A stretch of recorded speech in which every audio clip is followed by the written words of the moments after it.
Introduction: Rich Dad, Poor Dad. Having two dads offered me the choice of contrasting points of view, one of a rich man and one of a poor man.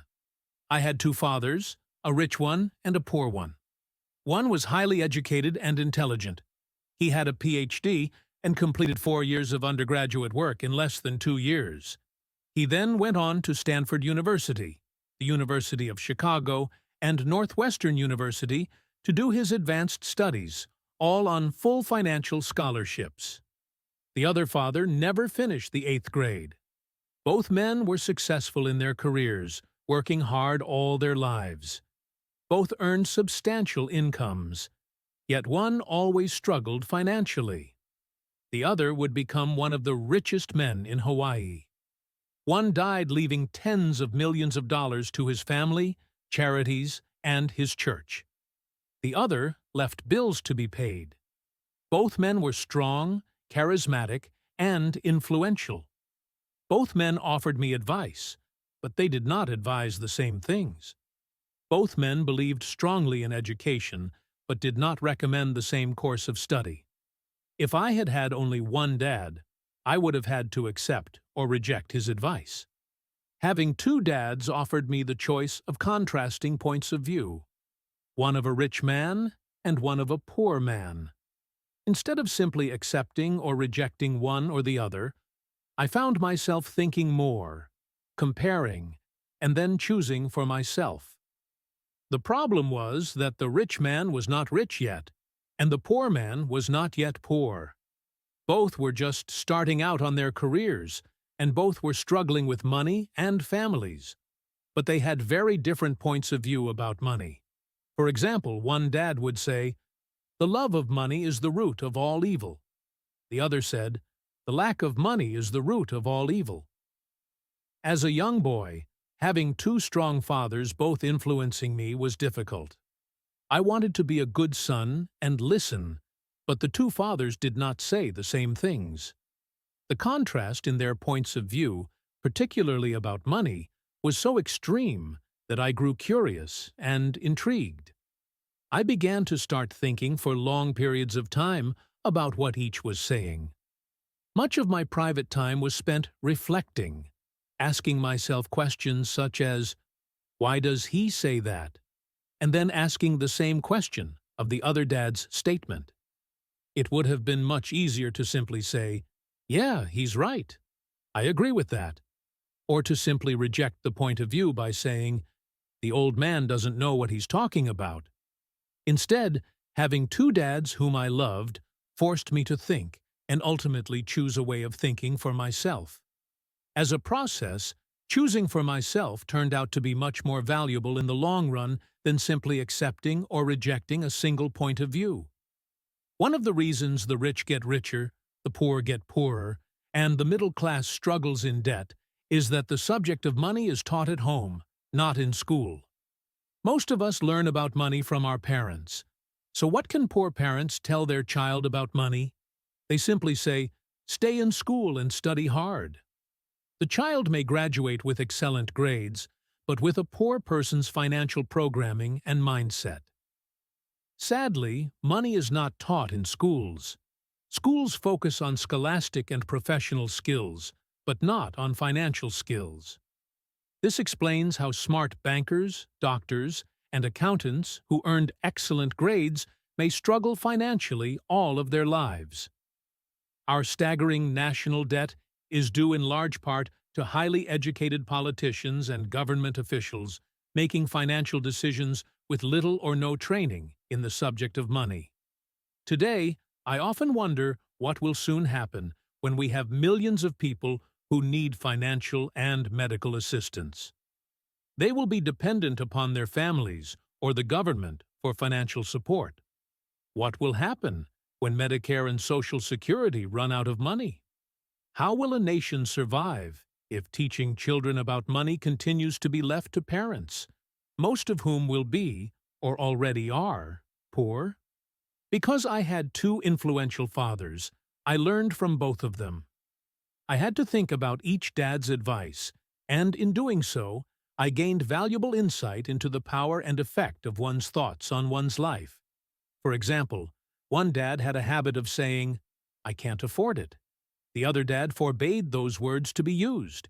He insisted I ask, "How can I afford it?" One is a statement, and the other is a question. One lets you off the hook, and the other forces you to think. My soon-to-be rich dad would explain that by automatically saying the words, "I can't afford it," your brain stops working. By asking the question, "How can I afford it?" your brain is put to work. He did not mean that you should buy everything you want. He was fanatical about exercising your mind, the most powerful computer in the world. He'd say, "My brain gets stronger every day because I exercise it. The stronger it gets, the more money I can make." He believed that automatically saying "I can't afford it" was a sign of mental laziness. Although both dads worked hard, I noticed that one dad had a habit of putting his brain to sleep when it came to finances, and the other had a habit of exercising his brain. The long-term result was that one dad grew stronger financially, and the other grew weaker. It is not much different from a person who goes to the gym to exercise on a regular basis versus someone who sits on the couch watching television. Proper physical exercise increases your chances for health, and proper mental exercise increases your chances for wealth. My two dads had opposing attitudes, and that affected the way they thought. One dad thought that the rich should pay more in taxes to take care of those less fortunate. The other said, "Taxes punish those who produce and reward those who don't produce." One dad recommended, "Study hard so you can find a good company to work for." The other recommended, "Study hard so you can find a good company to buy." One dad said, "The reason I'm not rich is because I have you kids." The other said, "The reason I must be rich is because I have you kids." One encouraged talking about money and business at the dinner table, while the other forbade the subject of money to be discussed over a meal. One said, "When it comes to money, play it safe. Don't take risks." The other said, "Learn to manage risk." One believed, "Our home is our largest investment and our greatest asset." The other believed, "My house is a liability, and if your house is your largest investment, you're in trouble." Both dads paid their bills on time, yet one paid his bills first, while the other paid his bills last. One dad believed in a company or the government taking care of you and your needs. He was always concerned about pay raises, retirement plans, medical benefits, sick leave, vacation days, and other perks. He was impressed with two of his uncles who joined the military and earned a retirement and entitlement package for life after 20 years of active service. He loved the idea of medical benefits and PX privileges the military provided its retirees. He also loved the tenure system available through the university. The idea of job protection for life and job benefits seemed more important, at times, than the job. He would often say, "I've worked hard for the government, and I'm entitled to these benefits." The other believed in total financial self-reliance. He spoke out against the entitlement mentality and how it created weak and financially needy people. He was emphatic about being financially competent. One dad struggled to save a few dollars. The other created investments. One dad taught me how to write an impressive resume so I could find a good job. The other taught me how to write strong business and financial plans so I could create jobs. Being a product of two strong dads allowed me the luxury of observing the effects different thoughts have on one's life. I noticed that people really do shape their lives through their thoughts. For example, my poor dad always said, "I'll never be rich," and that prophecy became reality. My rich dad, on the other hand, always referred to himself as rich. He would say things like, "I'm a rich man, and rich people don't do this." Even when he was flat broke after a major financial setback, He continued to refer to himself as a rich man. He would cover himself by saying, "There is a difference between being poor and being broke. Broke is temporary. Poor is eternal." My poor dad would say, "I'm not interested in money," or "Money doesn't matter." My rich dad always said, "Money is power. The power of our thoughts may never be measured or appreciated." But it became obvious to me as a young boy that it was important to be aware of my thoughts and how I expressed myself. I noticed that my poor dad was poor, not because of the amount of money he earned, which was significant, but because of his thoughts and actions. As a young boy having two fathers, I became acutely aware of being careful about which thoughts I chose to adopt as my own. Should I listen to my rich dad or to my poor dad? There is a difference between being poor and being broke. Broke is temporary. Poor is eternal. Although both men had tremendous respect for education and learning, they disagreed about what they thought was important to learn. One wanted me to study hard, earn a degree, and get a good job to earn money. He wanted me to study to become a professional, an attorney or an accountant, and to go to business school for my MBA. The other encouraged me to study to be rich, to understand how money works, and to learn how to have it work for me. "I don't work for money," were words he would repeat over and over. "Money works for me." At the age of 9, I decided to listen to and learn from my rich dad about money. In doing so, I chose not to listen to my poor dad, even though he was the one with all the college degrees. A lesson from Robert Frost. Robert Frost is my favorite poet. Although I love many of his poems, my favorite is The Road Not Taken. I use its lesson almost daily. Over the years, I have often reflected upon Robert Frost's poem. Choosing not to listen to my highly educated dad's advice and attitude about money was a painful decision, but it was a decision that shaped the rest of my life. Once I made up my mind about whom to listen to, my education about money began. My rich dad taught me over a period of 30 years until I was 39 years old. He stopped once he realized that I knew and fully understood what he had been trying to drum into my often thick skull. Money is one form of power. But what is more powerful is financial education. Money comes and goes, but if you have the education about how money works, you gain power over it and can begin building wealth. The reason positive thinking alone does not work is because most people went to school and never learned how money works, so they spend their lives working for money. Because I was only 9 years old when I started, the lessons my rich dad taught me were simple. And when it was all said and done, there were only 6 main lessons, repeated over 30 years. This book is about those 6 lessons, put as simply as possible, just as simply as my rich dad put forth those lessons to me. The lessons are meant not to be answers, but guideposts that will assist you and your children to grow wealthier, no matter what happens in a world of increasing change and uncertainty. Chapter 1. Lesson 1. The rich don't work for money. The poor and the middle class work for money. The rich have money work for them. Dad, can you tell me how to get rich? My dad put down the evening paper. Why do you want to get rich, son? Because today Jimmy's mom drove up in their new Cadillac, and they were going to their beach house for the weekend. He took 3 of his friends, but Mike and I weren't invited. They told us we weren't invited because we were poor kids. They did? My dad asked incredulously. Yeah, they did, I replied in a hurt tone. My dad silently shook his head, pushed his glasses up the bridge of his nose, and went back to reading the paper. I stood waiting for an answer. The year was 1956. I was 9 years old. By some twist of fate, I attended the same public school where the rich people sent their kids. We were primarily a sugar plantation town. The managers of the plantation and the other affluent people, such as doctors, business owners, and bankers, sent their children to this elementary school. After grade 6, their children were generally sent off to private schools.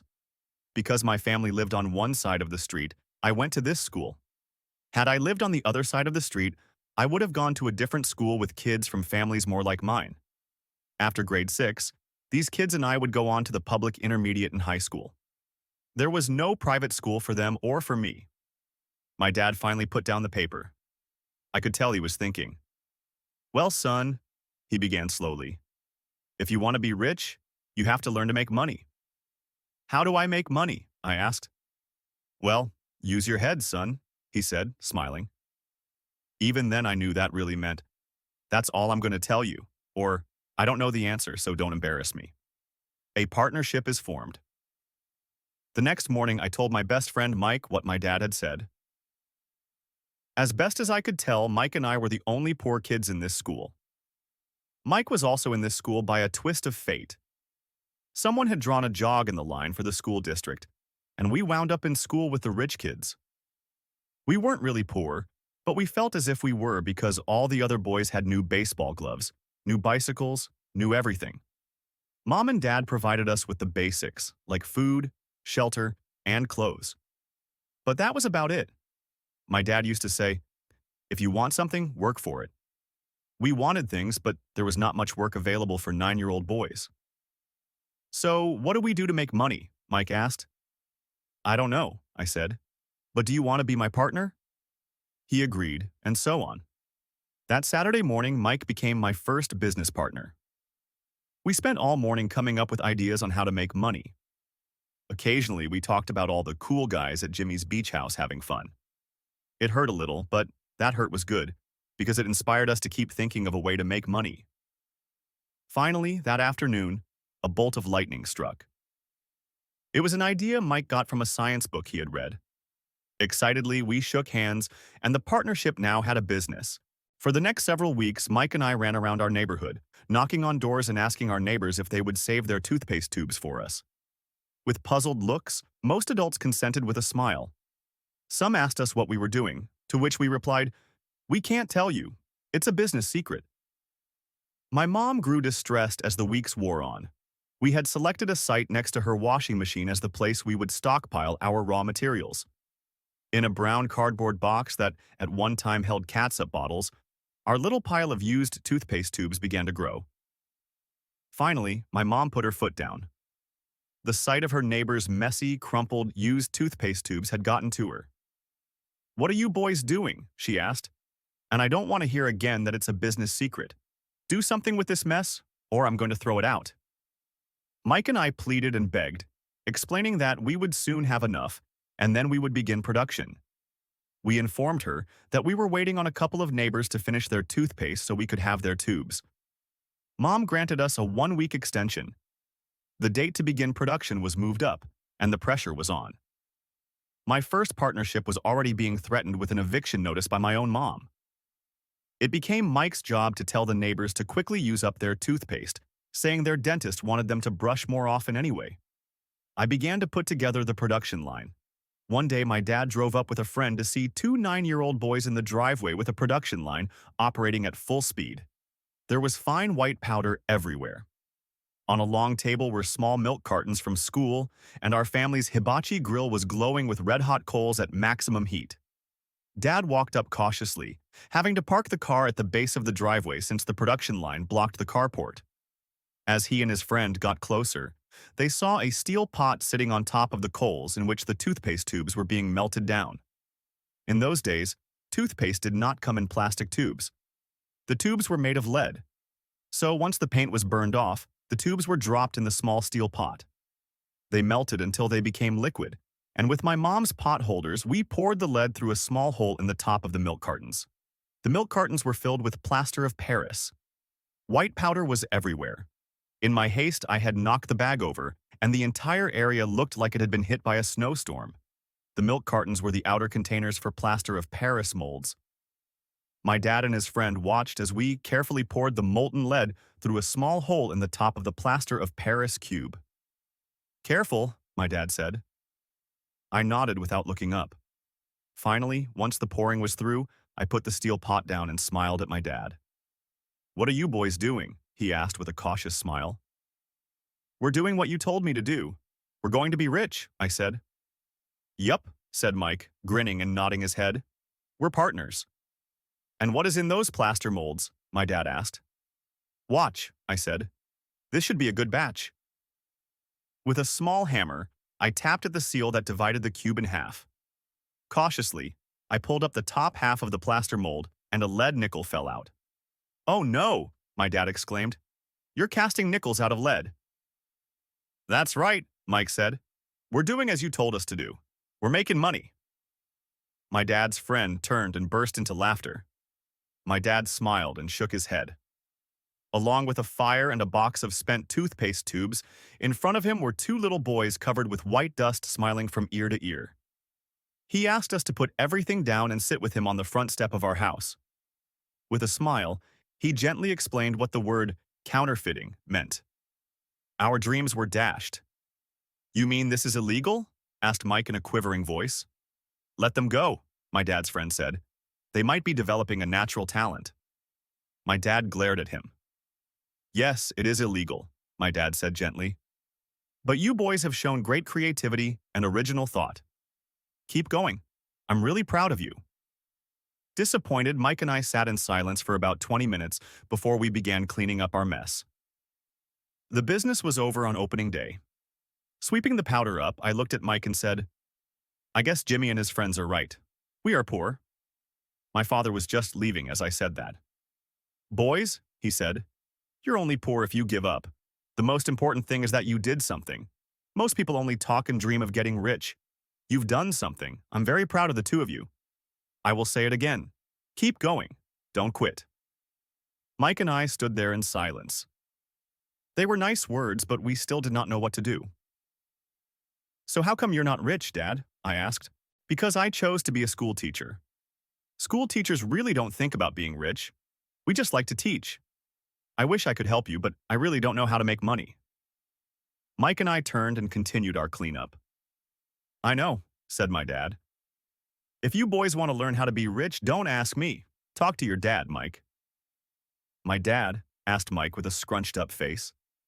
"Yeah, your dad," repeated my dad with a smile. "Your dad and I have the same banker, and he raves about your father. He's told me several times that your father is brilliant when it comes to making money." "My dad?" Mike asked again in disbelief. "Then how come we don't have a nice car and a nice house like the rich kids at school?" "A nice car and a nice house don't necessarily mean you're rich or you know how to make money," my dad replied.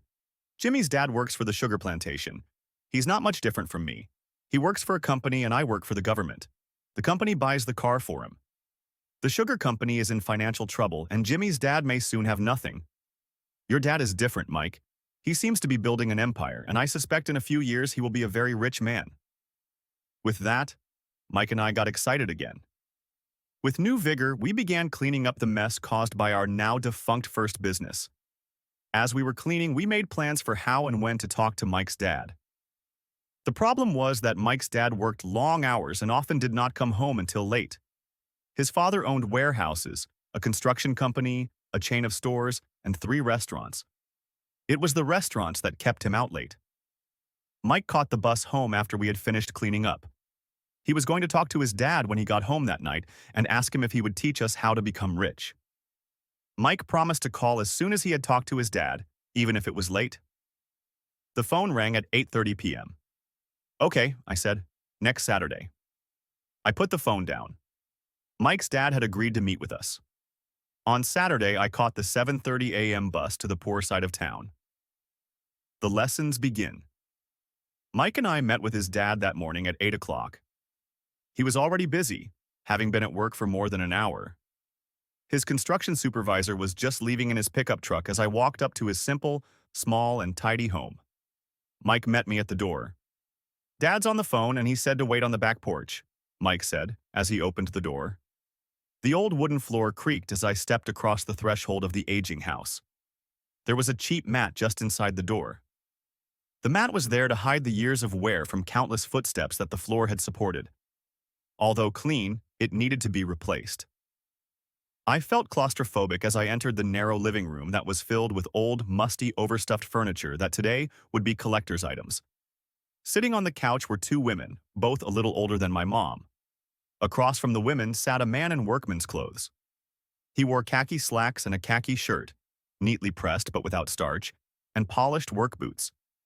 He was about 10 years older than my dad. They smiled as Mike and I walked past them toward the back porch. I smiled back shyly. "Who are those people?" I asked. "Oh, they work for my dad. The older man runs his warehouses, and the women are the managers of the restaurants. And as you arrived, you saw the construction supervisor who is working on a road project about 50 miles from here. His other supervisor, who is building a track of houses, left before you got here." "Does this go on all the time?" I asked. "Not always, but quite often," said Mike, smiling as he pulled up a chair to sit down next to me. "I asked my dad if he would teach us to make money," Mike said. "Oh, and what did he say to that?" I asked with cautious curiosity. "Well, he had a funny look on his face at first, and then he said he would make us an offer." "Oh," I said, rocking my chair back against the wall. I sat there perched on two rear legs of the chair. Mike did the same thing. "Do you know what the offer is?" I asked. "No, but we'll soon find out." Suddenly, Mike's dad burst through the rickety screen door and onto the porch.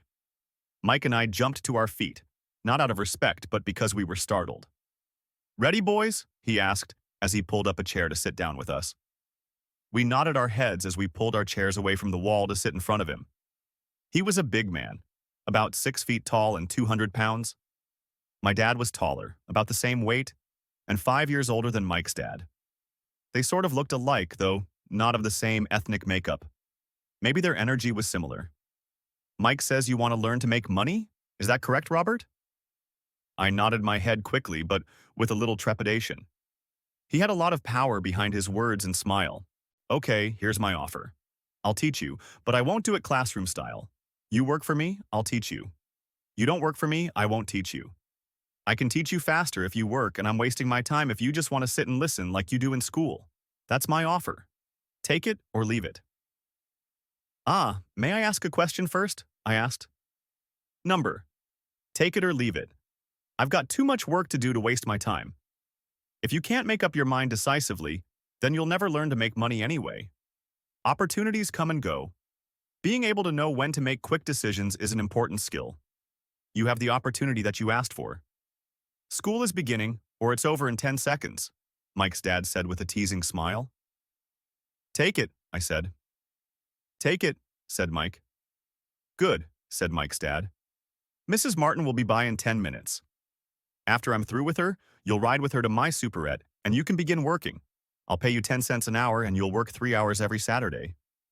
"But I have a softball game today," I said. Mike's dad lowered his voice to a stern tone. "Take it or leave it," he said. "I'll take it," I replied, choosing to work and learn instead of playing. 30 cents. Later. By 9 a.m. that day, Mike and I were working for Mrs. Martin. She was a kind and patient woman. She always said that Mike and I reminded her of her 2 grown sons. Although kind, she believed in hard work and kept us moving. We spent 3 hours taking canned goods off the shelves, brushing each can with a feather duster to get the dust off, and then restacking them neatly. It was excruciatingly boring work. Mike's dad, whom I call my rich dad, owned 9 of these little superettes, each with a large parking lot. They were the early version of the 7-Eleven convenience stores, little neighborhood grocery stores where people bought items such as milk, bread, butter, and cigarettes. The problem was that this was Hawaii before air conditioning was widely used, and the stores could not close their doors because of the heat. On 2 sides of the store, the doors had to be wide open to the road and parking lot. Every time a car drove by or pulled into the parking lot, dust would swirl and settle in the store. We knew we had a job as long as there was no air conditioning. For 3 weeks, Mike and I reported to Mrs. Martin and worked our 3 hours. By noon, our work was over, and she dropped 3 little dimes in each of our hands. Now, even at the age of 9 in the mid-1950s, 30 cents was not too exciting. Comic books cost 10 cents back then, so I usually spent my money on comic books and went home.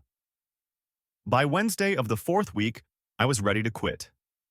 I had agreed to work only because I wanted to learn to make money from Mike's dad, and now I was a slave for 10 cents an hour.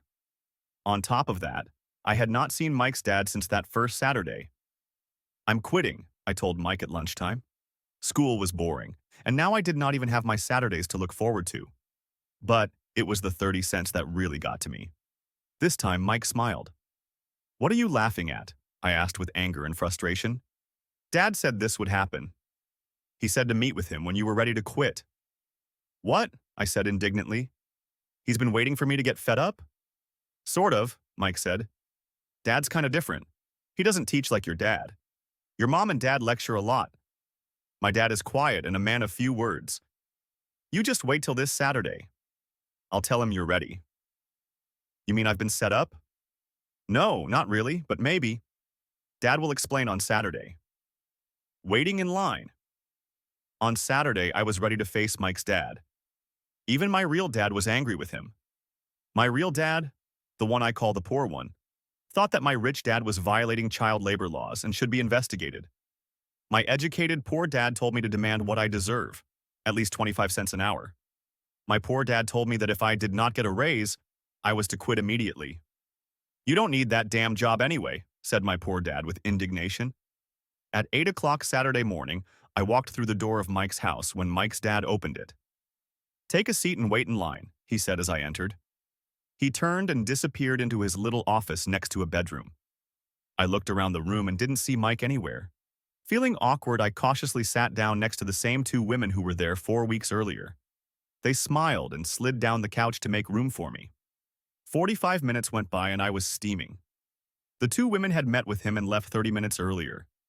An older gentleman was in there for 20 minutes and was also gone. The house was empty, and here I sat in a musty, dark living room on a beautiful, sunny Hawaiian day, waiting to talk to a cheapskate who exploited children. I could hear him rustling around the office, talking on the phone, and ignoring me. I was ready to walk out, but for some reason I stayed. Finally, 15 minutes later, at exactly 9 o'clock, Rich Dad walked out of his office, said nothing, and signaled with his hand for me to enter.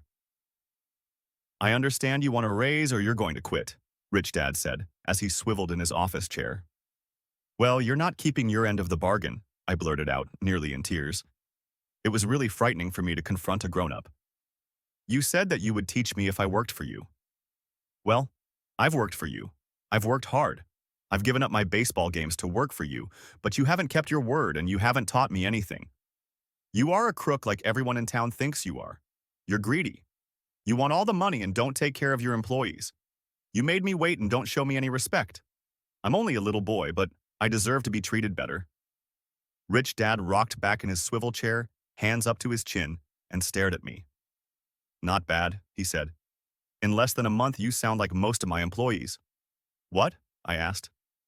Not understanding what he was saying, I continued with my grievance. I thought you were going to keep your end of the bargain and teach me. Instead, you want to torture me? That's cruel. That's really cruel. I am teaching you, Rich Dad said quietly. What have you taught me? Nothing, I said angrily. You haven't even talked to me once since I agreed to work for peanuts. 10 cents an hour. Ha! I should notify the government about you. We have child labor laws, you know. My dad works for the government, you know. Wow, said Rich Dad. Now you sound just like most of the people who used to work for me, people I've either fired or who have quit. So what do you have to say? I demanded, feeling pretty brave for a little kid. You lied to me. I've worked for you, and you have not kept your word. You haven't taught me anything. How do you know that I've not taught you anything? Asked Rich Dad calmly. Well, you've never talked to me. I've worked for 3 weeks and you have not taught me anything, I said with a pout. Does teaching mean talking or a lecture? Rich Dad asked. Well, yes, I replied. That's how they teach you in school, he said, smiling. But that is not how life teaches you. And I would say that life is the best teacher of all. Most of the time, life does not talk to you. It just sort of pushes you around. Each push is life saying, wake up, there's something I want you to learn. What is this man talking about? I asked myself silently. Life pushing me around was life talking to me? Now I knew I had to quit my job. I was talking to someone who needed to be locked up. If you learn life's lessons, you will do well. If not, life will just continue to push you around. People do two things. Some just let life push them around. Others get angry and push back. But they push back against their boss or their job or their husband or wife. They do not know it's life that's pushing. I had no idea what he was talking about. Life pushes all of us around. Some people give up and others fight. A few learn the lesson and move on. They welcome life pushing them around. To these few people, it means they need and want to learn something. They learn and move on. Most quit, and a few like you fight. Rich Dad stood and shut the creaky old wooden window that needed repair.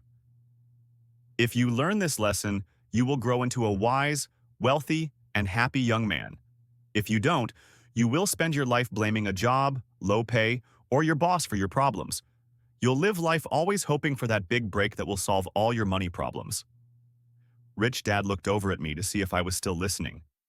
His eyes met mine. We stared at each other, communicating through our eyes. Finally, I looked away once I had absorbed his message. I knew he was right. I was blaming him, and I did ask to learn. I was fighting. Rich Dad continued, or if you're the kind of person who has no guts, you just give up every time life pushes you. If you're that kind of person, you'll live all your life playing it safe, doing the right things, saving yourself for some event that never happens. Then you die a boring old man. You'll have lots of friends who really like you because you were such a nice, hardworking guy. But the truth is that you let life push you into submission.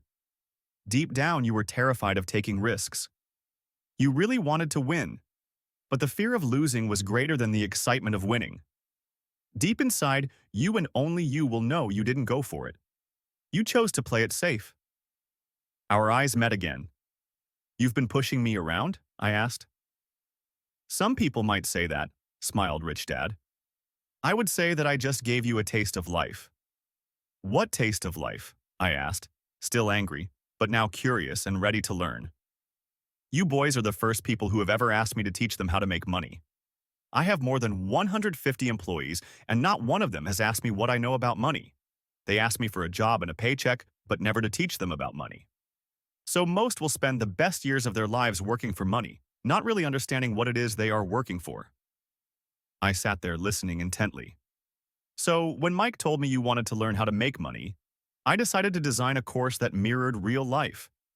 I could talk until I was blue in the face, but you wouldn't hear a thing. So I decided to let life push you around a bit so you could hear me. That's why I only paid you 10 cents. So what is the lesson I learned from working for only 10 cents an hour? I asked. That you're cheap and exploit your workers? Rich Dad rocked back and laughed heartily. Finally, he said, you'd best change your point of view. Stop blaming me and thinking I'm the problem. If you think I'm the problem, then you have to change me. If you realize that you're the problem, then you can change yourself, learn something, and grow wiser. Most people want everyone else in the world to change but themselves. Let me tell you, it's easier to change yourself than everyone else. I don't understand, I said. Don't blame me for your problems, Rich Dad said, growing impatient. But you only pay me 10 cents. So what are you learning? Rich Dad asked, smiling. That you're cheap, I said with a sly grin.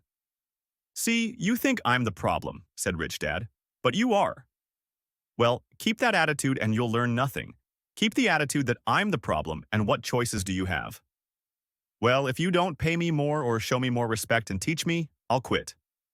Well put, Rich Dad said, and that's exactly what most people do. They quit and go looking for another job, a better opportunity, and higher pay, actually thinking that this will solve the problem. In most cases, it won't. So what should I do? I asked. Just take this measly 10 cents an hour and smile? Rich Dad smiled. That's what the other people do. But that's all they do, waiting for a raise thinking that more money will solve their problems. Most just accept it. And some take a second job working harder. But again, accepting a small paycheck. I sat staring at the floor, beginning to understand the lesson Rich Dad was presenting. I could sense it was a taste of life. Finally, I looked up and asked, so what will solve the problem? This, he said, leaning forward in his chair and tapping me gently on the head. This stuff between your ears. It was at that moment that Rich Dad shared the pivotal point of view that separated him from his employees and my poor dad, and led him to eventually become one of the richest men in Hawaii, while my highly educated but poor dad struggled financially all his life. It was a singular point of view that made all the difference over a lifetime. Rich Dad explained this point of view over and over, which I call lesson number 1. The poor and the middle class work for money. The rich have money work for them.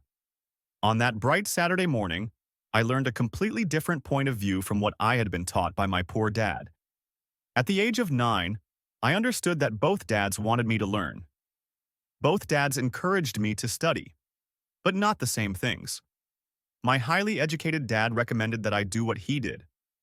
Son, I want you to study hard, get good grades, so you can find a safe, secure job with a big company, and make sure it has excellent benefits. My rich dad wanted me to learn how money works so I could make it work for me. These lessons I would learn through life with his guidance, not because of a classroom. My rich dad continued my first lesson. I'm glad you got angry about working for 10 cents an hour. If you hadn't got angry and had simply accepted it, I would have to tell you that I could not teach you. You see, true learning takes energy, passion, and a burning desire. Anger is a big part of that formula, for passion is anger and love combined. When it comes to money, most people want to play it safe and feel secure. So passion does not direct them. Fear does. So is that why they'll take jobs with low pay? I asked. Yes, said Rich Dad. Some people say I exploit people because I don't pay as much as the sugar plantation or the government. I say the people exploit themselves. It's their fear, not mine. But don't you feel you should pay them more? I asked. I don't have to. And besides, more money will not solve their problems. Just look at your dad. He makes a lot of money and he still can't pay his bills. Most people, given more money, only get into more debt. So that's why the 10 cents an hour, I said, smiling. It's a part of the lesson. That's right, smiled Rich Dad. You see, your dad went to school and got an excellent education so he could get a high-paying job. But he still has money problems because he never learned anything about money in school. On top of that, he believes in working for money. And you don't? I asked. No, not really, said Rich Dad. If you want to learn to work for money, then stay in school. That is a great place to learn to do that. But if you want to learn how to have money work for you, then I will teach you that. But only if you want to learn. Wouldn't everyone want to learn that? I asked. No, said Rich Dad. Simply because it's easier to learn to work for money, especially if fear is your primary emotion when the subject of money is discussed. I don't understand, I said with a frown. Don't worry about that for now. Just know that it's fear that keeps most people working at a job. The fear of not paying their bills, the fear of being fired, the fear of not having enough money, and the fear of starting over. That's the price of studying to learn a profession or trade, and then working for money. Most people become a slave to money and then get angry at their boss. Learning to have money work for you is a completely different course of study? I asked. Absolutely, Rich Dad answered. Absolutely. We sat in silence on that beautiful Hawaiian Saturday morning.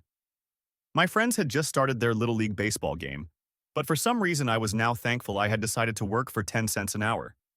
I sensed that I was about to learn something my friends wouldn't learn in school. Ready to learn? Asked Rich Dad. Absolutely, I said with a grin. I have kept my promise. I've been teaching you from afar, my rich dad said. At 9 years old, you've gotten a taste of what it feels like to work for money. Just multiply your last month by 50 years and you will have an idea of what most people spend their life doing. I don't understand, I said. How did you feel waiting in line to see me, once to get hired and once to ask for more money? Terrible, I said. If you choose to work for money, that is what life will be like, said Rich Dad. And how did you feel when Mrs. Martin dropped 3 dimes in your hand for 3 hours of work? I felt like it wasn't enough. It seemed like nothing.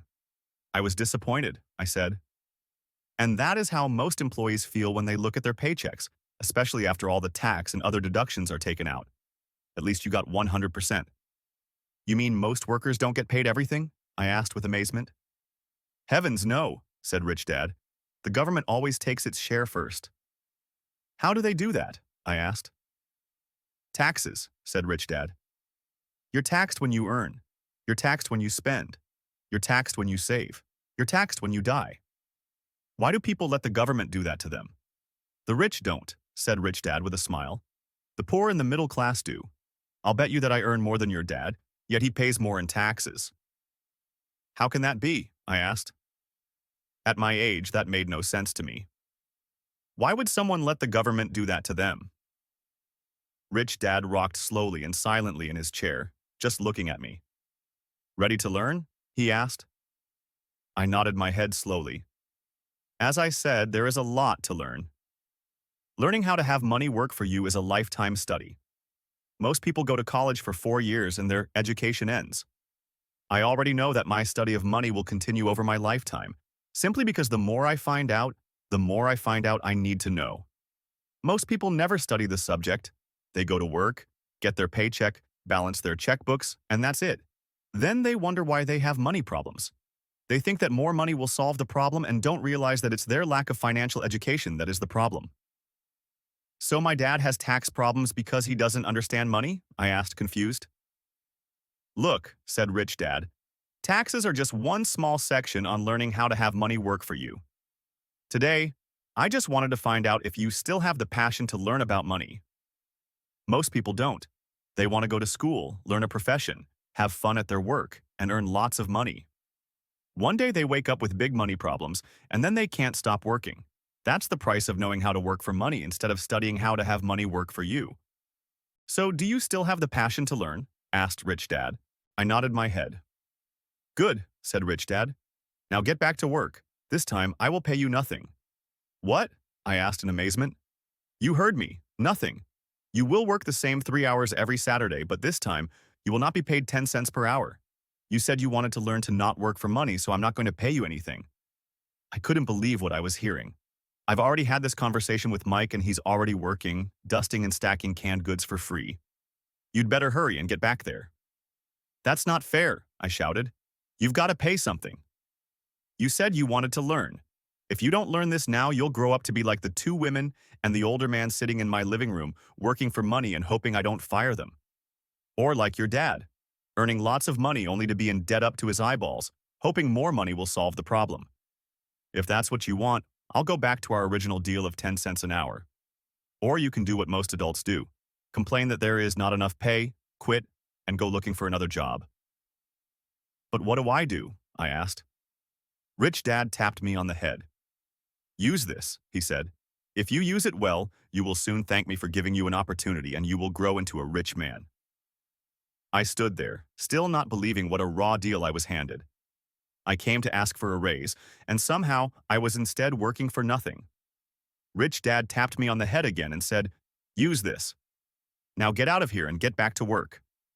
Lesson number 1. The rich don't work for money. I didn't tell my poor dad I wasn't being paid. He wouldn't have understood, and I didn't want to try to explain something I didn't understand myself.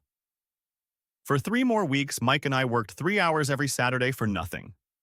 The work didn't bother me, and the routine got easier, but it was the missed baseball games and not being able to afford to buy a few comic books that got to me. Rich Dad stopped by at noon on the 3rd week. We heard his truck pull up in the parking lot and sputter when the engine was turned off.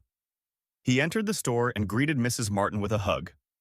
After finding out how things were going in the store, he reached into the ice cream freezer, pulled out 2 bars, paid for them, and signaled to Mike and me. Let's go for a walk, boys. We crossed the street, dodging a few cars, and walked across a large grassy field where a few adults were playing softball. Sitting down at a lone picnic table, he handed Mike and me the treats. How's it going, boys? Okay, Mike said. I nodded in agreement. Learn anything yet? Rich Dad asked. Mike and I looked at each other, shrugged our shoulders, and shook our heads in unison. Avoiding one of life's biggest traps. Well, you boys had better start thinking. You're staring at one of life's biggest lessons. If you learn it, you'll enjoy a life of great freedom and security. If you don't, you'll wind up like Mrs. Martin and most of the people playing softball in this park. They work very hard for little money, clinging to the illusion of job security and looking forward to a 3-week vacation each year and maybe a skimpy pension after 45 years of service. If that excites you, I'll give you a raise to 25 cents an hour. But these are good, hardworking people. Are you making fun of them? I demanded. A smile came over Rich Dad's face. Mrs. Martin is like a mother to me. I would never be that cruel. I may sound unkind because I'm doing my best to point something out to the 2 of you. I want to expand your point of view so you can see something most people never have the benefit of seeing because their vision is too narrow. Most people never see the trap they are in. Mike and I sat there, uncertain of his message. He sounded cruel, yet we could sense he was trying to drive home a point. With a smile, Rich Dad said. Doesn't that 25 cents an hour sound good? Doesn't it make your heart beat a little faster? I shook my head no, but it really did. 25 cents an hour would be big bucks to me. Okay, I'll pay you $1 an hour, Rich Dad said with a sly grin. Now my heart started to race. My brain was screaming, take it, take it. I could not believe what I was hearing. Still, I said nothing. Okay, $2 an hour.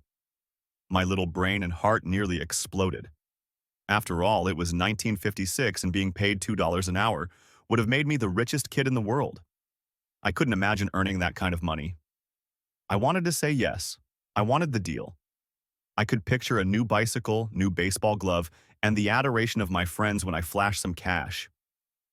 On top of that, Jimmy and his rich friends could never call me poor again. But somehow my mouth stayed shut. The ice cream had melted and was running down my hand. Rich Dad was looking at two boys staring back at him, eyes wide open and brains empty. He was testing us, and he knew there was a part of our emotions that wanted to take the deal. He understood that every person has a weak and needy part of their soul that can be bought, and he knew that every individual also had a part of their soul that was resilient and could never be bought. It was only a question of which one was stronger. Okay, $5 an hour. Suddenly I was silent. Something had changed. The offer was too big and ridiculous. Not many grown-ups in 1956 made more than that, but quickly my temptation disappeared and calm set in. Slowly, I turned to my left to look at Mike. He looked back at me. The part of my soul that was weak and needy was silenced. The part of me that had no price took over. I knew Mike had gotten to that point too. People's lives are forever controlled by two emotions: fear and greed. Good, Rich Dad said softly. Most people have a price, and they have a price because of human emotions named fear and greed. First, the fear of being without money motivates us to work hard. And then once we get that paycheck, greed or desire starts us thinking about all the wonderful things money can buy. The pattern is then set.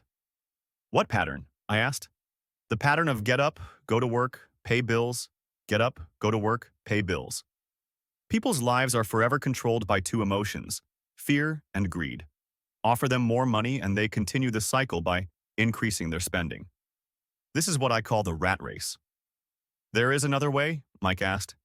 Yes, said Rich Dad slowly. But only a few people find it. And what is that way? Mike asked. That's what I hope you boys will learn as you work and study with me. That is why I took away all forms of pay. Any hints? Mike asked. We're kind of tired of working hard, especially for nothing. Well, the first step is telling the truth, said Rich Dad. We haven't been lying, I said. I did not say you were lying. I said to tell the truth, Rich Dad retorted. The truth about what? I asked. How you're feeling, Rich Dad said. You don't have to say it to anyone else. Just admit it to yourself. You mean the people in this park? The people who work for you, Mrs. Martin? They don't do that? I asked. I doubt it, said Rich Dad. Instead, they feel the fear of not having money. They don't confront it logically. They react emotionally instead of using their heads, Rich Dad said. Then they get a few bucks in their hands and again, the emotions of joy, desire, and greed take over. And again they react, instead of think. So their emotions control their brain, Mike said. That's correct, said Rich Dad. Instead of admitting the truth about how they feel, they react to their feelings and fail to think. They feel the fear so they go to work, hoping that money will soothe the fear, but it doesn't. It continues to haunt them, and they return to work, hoping again that money will calm their fears, and again it doesn't. Fear keeps them in this trap of working, earning money, working, earning money, hoping the fear will go away. But every day they get up, and that old fear wakes up with them. For millions of people, that old fear keeps them awake all night, causing a night of turmoil and worry. So they get up and go to work, hoping that a paycheck will kill that fear gnawing at their soul. Money is running their lives, and they refuse to tell the truth about that. Money is in control of their emotions and their souls. Rich Dad sat quietly, letting his words sink in. Mike and I heard what he said, but didn't understand fully what he was talking about. I just knew that I often wondered why grown-ups hurried off to work. It did not seem like much fun, and they never looked that happy, but something kept them going. Realizing we had absorbed as much as possible of what he was talking about, Rich Dad said, I want you boys to avoid that trap. That is really what I want to teach you. Not just to be rich because being rich does not solve the problem. It doesn't? I asked, surprised. No, it doesn't. Let me explain the other emotion, desire. Some call it greed, but I prefer desire. It's perfectly normal to desire something better, prettier, more fun, or exciting. So people also work for money because of desire. They desire money for the joy they think it can buy. But the joy that money brings is often short-lived, and they soon need more money for more joy, more pleasure, more comfort, and more security. So they keep working, thinking money will soothe their souls that are troubled by fear and desire. But money can't do that. Even rich people do this? Mike asked. Rich people included, said Rich Dad. In fact, the reason many rich people are rich isn't because of desire, but because of fear. They believe that money can eliminate the fear of being poor, so they amass tons of it, only to find the fear gets worse. Now they fear losing the money. I have friends who keep working even though they have plenty. I know people who have millions who are more afraid now than when they were poor. They're terrified of losing it all. The fears that drove them to get rich got worse. That weak and needy part of their soul is actually screaming louder. They don't want to lose the big houses, the cars, and the high life money has bought them. They worry about what their friends would say if they lost all their money. Many are emotionally desperate and neurotic, although they look rich and have more money. So is a poor man happier? I asked. No, I don't think so, replied Rich Dad. The avoidance of money is just as psychotic as being attached to money. As if on cue, the town derelict went past our table, stopping by the large rubbish can and rummaging around in it. The three of us watched him with great interest, when before we probably would have just ignored him. Rich Dad pulled $1 out of his wallet and gestured to the older man. Seeing the money, the derelict came over immediately, took the bill, thanked Rich Dad profusely, and hurried off, ecstatic with his good fortune. He's not much different from most of my employees, said Rich Dad. I've met so many people who say, oh, I'm not interested in money, yet they'll work at a job for 8 hours a day. That's a denial of truth.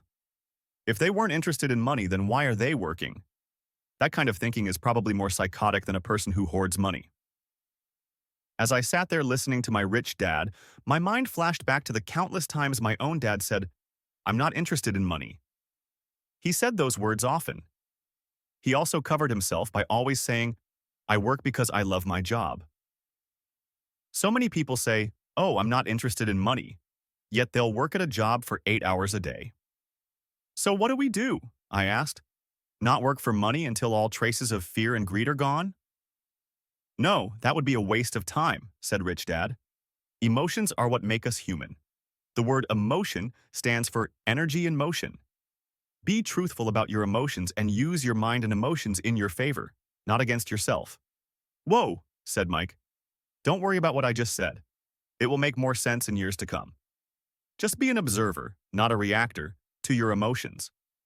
Most people do not know that it's their emotions that are doing the thinking. Your emotions are your emotions, but you have got to learn to do your own thinking. Can you give me an example? I asked. Sure, replied Rich Dad. When a person says, I need to find a job, it's most likely an emotion doing the thinking. Fear of not having money generates that thought. But people do need money if they have bills to pay, I said. Sure they do, smiled Rich Dad. All I'm saying is that it's fear that is all too often doing the thinking. I don't understand, said Mike. For example, said Rich Dad, if the fear of not having enough money arises, instead of immediately running out to get a job, they instead might ask themselves this question. Will a job be the best solution to this fear over the long run? In my opinion, the answer is no. A job is really a short-term solution to a long-term problem. But my dad is always saying, stay in school and get good grades, so you can find a safe, secure job. I interjected, somewhat confused. Yes, I understand he says that, said Rich Dad, smiling. Most people recommend that, and it's a good path for most people. But people make that recommendation primarily out of fear. You mean my dad says that because he's afraid? Yes, said Rich Dad. He's terrified that you won't earn enough money and won't fit into society. Don't get me wrong. He loves you and wants the best for you. I too believe in education and a job are important, but it won't handle the fear. You see, that same fear that makes him get up in the morning to earn a few bucks is the fear that is causing him to be so fanatical about your going to school. So what do you recommend? I asked. I want to teach you to master the power of money instead of being afraid of it. They don't teach that in school, and if you don't learn it, you become a slave to money. It was finally making sense. He wanted us to widen our views and to see what the Mrs. Martins of this world couldn't see. He used examples that sounded cruel at the time, but I've never forgotten them. My vision widened that day, and I began to see the trap that lay ahead for most people. You see, we're all employees ultimately. We just work at different levels, said Rich Dad. I just want you boys to have a chance to avoid the trap caused by those two emotions, fear and desire. Use them in your favor, not against you. That's what I want to teach you. I'm not interested in just teaching you to make a pile of money. That won't handle the fear or desire. If you don't first handle fear and desire, and you get rich, you'll only be a highly paid slave. So how do we avoid the trap? I asked. The main cause of poverty or financial struggle is fear and ignorance, not the economy or the government or the rich. It's self-inflicted fear and ignorance that keep people trapped. So, you boys go to school and get your college degrees and I'll teach you how to stay out of the trap. The pieces of the puzzle were appearing. My highly educated dad had a great education and a great career, but school never told him how to handle money or his fear of it.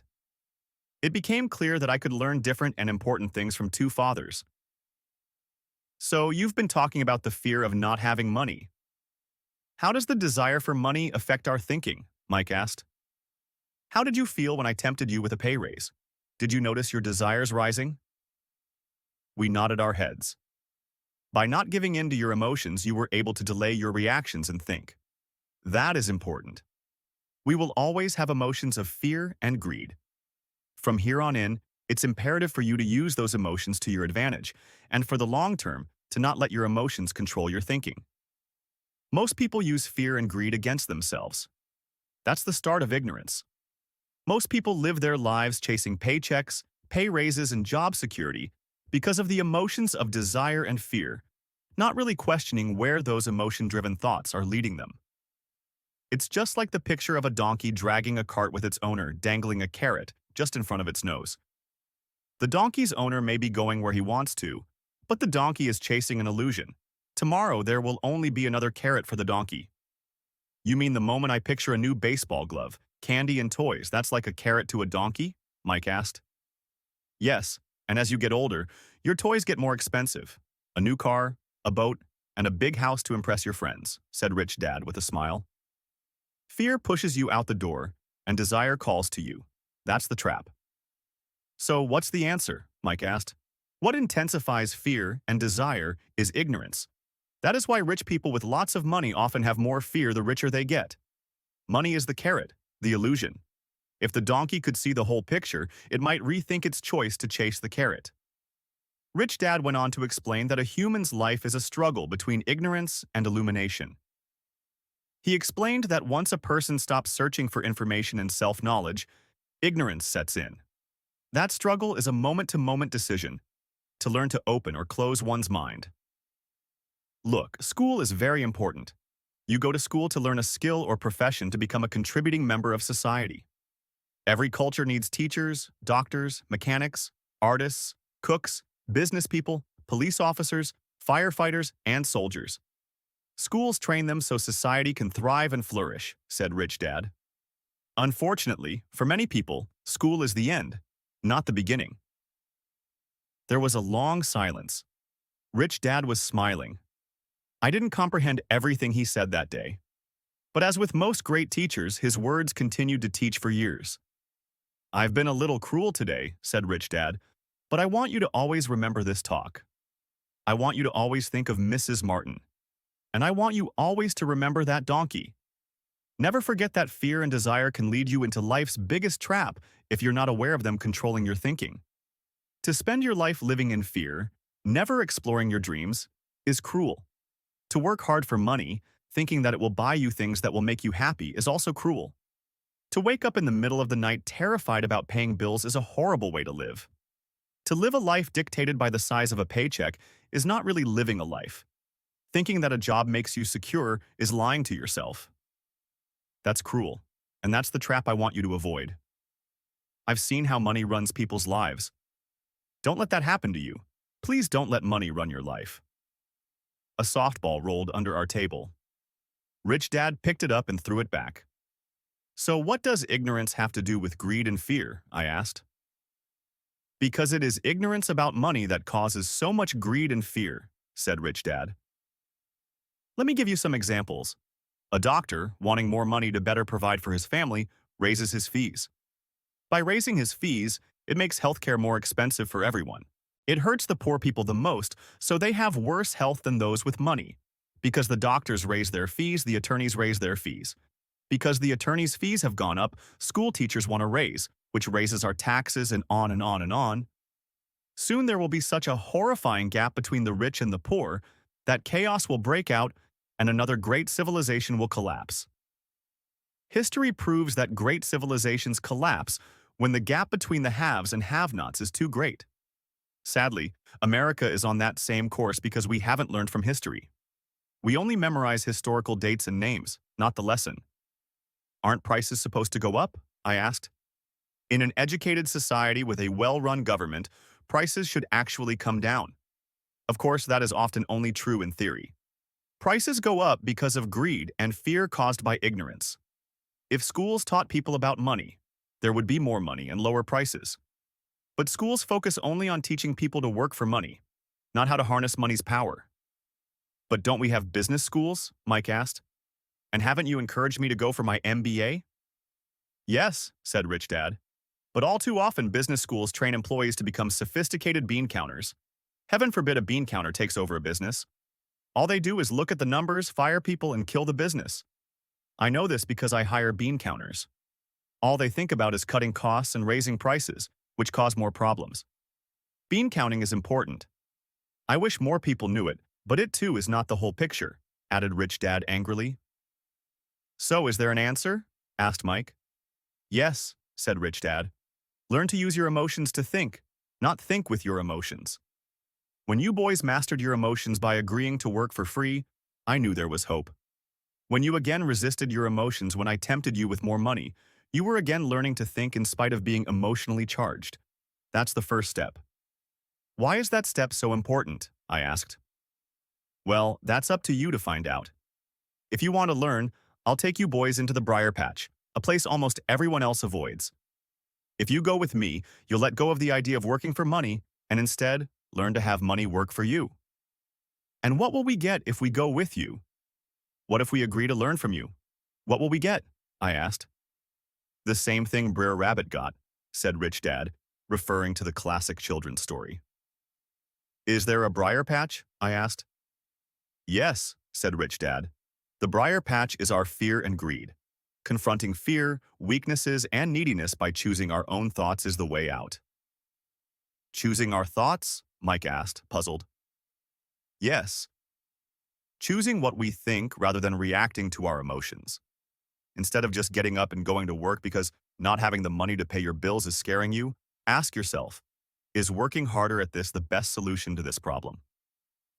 Most people are too afraid to rationally think things through and instead run out the door to a job they hate. The tar baby is in control. That's what I mean by choosing your thoughts. And how do we do that? Mike asked. That's what I will teach you. I'll teach you to have a choice of thoughts rather than a knee-jerk reaction, like gulping down your morning coffee and running out the door. Remember what I said before. A job is only a short-term solution to a long-term problem. Most people have only one problem in mind, and it's short-term.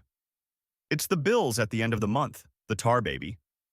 Money controls their lives, or should I say, the fear and ignorance about money controls it.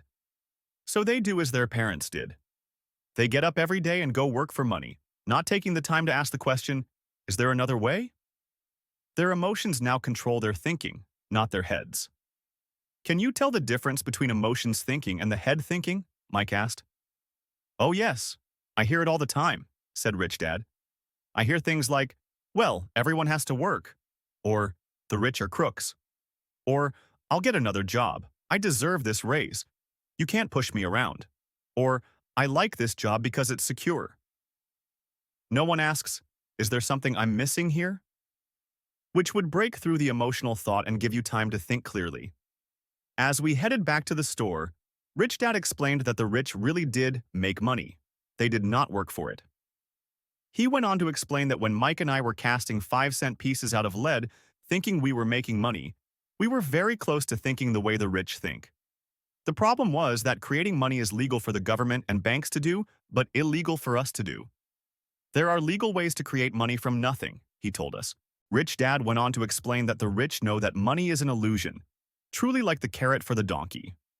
It's only out of fear and greed that the illusion of money is held together by billions of people who believe that money is real. It's not. Money is really made up. It is only because of the illusion of confidence and the ignorance of the masses that this house of cards stands. He talked about the gold standard that America was on, and that each dollar bill was actually a silver certificate. What concerned him was the rumor that we would someday go off the gold standard and our dollars would no longer be backed by something tangible. If that happens, boys, all hell will break loose. The poor, the middle class, and the ignorant will have their lives ruined simply because they will continue to believe that money is real and that the company they work for, or the government, will look after them. We really did not understand what he was saying that day, but over the years, it made more and more sense. Seeing what others miss. As he climbed into his pickup truck outside his convenience store, Rich Dad said, "Keep working, boys, but the sooner you forget about needing a paycheck, the easier your adult life will be. Keep using your brain, work for free, and soon your mind will show you ways of making money far beyond what I could ever pay you. You will see things that other people never see. Most people never see these opportunities because they're looking for money and security, so that's all they get. The moment you see one opportunity, you'll see them for the rest of your life. The moment you do that, I'll teach you something else. Learn this, and you'll avoid one of life's biggest traps." Mike and I picked up our things from the store and waved goodbye to Mrs. Martin. We went back to the park, to the same picnic bench, and spent several more hours thinking and talking. We spent the next week at school thinking and talking too. For 2 more weeks, we kept thinking, talking, and working for free. At the end of the second Saturday, I was again saying goodbye to Mrs. Martin and looking at the comic book stand with a longing gaze. The hard thing about not even getting 30 cents every Saturday was that I didn't have any money to buy comic books. Suddenly, as Mrs. Martin said goodbye to Mike and me, I saw her do something I'd never seen her do before. Mrs. Martin was cutting the front page of the comic book in half. She kept the top half of the comic book cover and threw the rest of the book into a large cardboard box. When I asked her what she did with the comic books, she said, "I throw them away. I give the top half of the cover back to the comic book distributor for credit when he brings in the new comics. He's coming in an hour." Mike and I waited for an hour. Soon the distributor arrived, and I asked him if we could have the comic books. To my delight, he said, "You can have them if you work for this store and do not resell them. Remember our old business partnership?" Well, Mike and I revived it. Using a spare room in Mike's basement, we began piling hundreds of comic books in that room. Soon, our comic book library was open to the public. We hired Mike's younger sister, who loved to study, to be head librarian. She charged each child 10 cents admission to the library, which was open from 2:30 p.m. to 4:30 p.m. every day after school. The customers, the children of the neighborhood, could read as many comics as they wanted in 2 hours. It was a bargain for them, since a comic cost 10 cents each, and they could read 5 or 6 in 2 hours. Mike's sister would check the kids as they left to make sure they weren't borrowing any comic books. She also kept the books, logging in how many kids showed up each day, who they were, and any comments they might have. Mike and I averaged $9.50 per week over a 3-month period. We paid his sister $1 a week and allowed her to read the comics for free, which she rarely did since she was always studying. Mike and I kept our agreement by working in the store every Saturday and collecting all the comic books from the different stores. We kept our agreement to the distributor by not selling any comic books. We burned them once they got too tattered. We tried opening a branch office, but we could never quite find someone as trustworthy and dedicated as Mike's sister. At an early age, we found out how hard it was to find good staff. 3 months after the library first opened, A fight broke out in the room. Some bullies from another neighborhood pushed their way in, and Mike's dad suggested we shut down the business. So our comic book business shut down, and we stopped working on Saturdays at the convenience store. But Rich Dad was excited because he had new things he wanted to teach us. He was happy because we had learned our first lesson so well. We learned to make money work for us. By not getting paid for our work at the store, we were forced to use our imaginations to identify an opportunity to make money. By starting our own business, the comic book library, we were in control of our own finances, not dependent on an employer. The best part was that our business generated money for us. Even when we weren't physically there, our money worked for us. Instead of paying us money, Rich Dad had given us so much more. Chapter 2. Lesson 2. Why teach financial literacy? It's not how much money you make, it's how much money you keep. In 1990, Mike took over his father's empire and is, in fact, doing a better job than his dad did. We see each other once or twice a year on the golf course. He and his wife are wealthier than you could imagine. Rich Dad's empire is in great hands, and Mike is now grooming his son to take his place, as his dad had groomed us. In 1994, I retired at the age of 47, and my wife Kim was 37. Retirement does not mean not working. For us, it means that, barring unforeseen cataclysmic changes, we can work or not work, and our wealth grows automatically, staying ahead of inflation. Our assets are large enough to grow by themselves. It's like planting a tree. You water it for years, and then one day it doesn't need you anymore. Its roots are implanted deep enough. Then the tree provides shade for your enjoyment.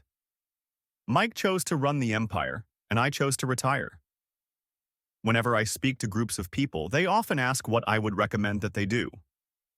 How do I get started? Is there a book you would recommend? What should I do to prepare my children? What is your secret to success? How do I make millions? Whenever I hear one of these questions, I'm reminded of the following story. The Richest Businessman. In 1923, a group of our greatest leaders and richest businessmen held a meeting at the Edgewater Beach Hotel in Chicago. Among them were Charles Schwab, head of the largest independent steel company; Samuel Insull, president of the world's largest utility; Howard Hopson, head of the largest gas company; Ivar Kreuger, president of International Match Co., one of the world's largest companies at that time; Leon Fraser, president of the Bank of International Settlements; Richard Whitney, president of the New York Stock Exchange; Arthur Cotton and Jesse Livermore, two of the biggest stock speculators; and Albert Fall, a member of President Harding's cabinet. 25 years later, 9 of these titans ended their lives as follows. Schwab died penniless, after living for 5 years on borrowed money. Insull died broke in a foreign land, and Kreuger and Cotton also died broke. Hopson went insane. Whitney and Albert Fall were released from prison, and Fraser and Livermore committed suicide. I doubt if anyone can say what really happened to these men. If you look at the date, 1923, it was just before the 1929 market crash and the Great Depression, which I suspect had a great impact on these men and their lives. The point is this: today, we live in times of greater and faster change than these men did. I suspect there will be many booms and busts in the coming years that will parallel the ups and downs these men faced. I am concerned that too many people are too focused on money and not on their greatest wealth, their education. If people are prepared to be flexible, keep an open mind, and learn, they will grow richer and richer despite tough changes. If they think money will solve problems, they will have a rough ride. Intelligence solves problems and produces money. Money without financial intelligence is money soon gone. Most people fail to realize that in life, it's not how much money you make, it's how much money you keep. We've all heard stories of lottery winners who are poor, then suddenly rich, and then poor again. They win millions, yet are soon back where they started. Or stories of professional athletes who at the age of 24 are earning millions, but are sleeping under a bridge 10 years later. I remember a story of a young basketball player who a year ago had millions. Today, at just 29, he claims his friends, attorney, and accountant took his money, and he was forced to work at a car wash for minimum wage. He was fired from the car wash because he refused to take off his championship ring as he was wiping off the cars. His story made national news, and he is appealing his termination, claiming hardship and discrimination. He claims that the ring is all he has left, and if it was stripped away, he'll crumble. I know so many people who became instant millionaires, and while I am glad some people have become richer and richer, I caution them that, in the long run, it's not how much money you make. It's how much you keep and how many generations you keep it. So when people ask, "Where do I get started?" or "Tell me how to get rich quick," they often are greatly disappointed with my answer. I simply say to them what my rich dad said to me when I was a little kid. If you want to be rich, you need to be financially literate. That idea was drummed into my head every time we were together. As I said, my educated dad stressed the importance of reading books, while my rich dad stressed the need to master financial literacy. If you're going to build the Empire State Building, the first thing you need to do is dig a deep hole and pour a strong foundation. If you are going to build a home in the suburbs, all you need to do is pour a 6-inch slab of concrete. Most people, in their drive to get rich, are trying to build an Empire State Building on a 6-inch slab. Our school system, created in the agrarian age, still believes in homes with no foundation. Dirt floors are still the rage. So kids graduate from school with virtually no financial foundation. One day, sleepless and deep in debt in suburbia, living the American dream, they decide that the answer to their financial problems is to find a way to get rich quick. Construction on the skyscraper begins. It goes up quickly, and soon, instead of the Empire State Building, we have the Leaning Tower of suburbia. The sleepless nights return. As for Mike and me in our adult years, both of our choices were possible because we were taught to pour a strong financial foundation when we were just kids. Accounting is possibly the most confusing, boring subject in the world, but if you want to be rich long-term, it could be the most important subject. For Rich Dad, the question was how to take a boring and confusing subject and teach it to kids. The answer he found was to make it simple by teaching it in pictures. My rich dad poured a strong financial foundation for Mike and me. Since we were just kids, he created a simple way to teach us.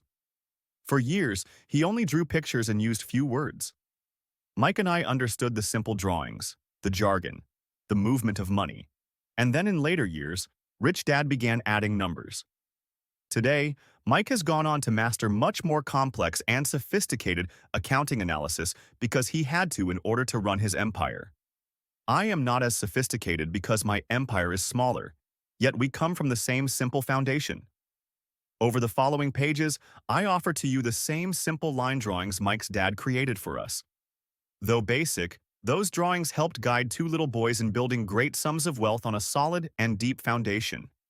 Rich people acquire assets. The poor and middle class acquire liabilities that they think are assets. Rule number 1.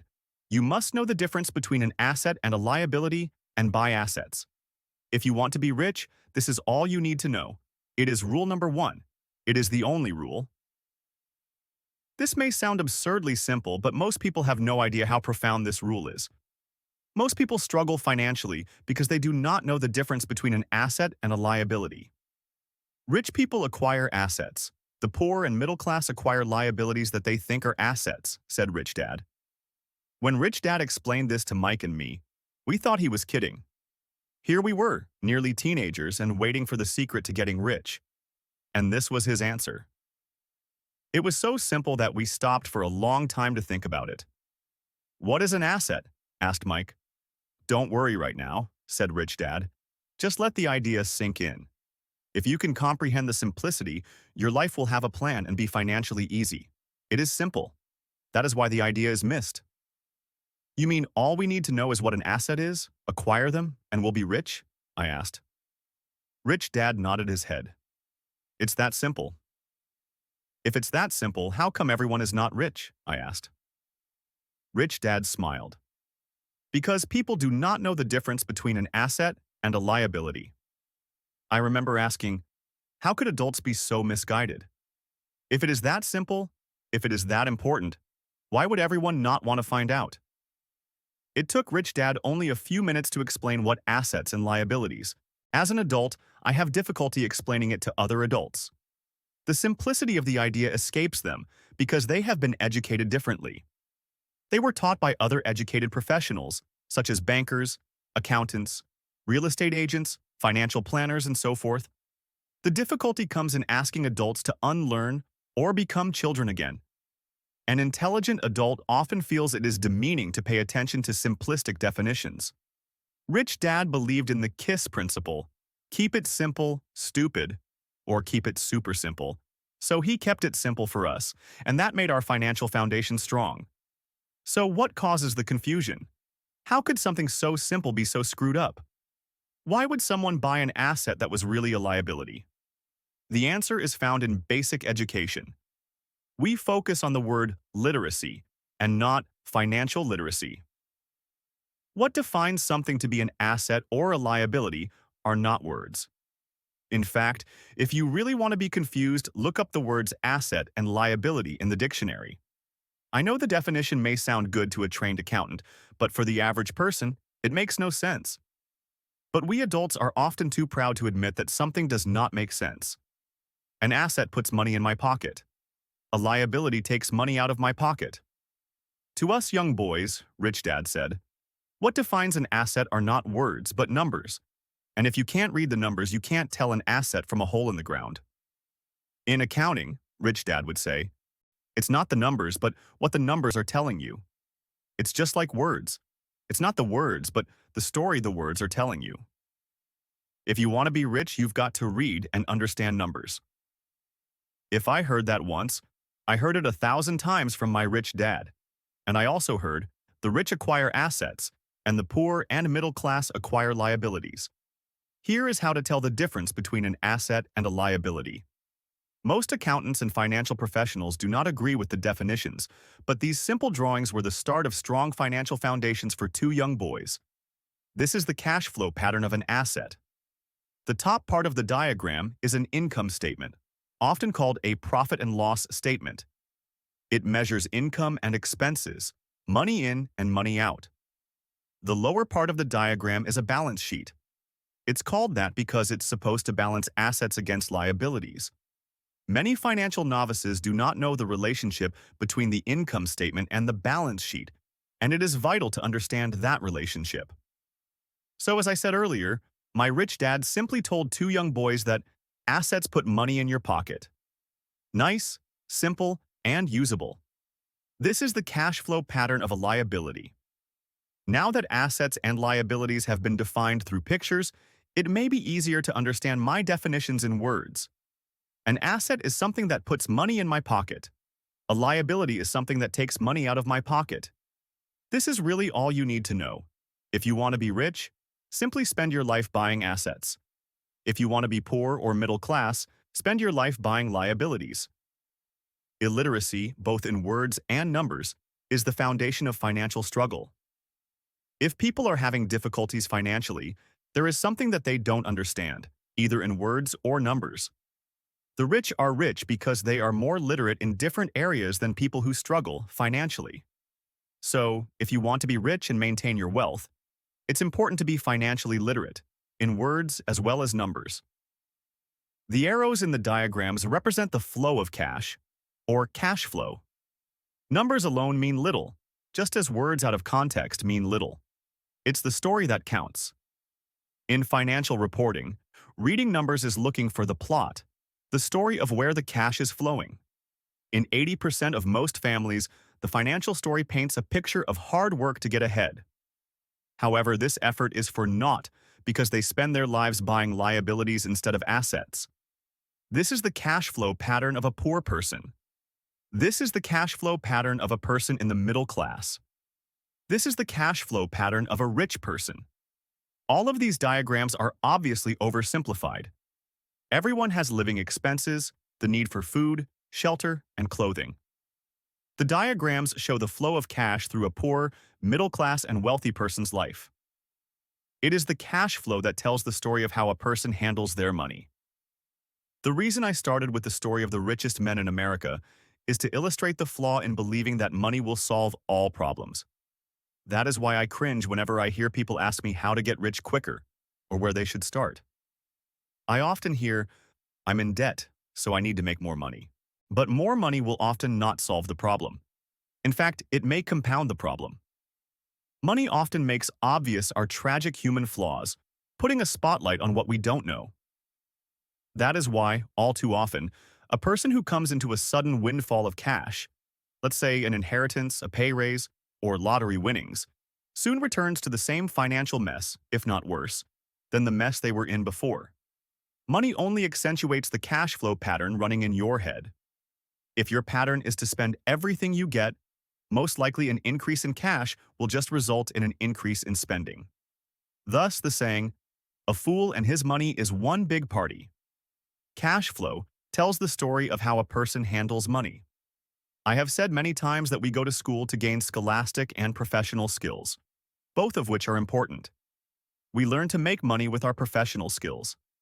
In the 1960s, when I was in high school, if someone did well academically, people assumed this bright student would go on to be a medical doctor because it was the profession with the promise of the greatest financial reward.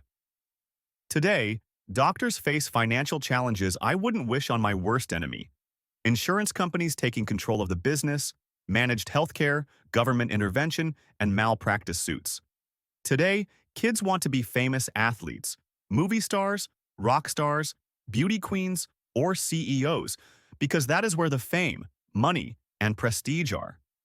That is the reason it is so hard to motivate kids in school today. They know that professional success is no longer solely linked to academic success, as it once was. Because students leave school without financial skills, millions of educated people pursue their profession successfully, but later find themselves struggling financially. They work harder, but don't get ahead. What is missing from their education is not how to make money, but how to manage money. It's called financial aptitude. What you do with the money once you make it, how to keep people from taking it from you, how to keep it longer, and how to make that money work hard for you. Most people don't understand why they struggle financially because they don't understand cash flow. A person can be highly educated, professionally successful, and financially illiterate. These people often work harder than they need to because they learned how to work hard, but not how to have their money work hard for them. How the quest for a financial dream turns into a financial nightmare. The classic story of hardworking people has a set pattern. Recently married, the happy, highly educated young couple moves into one of their cramped rented apartments. Immediately, they realize that they are saving money because two can live as cheaply as one. The problem is, the apartment is cramped. They decide to save money to buy their dream home so they can have kids. They now have two incomes, and they begin to focus on their careers. Their incomes begin to increase. As their incomes go up, their expenses go up as well. The number one expense for most people is taxes. Many people think it's income tax, but for most Americans, their highest tax is Social Security. As an employee, it appears as if the Social Security tax combined with the Medicare tax rate is roughly 7.5%, but it's really 15% since the employer must match the Social Security amount. In essence, it is money the employer can't pay you. On top of that, you still have to pay income tax on the amount deducted from your wages for Social Security tax, income you never received because it went directly to Social Security through withholding. Going back to the young couple, as a result of their incomes increasing, they decide to buy the house of their dreams. Once in their house, they have a new tax, called property tax. Then they buy a new car, new furniture, and new appliances to match their new house.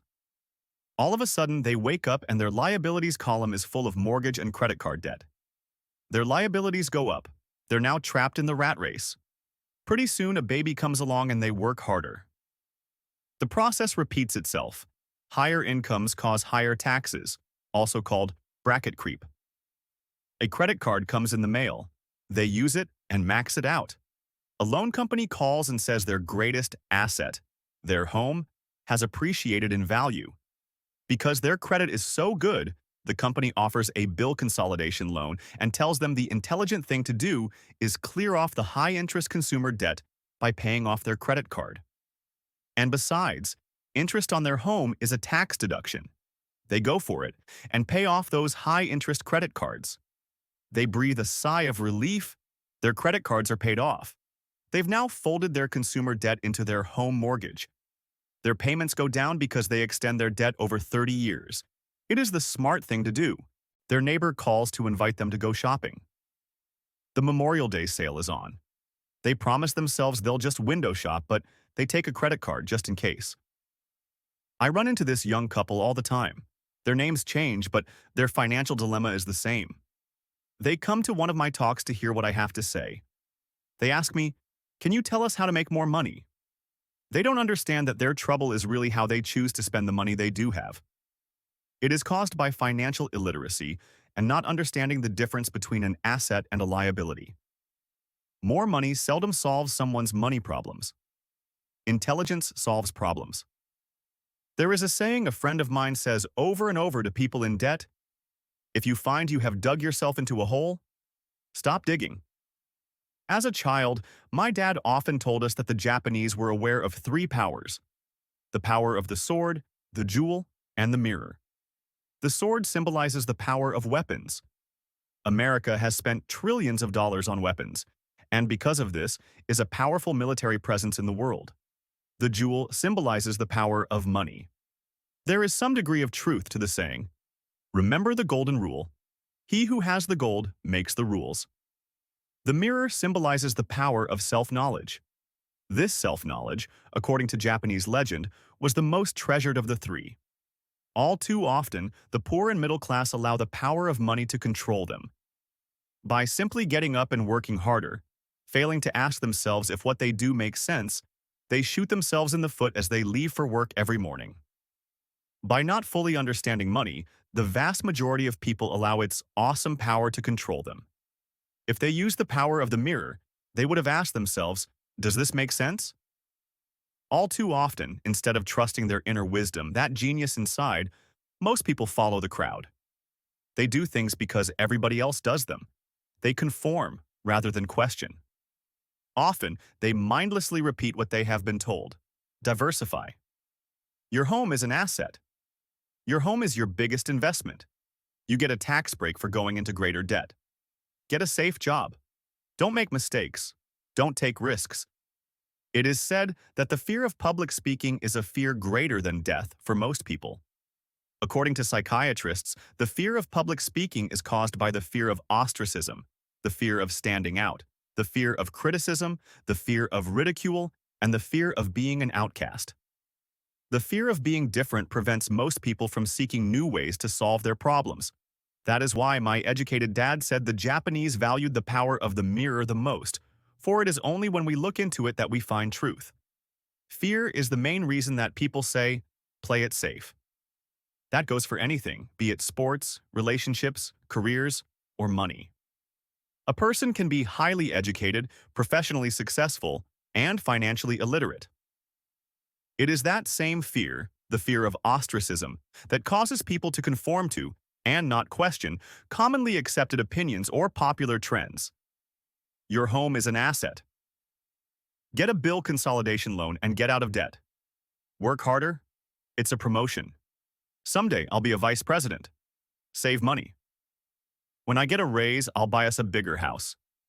Mutual funds are safe. Many financial problems are caused by trying to keep up with the Joneses. Occasionally, we all need to look in the mirror and be true to our inner wisdom rather than our fears. By the time Mike and I were 16 years old, we began to have problems in school. We were not bad kids. We just began to separate from the crowd. We worked for Mike's dad after school and on weekends. Mike and I often spent hours after work just sitting at a table with his dad while he held meetings with his bankers, attorneys, accountants, brokers, investors, managers, and employees. Here was a man who had left school at 13 who was now directing, instructing, ordering, and asking questions of educated people. They came at his beck and call and cringed when he didn't approve of them. Here was a man who had not gone along with the crowd. He was a man who did his own thinking and detested the words, "We have to do it this way because that's the way everyone else does it." He also hated the word can't. If you wanted him to do something, just say, "I don't think you can do it." Mike and I learned more sitting in on his meetings than we did in all our years of school, college included. Mike's dad was not book smart, but he was financially educated and successful as a result. He told us over and over again, an intelligent person hires people who are more intelligent than he is. So Mike and I had the benefit of spending hours listening to and learning from intelligent people. But because of this, Mike and I couldn't go along with the standard dogma our teachers preached, and that caused problems. Whenever the teacher said, "If you don't get good grades, you won't do well in the real world," Mike and I just raised our eyebrows. When we were told to follow set procedures and not deviate from the rules, we could see how school discouraged creativity. We started to understand why our rich dad told us that schools were designed to produce good employees instead of employers. Occasionally, Mike or I would ask our teachers how what we studied was applicable in the real world, or why we never studied money and how it worked. To the latter question, we often got the answer that money was not important, that if we excelled in our education, the money would follow. The more we knew about the power of money, the more distant we grew from the teachers and our classmates. My highly educated dad never pressured me about my grades, but we did begin to argue about money. By the time I was 16, I probably had a far better foundation with money than both my parents. I could keep books. I listened to tax accountants, corporate attorneys, bankers, real estate brokers, investors, and so forth. By contrast, my dad talked to other teachers. One day, my dad told me that our home was his greatest investment. A not too pleasant argument took place when I showed him why I thought a house was not a good investment. The above diagram illustrates the difference in perception between my rich dad and my poor dad when it came to their homes. One dad thought his house was an asset, and the other dad thought it was a liability. I remember when I drew the following diagram for my dad showing him the direction of cash flow. I also showed him the ancillary expenses that went along with owning the home. A bigger home meant bigger expenses, and the cash flow kept going out through the expense column. Today, people still challenge me on the idea of a house not being an asset. I know that for many people, it is their dream as well as their largest investment, and owning your own home is better than nothing. I simply offer an alternate way of looking at this popular dogma. If my wife and I were to buy a bigger, flashier house, we realize it wouldn't be an asset. It would be a liability since it would take money out of our pocket. So here is the argument I put forth. I really don't expect most people to agree with it, because your home is an emotional thing, and when it comes to money, high emotions tend to lower financial intelligence. I know from personal experience that money has a way of making every decision emotional. When it comes to houses, most people work all their lives paying for a home they never own. In other words, most people buy a new house every few years, each time incurring a new 30-year loan to pay off the previous one. Even though people receive a tax deduction for interest on mortgage payments, they pay for all their other expenses with after-tax dollars, even after they pay off their mortgage. My wife's parents were shocked when the property taxes on their home increased to $1,000 a month. This was after they had retired, so the increase put a strain on their retirement budget, and they felt forced to move. Houses do not always go up in value. I have friends who owe $1 million for a home that today would sell for far less. The greatest losses of all are those from missed opportunities. If all your money is tied up in your house, you may be forced to work harder because your money continues blowing out of the expense column instead of adding to the asset column. The classic middle-class cash flow pattern. If a young couple would put more money into their asset column early on, their later years would be easier. Their assets would have grown and would be available to help cover expenses. All too often, a house only serves as a vehicle for incurring a home equity loan to pay for mounting expenses. In summary, the end result in making a decision to own a house that is too expensive in lieu of starting an investment portfolio impacts an individual in at least the following 3 ways. 1.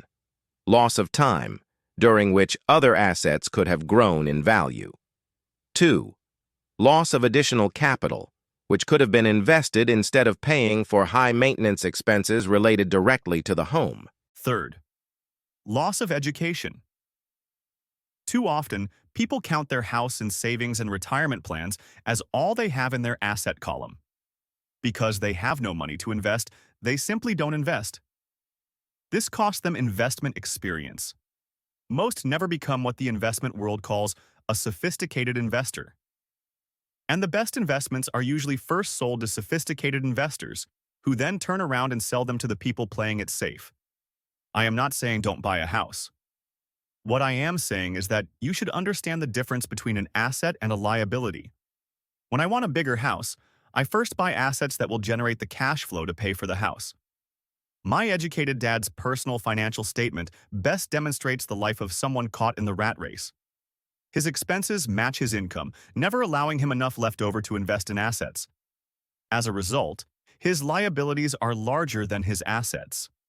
The following diagram on the left shows my poor dad's income statement. It is worth 1,000 words. It shows that his income and expenses are equal, while his liabilities are larger than his assets. My rich dad's personal financial statement on the right reflects the results of a life dedicated to investing and minimizing liabilities. Why the rich get richer. A review of my rich dad's financial statement shows why the rich get richer.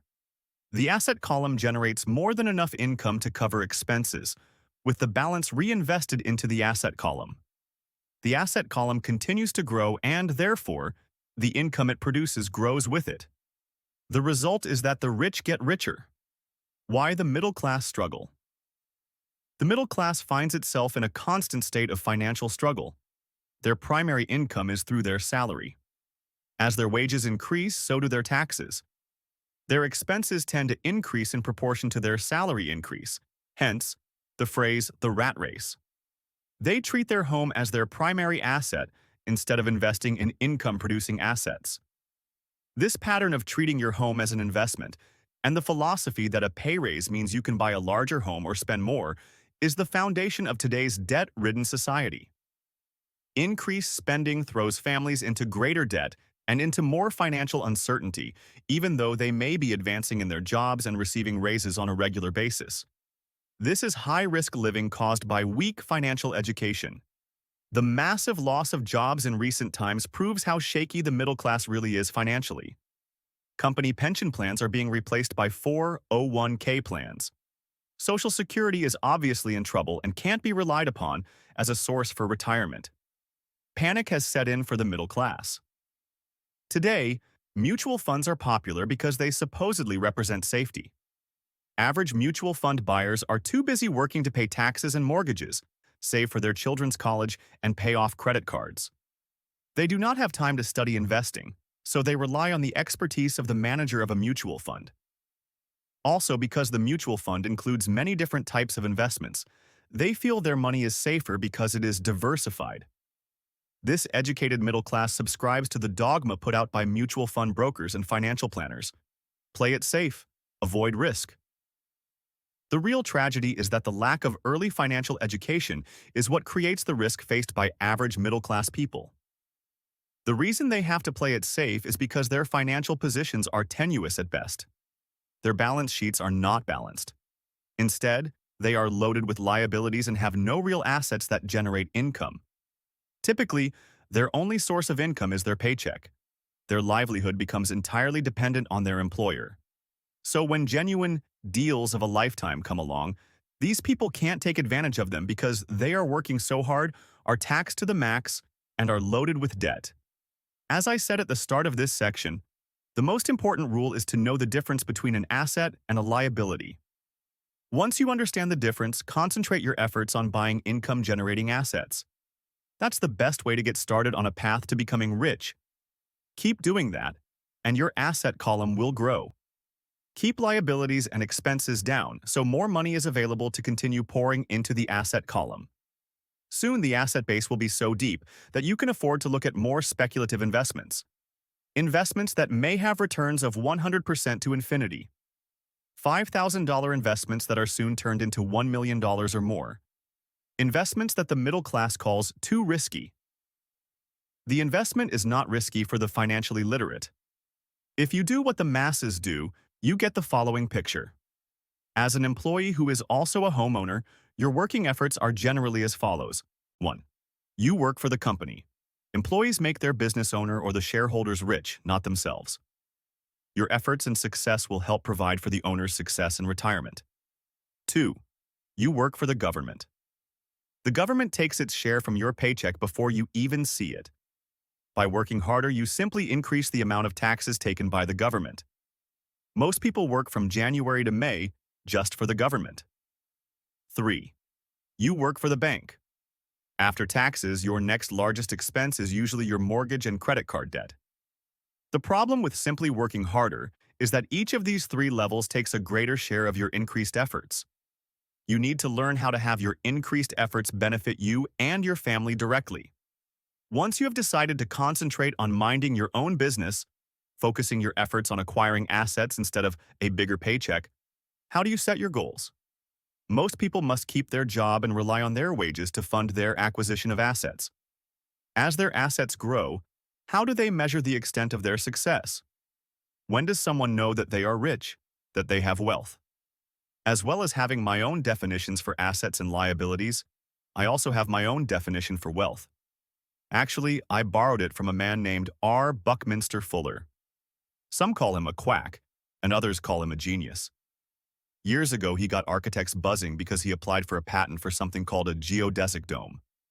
But in the application, Fuller also said something about wealth. It was pretty confusing at first, but after reading it, it began to make some sense. Wealth is a person's ability to survive so many number of days forward. Or, if I stopped working today, how long could I survive? Unlike net worth, the difference between your assets and liabilities, which is often filled with a person's expensive junk and opinions of what things are worth. This definition creates the possibility for developing a truly accurate measurement. I could now measure and know where I was in terms of my goal to become financially independent. Although net worth often includes non-cash producing assets, like stuff you bought that now sits in your garage, wealth measures how much money your money is making and, therefore, your financial survivability. Wealth is the measure of the cash flow from the asset column compared with the expense column. Let's use an example. Let's say I have cash flow from my asset column of $1,000 a month. And I have monthly expenses of $2,000. What is my wealth? Let's go back to Buckminster Fuller's definition.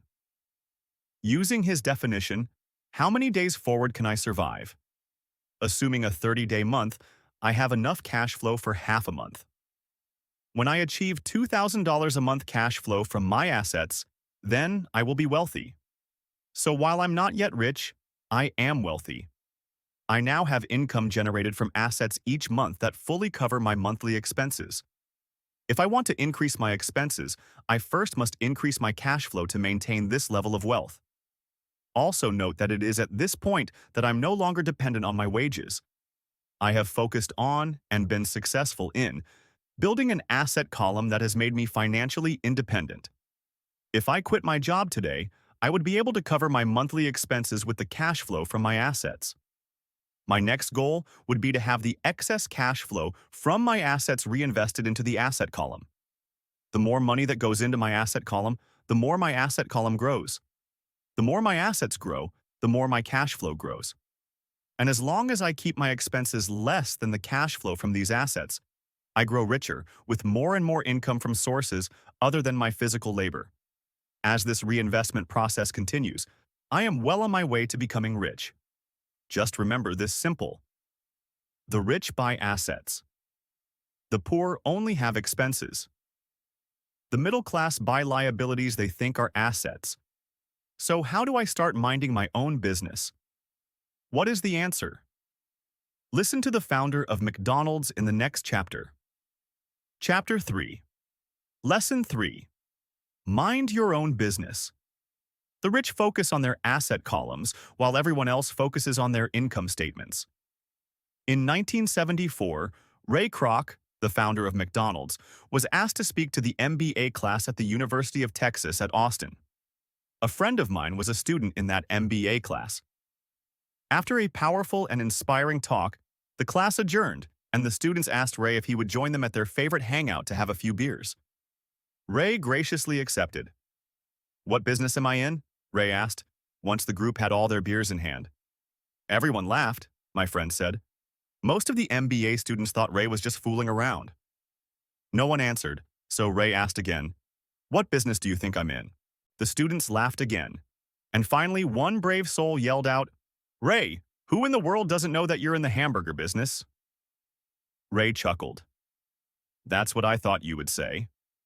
He paused and then quickly added, "Ladies and gentlemen, I'm not in the hamburger business. My business is real estate." As my friend tells the story, Ray spent a good amount of time explaining his viewpoint. In his business plan, Ray knew that the primary business focus was to sell hamburger franchises, but what he never lost sight of was the location of each franchise. He knew that the land and its location were the most significant factors in the success of each franchise. Basically, the person who bought the franchise was also buying the real estate under the franchise for Ray Kroc's organization. Today, McDonald's is the largest single owner of real estate in the world, owning even more than the Catholic Church. McDonald's owns some of the most valuable intersections and street corners in America and around the globe. My friend considers this as one of the most important lessons in his life. Today he owns car washes, but his business is the real estate under those car washes. The previous chapter presented diagrams illustrating that most people work for everyone but themselves. They work first for the owners of the company, then for the government through taxes, and finally for the bank that owns their mortgage. When I was a young boy, we did not have a McDonald's nearby. Yet my rich dad was responsible for teaching Mike and me the same lesson that Ray Kroc talked about at the University of Texas. It is secret number 3 of the rich. That secret is, mind your own business. Financial struggle is often directly the result of people working all their lives for someone else. Many people will simply have nothing at the end of their working days to show for their efforts. Our current educational system focuses on preparing today's youth to get good jobs by developing scholastic skills. Their lives will revolve around their wages or, as described earlier, their income column. Many will study further to become engineers, scientists, cooks, police officers, artists, writers, and so on. These professional skills allow them to enter the workforce and work for money. But there is a big difference between your profession and your business. Often I ask people, "What is your business?" And they will say, "Oh, I'm a banker." Then I ask them if they own the bank, and they usually respond, "No, I work there." In that instance, they have confused their profession with their business. Their profession may be a banker, but they still need their own business. A problem with school is that you often become what you study. So if you study cooking, you become a chef. If you study the law, you become an attorney. And a study of auto mechanics makes you a mechanic. The mistake in becoming what you study is that too many people forget to mind their own business. They spend their lives minding someone else's business and making that person rich.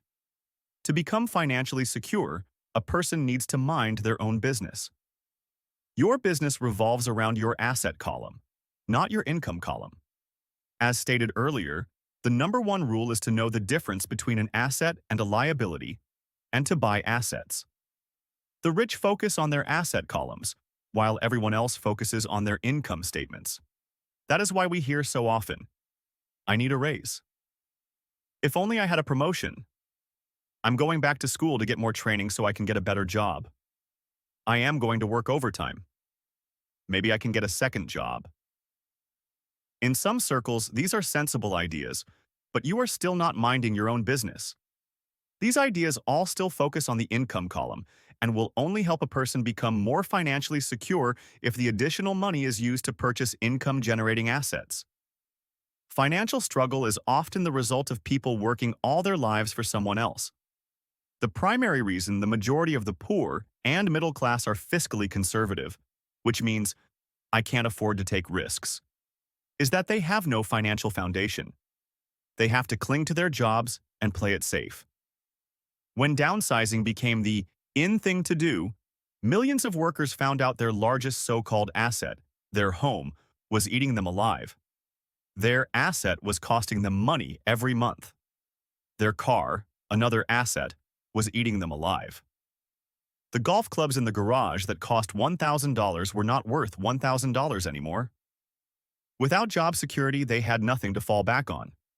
What they thought were assets could not help them survive in a time of financial crisis. I assume most of us have filled out a credit application to buy a house or a car. It's always interesting to look at the net worth section because of what accepted banking and accounting practices allow a person to count as assets. One day when I wanted a loan, my financial position did not look too good. So I added my new golf clubs, my art collection, books, electronics, Armani suits, wristwatches, shoes, and other personal effects to boost the number in the asset column. But I was turned down because I had too much investment real estate. The loan committee didn't like that I made so much money from rent. They wanted to know why I did not have a normal job with a salary. They did not question the Armani suits, golf clubs, or art collection. Life is sometimes tough when you do not fit the standard profile. I cringe every time I hear someone say to me that their net worth is $1 million or $100,000 or whatever. One of the main reasons net worth is not accurate is simply because the moment you begin selling your assets, you are taxed for any gains. So many people have put themselves in deep financial trouble when they run short of income. To raise cash, they sell their assets. But their personal assets can generally be sold for only a fraction of the value that is listed on their personal balance sheet. Or if there is a gain on the sale of the assets, they are taxed on the gain. So again, the government takes its share, thus reducing the amount available to help them out of debt. That is why I say someone's net worth is often worth less than they think. Start minding your own business.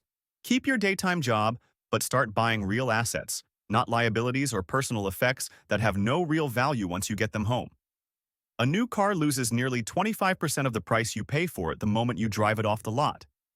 It is not a true asset even if your banker lets you list it as one. My $400 new titanium driver was worth $150 the moment I teed off. Keep expenses low, reduce liabilities, and diligently build a base of solid assets.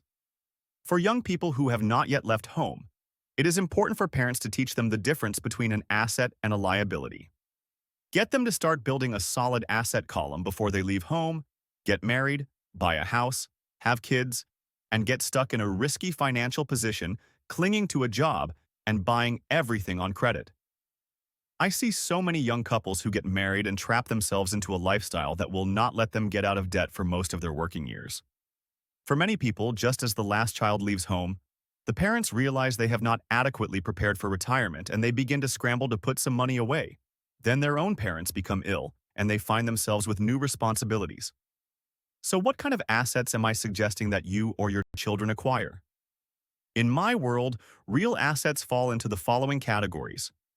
Businesses that do not require my presence, I own them, but they are managed or run by other people.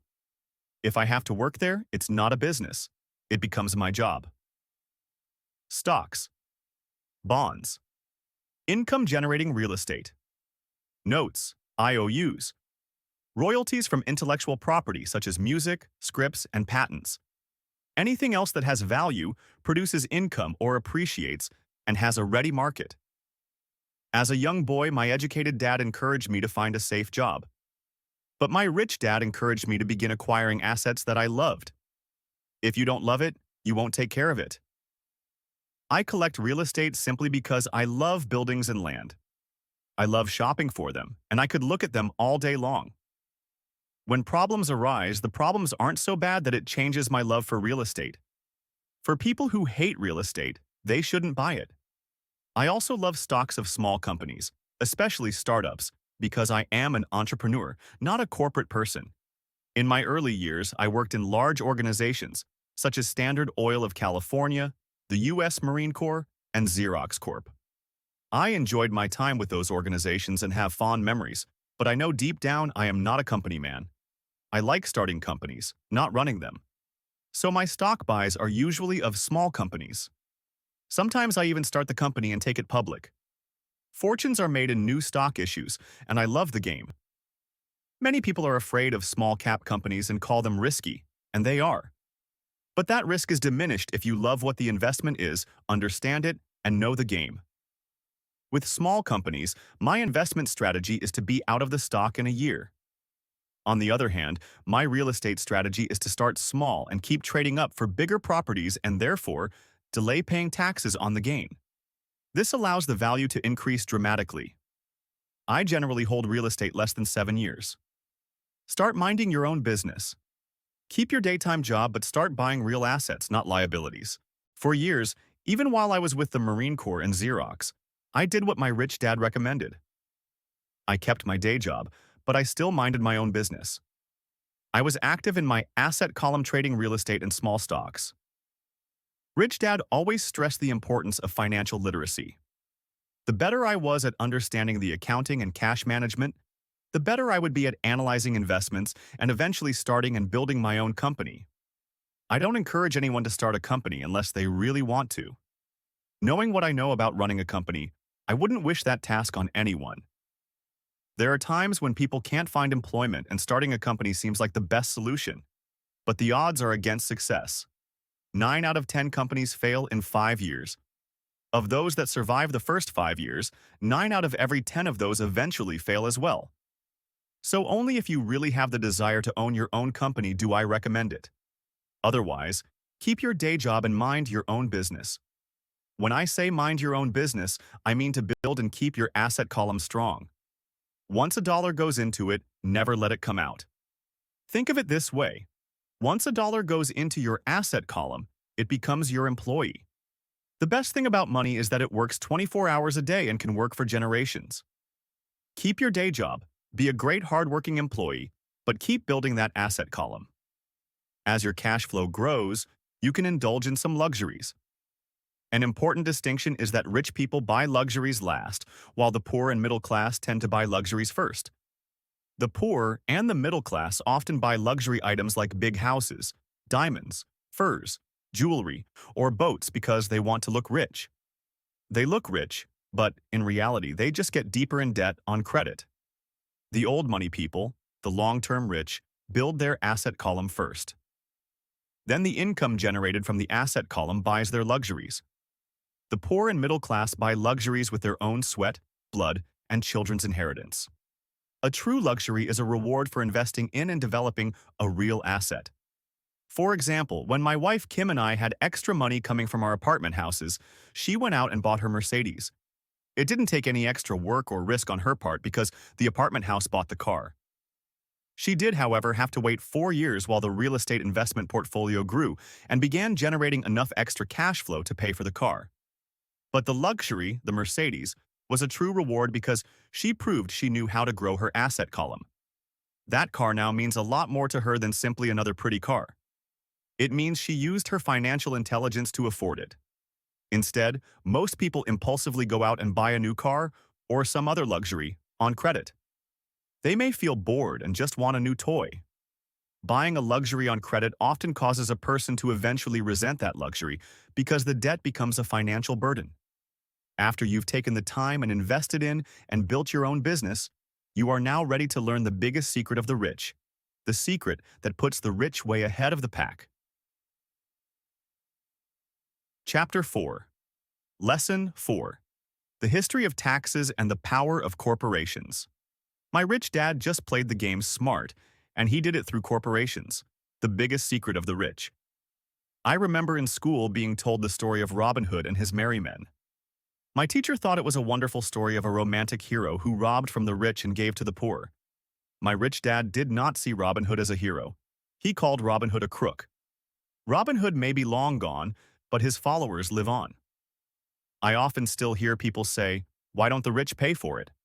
Or, "The rich should pay more in taxes and give it to the poor."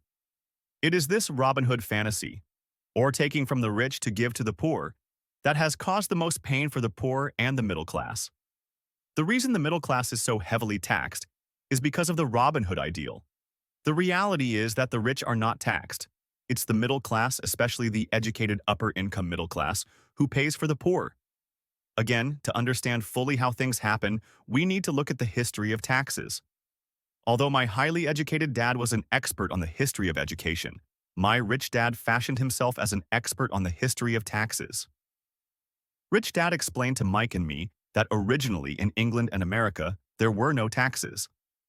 Occasionally, there were temporary taxes levied in order to pay for wars. The king or the president would put the word out and ask everyone to chip in. Taxes were levied in Britain for the fight against Napoleon from 1799 to 1816, and in America to pay for the Civil War from 1861 to 1865. In 1874, England made income tax a permanent levy on its citizens. In 1913, an income tax became permanent in the United States with the adoption of the 16th Amendment to the U.S. Constitution. At one time, Americans were anti-tax. It had been the tax on tea that led to the famous Tea Party in Boston Harbor, an incident that helped ignite the Revolutionary War. It took approximately 50 years in both England and the United States to sell the idea of a regular income tax. What these historical dates fail to reveal is that both of these taxes were initially levied against only the rich. It was this point that Rich Dad wanted Mike and me to understand.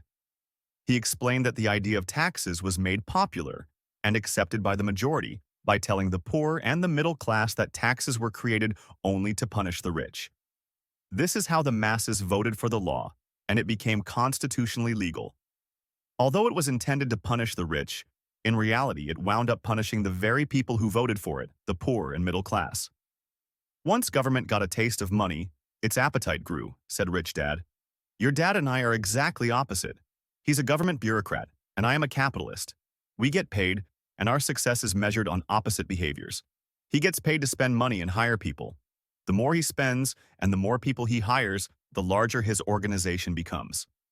In the government, a large organization is a respected organization. On the other hand, within my organization, the fewer people I hire and the less money I spend, the more I am respected by my investors. That's why I don't like government people. They have different objectives than most business people. As the government grows, more and more tax dollars are needed to support it. My educated dad sincerely believed that government should help people.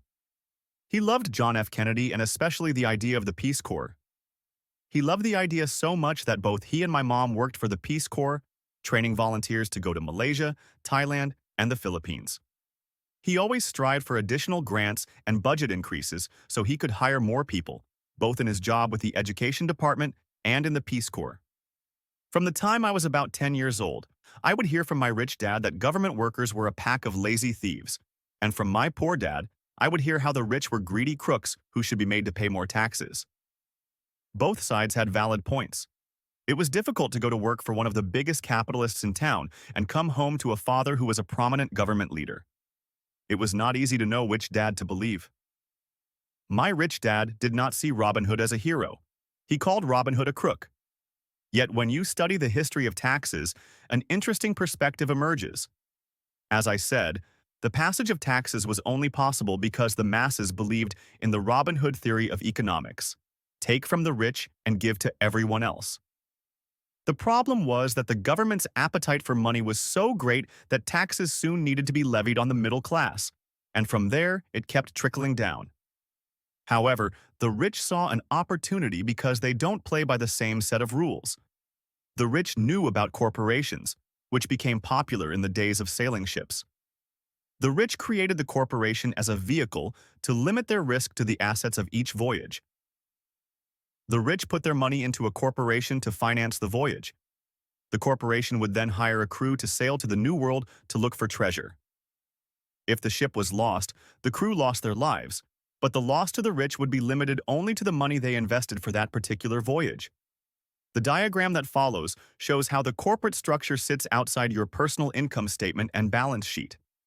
It is the knowledge of the legal corporate structure that really gives the rich a vast advantage over the poor and the middle class. Having two fathers teaching me, one a socialist and the other a capitalist, I quickly began to realize that the philosophy of the capitalist made more financial sense to me. It seemed to me that the socialists ultimately penalized themselves due to their lack of financial education. No matter what the take from the rich crowd came up with, the rich always found a way to outsmart them. That is how taxes were eventually levied on the middle class. The rich outsmarted the intellectuals solely because they understood the power of money, a subject not taught in schools. How did the rich outsmart the intellectuals? Once the take from the rich tax was passed, cash started flowing into government coffers. Initially, people were happy. Money was handed out to government workers and the rich. It went to government workers in the form of jobs and pensions, and it went to the rich via their factories receiving government contracts. The government received a large pool of money, but the problem was the fiscal management of that money. The government ideal is to avoid having excess money. If you fail to spend your allotted funds, you risk losing it in the next budget. You would certainly not be recognized for being efficient. Business people, on the other hand, are rewarded for having excess money and are applauded for their efficiency. As this cycle of growing government spending continued, the demand for money increased, and the tax the rich idea was adjusted to include lower income levels, down to the very people who voted it in, the poor and the middle class. True capitalists use their financial knowledge to simply find an escape. They headed back to the protection of a corporation. But what many people who have never formed a corporation don't know is that a corporation is not really a thing. A corporation is merely a file folder with some legal documents in it, sitting in some attorney's office and registered with a state government agency. It's not a big building or a factory or a group of people. A corporation is merely a legal document that creates a legal body without a soul. Using it, the wealth of the rich was once again protected. It was popular because the income tax rate of a corporation is less than the individual income tax rates. In addition, certain expenses could be paid by a corporation with pre-tax dollars. This war between the haves and have-nots has raged for hundreds of years. The battle is waged whenever and wherever laws are made, and it will go on forever. The problem is that the people who lose are the uninformed, the ones who get up every day and diligently go to work and pay taxes. If they only understood the way the rich play the game, they could play it too. Then they would be on their way to their own financial independence. This is why I cringe every time I hear a parent advise their children to go to school so they can find a safe, secure job. An employee with a safe, secure job without financial aptitude has no escape. Average Americans today work 4 to 5 months for the government just to cover their taxes. In my opinion, that is simply too long. The harder you work, the more you pay the government. That is why I believe that the idea of take from the rich backfired on the very people who voted it in. Every time people try to punish the rich don't simply comply. They react. They have the money, power, and intent to change things. They don't just sit there and voluntarily pay more taxes. Instead, they search for ways to minimize their tax burden. They hire smart attorneys and accountants and persuade politicians to change laws or create legal loopholes. They use their resources to effect change. The tax code of the United States also allows other ways to reduce taxes. Most of these vehicles are available to anyone, but it is the rich who find them because they are minding their own business. For example, 1031 is jargon for Section 1031 of the Internal Revenue Code, which allows a seller to delay paying taxes on a piece of real estate that is sold for a capital gain through an exchange for a more expensive piece of real estate. Real estate is one investment vehicle that has a great tax advantage. As long as you keep trading up in value, you will not be taxed on the gains until you liquidate. People who don't take advantage of these legal tax savings are missing a great opportunity to build their asset columns. The poor and middle class don't have the same resources. They sit there and let the government's needles enter their arm and allow the blood donation to begin. Today, I am constantly shocked at the number of people who pay more taxes or take fewer deductions simply because they are afraid of the government. I have friends who have had their businesses shut down and destroyed, only to find out it was a mistake on the part of the government. I realize all that. But the price of working from January to May is a high price to pay for that intimidation. My poor dad never fought back. My rich dad didn't either. He just played the game smarter, and he did it through corporations, the biggest secret of the rich. You may remember the first lesson I learned from my rich dad. I was a little boy of 9 who had to sit and wait for him to choose to talk to me. I sat in his office waiting for him to get to me. He was ignoring me on purpose. He wanted me to recognize his power and to desire to have that power for myself one day. During all the years I studied and learned from him, he always reminded me that knowledge is power. And with money comes great power that requires the right knowledge to keep it and make it multiply. Without that knowledge, the world pushes you around. Rich Dad constantly reminded Mike and me that the biggest bully was not the boss or the supervisor, but the taxman. The taxman will always take more if you let him. The first lesson of having money work for you, as opposed to you working for money, is all about power. If you work for money, you give the power to your employer. If money works for you, you keep the power and control it. If you work for money, you give the power to you employer. If money works for you, you keep the power and control it. Once we had this knowledge of the power of money working for us, he wanted us to be financially smart and not let anyone or anything push us around. If you're ignorant, it's easy to be bullied. If you know what you're talking about, you have a fighting chance. That is why he paid so much for smart tax accountants and attorneys. It was less expensive to pay them than to pay the government. His best lesson to me was, be smart and you won't be pushed around as much. He knew the law because he was a law-abiding citizen and because it was expensive to not know the law. If you know you're right, you're not afraid of fighting back. Even if you are taking on Robin Hood and his band of merry men. My highly educated dad always encouraged me to land a good job with a strong corporation. He spoke of the virtues of working your way up the corporate ladder. He didn't understand that, by relying solely on a paycheck from a corporate employer, I would be a docile cow ready for milking. When I told my rich dad of my father's advice, he only chuckled. "Why not own the ladder?" was all he said. As a young boy, I did not understand what rich dad meant by owning my own corporation. It was an idea that seemed impossible and intimidating. Although I was excited by the idea, my inexperience wouldn't let me envision the possibility that grown-ups would someday work for a company I would own. The point is that, if not for my rich dad, I would have probably followed my educated dad's advice. It was merely the occasional reminder of my rich dad that kept the idea of owning my own corporation alive and kept me on a different path. By the time I was 15 or 16, I knew I wasn't going to continue down the path my educated dad recommended. I didn't know how I was going to do it, but I was determined not to head in the direction most of my classmates were heading. That decision changed my life. Each dollar in my asset column was a great employee, working hard to make more employees and buy the boss a new Porsche. It was not until my mid-20s that my rich dad's advice began to make more sense to me. I was just out of the Marine Corps and working for Xerox.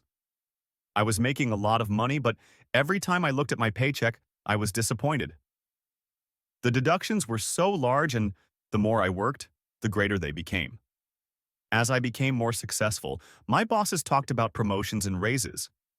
It was flattering, but I could hear my rich dad asking in my ear, "Who are you working for? Who are you making rich?"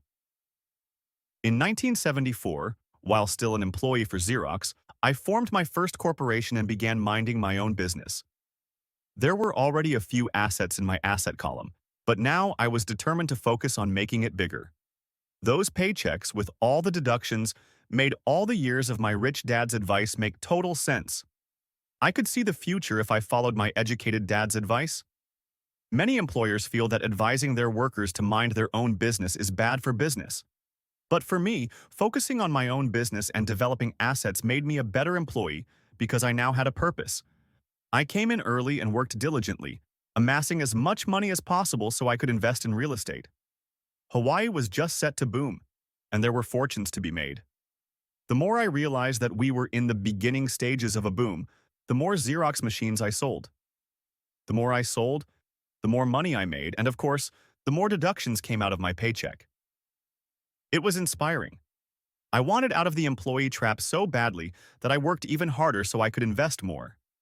By 1978, I was consistently one of the top 5 salespeople at the company. I badly wanted out of the rat race. In less than 3 years, I was making more in my real estate holding corporation than I was making at Xerox. And the money I was making in my asset column in my own corporation was money working for me, not me pounding on doors selling copiers. My rich dad's advice made much more sense. Soon the cash flow from my properties was so strong that my company bought me my first Porsche. My fellow Xerox salespeople thought I was spending my commissions. I wasn't. I was investing my commissions in assets. My money was working hard to make more money. Each dollar in my asset column was a great employee, working hard to make more employees and buy the boss a new Porsche with before-tax dollars. I began to work harder for Xerox. The plan was working, and my Porsche was the proof. By using the lessons I learned from my rich dad, I was able to get out of the proverbial rat race at an early age. It was made possible because of the strong financial knowledge I had acquired through Rich Dad's lessons. Without this financial knowledge, which I call financial intelligence or financial IQ, my road to financial independence would have been much more difficult. I now teach others in the hope that I may share my knowledge with them. I remind people that financial IQ is made up of knowledge from four broad areas of expertise. 1. Accounting. Accounting is financial literacy or the ability to read numbers. This is a vital skill if you want to build an empire. The more money you are responsible for, the more accuracy is required, or the house comes tumbling down. This is the left brain side, or the details. Financial literacy is the ability to read and understand financial statements, which allows you to identify the strengths and weaknesses of any business. 2. Investing. Investing is the science of money-making money. This involves strategies and formulas which use the creative right brain side. 3. Understanding markets. Understanding markets is the science of supply and demand.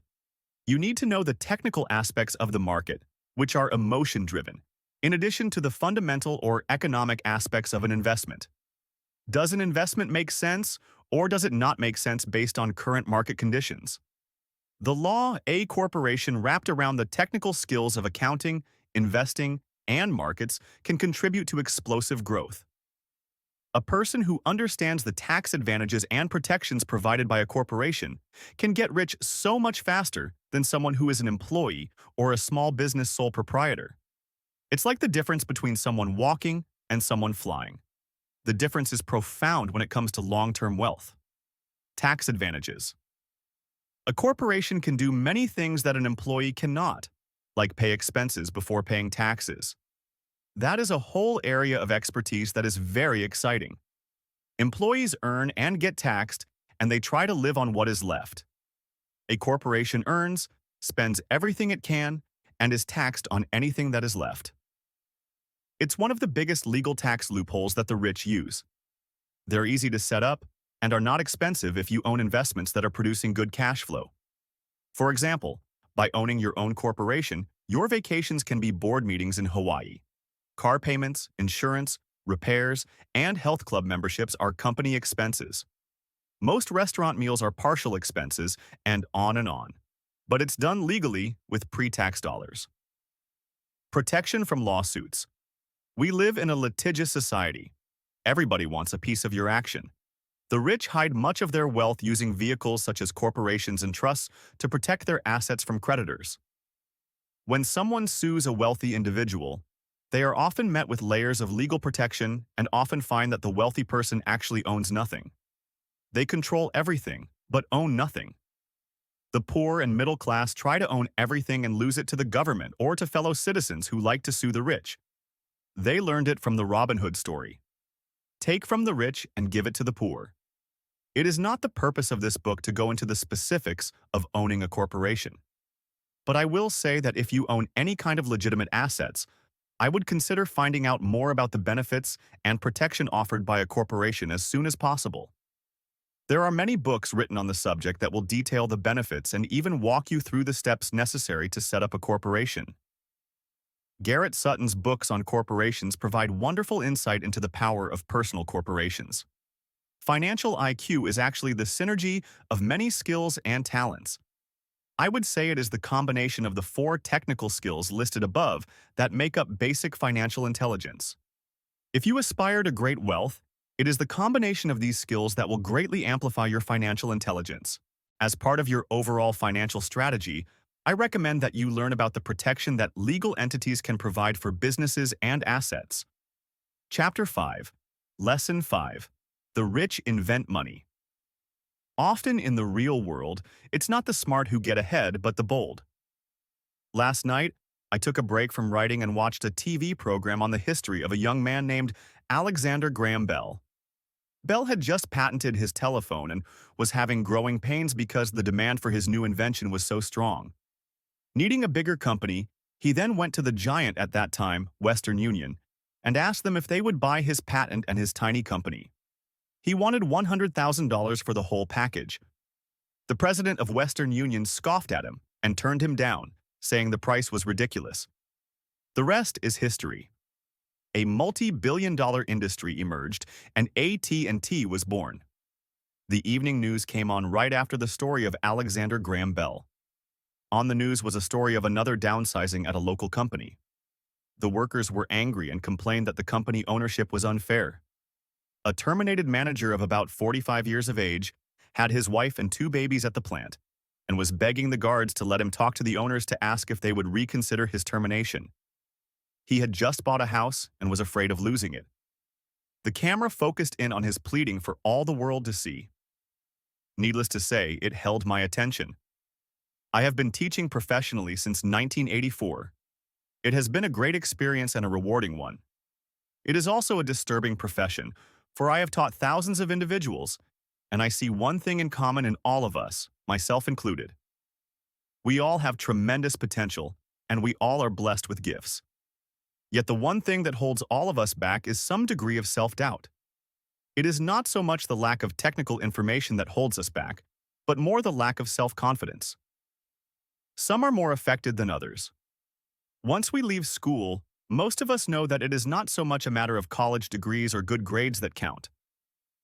In the real world outside of academics, something more than just grades is required. I have heard it called many things: guts, chutzpah, balls, audacity, bravado, cunning, daring, tenacity, and brilliance.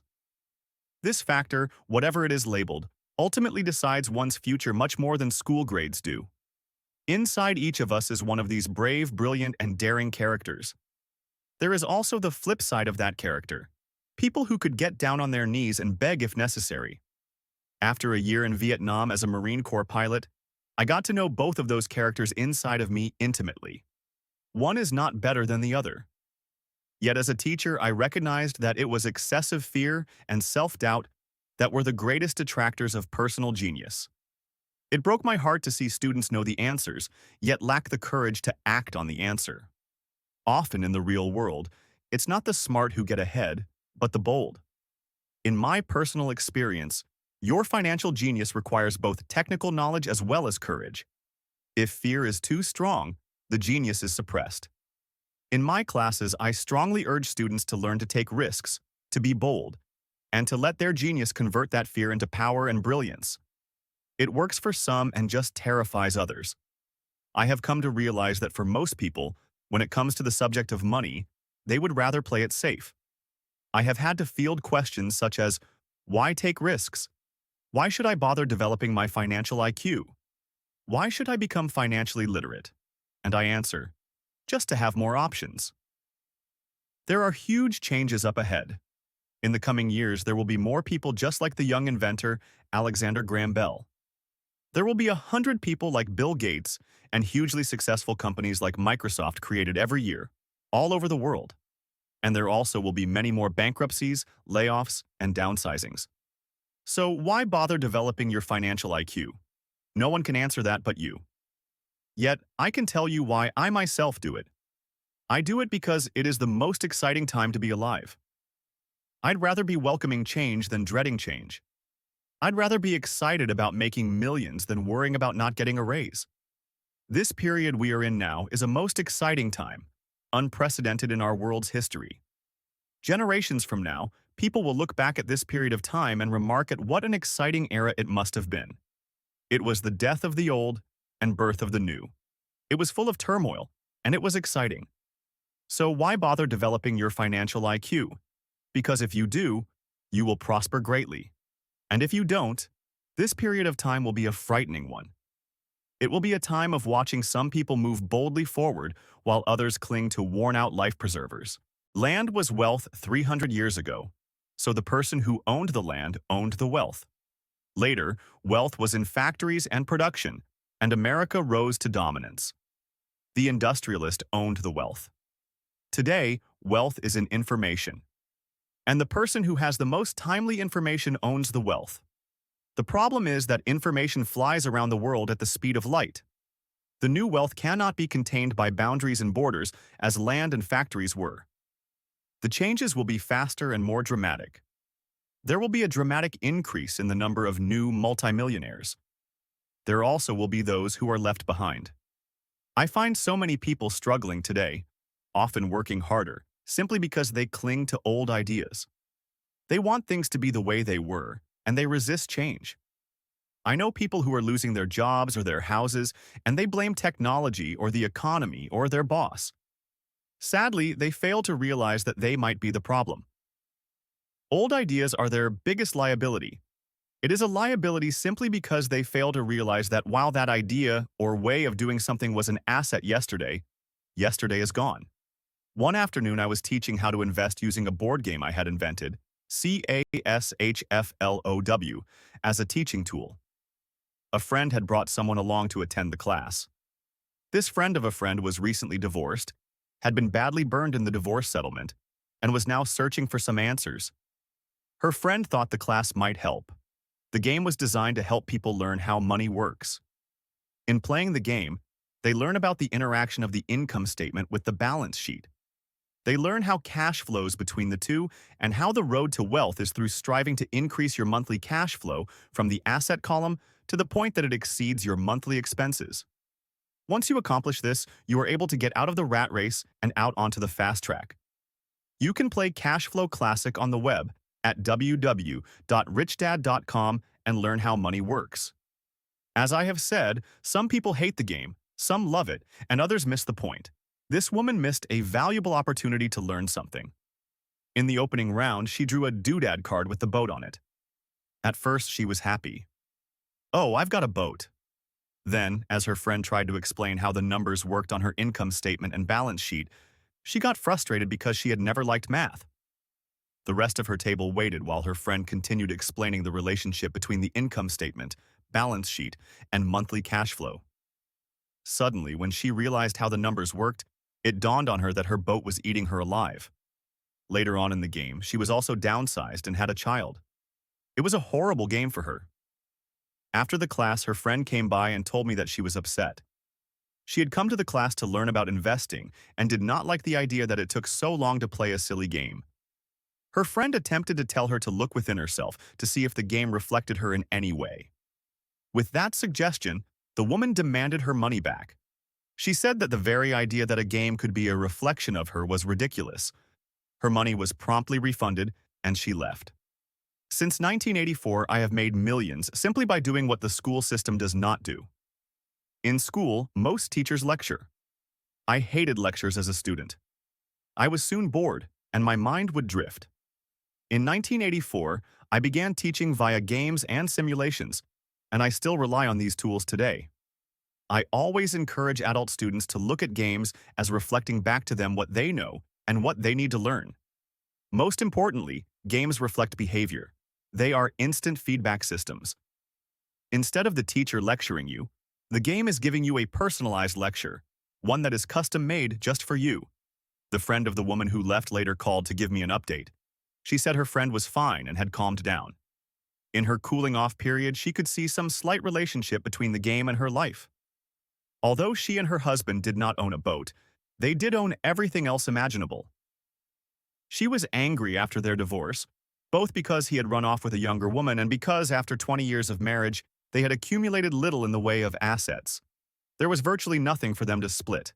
Their 20 years of married life had been incredible fun, but all they had accumulated was a ton of doodads. Games reflect behavior. They are instant feedback systems. She realized that her anger at doing the numbers, the income statement and balance sheet, came from her embarrassment about not understanding them. She had believed that finances were the man's job. She maintained the house and did the entertaining, and he handled the finances. She was now quite certain that in the last 5 years of their marriage, he had hidden money from her. She was angry at herself for not being more aware of where the money was going, as well as for not knowing about the other woman. Just like a board game, the world is always providing us with instant feedback. We could learn a lot if we tuned in more. One day not long ago, I complained to my wife that the cleaners must have shrunk my pants. My wife gently smiled and poked me in the stomach to inform me that the pants had not shrunk. Something else had expanded. Me. The cash flow game was designed to give every player personal feedback. Its purpose is to give you options. If you draw the boat card and it puts you into debt, the question is, now what can you do? How many different financial options can you come up with?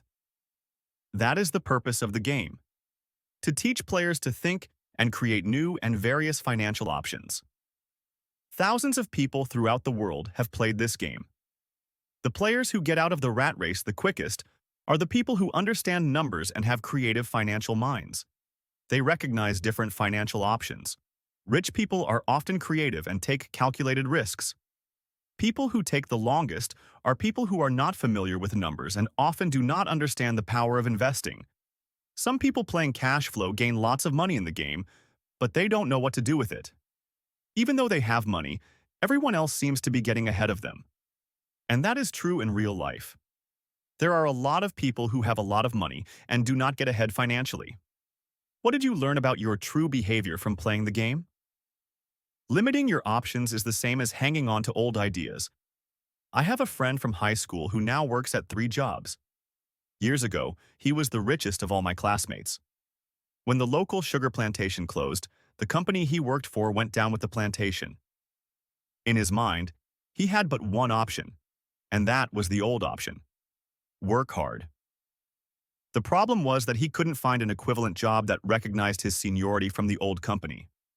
As a result, he is overqualified for the jobs he currently has, so his salary is lower.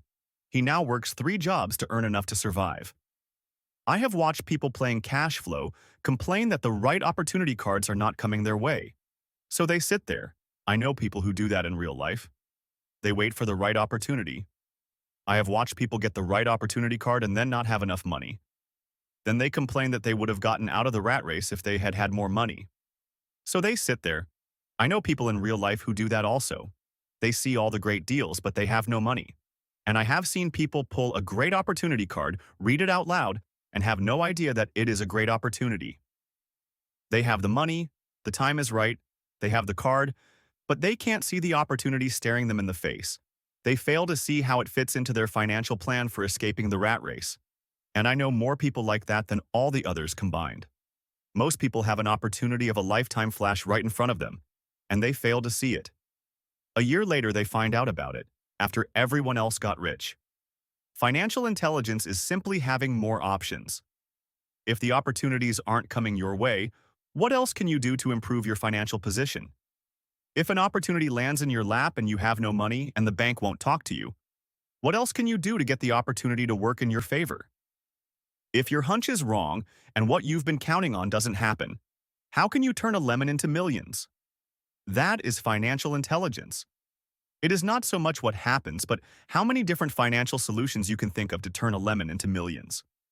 It is how creative you are in solving financial problems. Most people only know one solution: work hard, save, and borrow. So why would you want to increase your financial intelligence? Because you want to be the kind of person who creates your own luck. You take whatever happens and make it better. Few people realize that luck is created just as money is. And if you want to be luckier and create money instead of working hard, then your financial intelligence is important. If you are the kind of person who is waiting for the right thing to happen, you might wait for a long time. It's like waiting for all the traffic lights to be green for 5 miles before you'll start your trip. As young boys, Mike and I were constantly told by my rich dad that money is not real.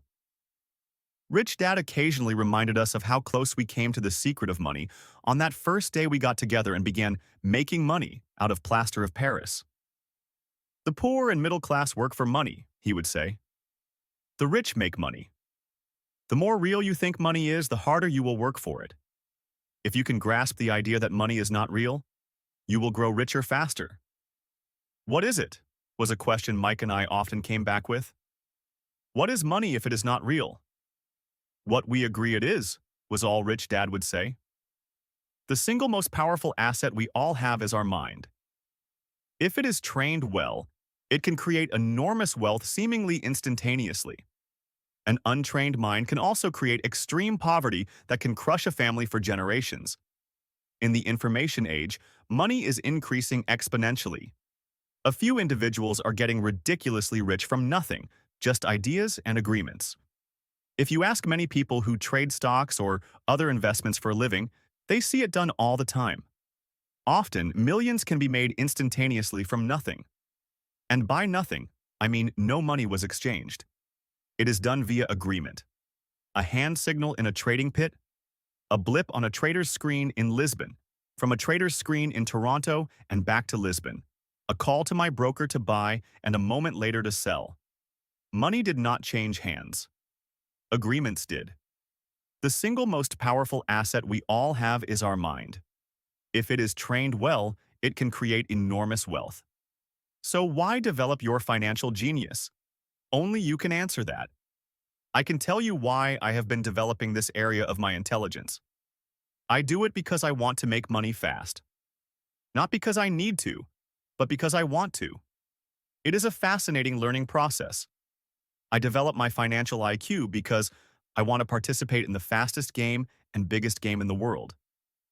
And in my own small way, I would like to be part of this unprecedented evolution of humanity, the era where humans work purely with their minds and not with their bodies. Besides, it is where the action is. It is what is happening. It's hip, it's scary, and it's fun. That is why I invest in my financial intelligence, developing the most powerful asset I have.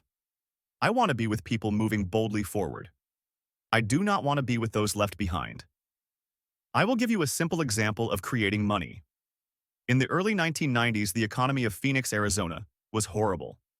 I was watching a TV show when a financial planner came on and began forecasting doom and gloom. His advice was to save money.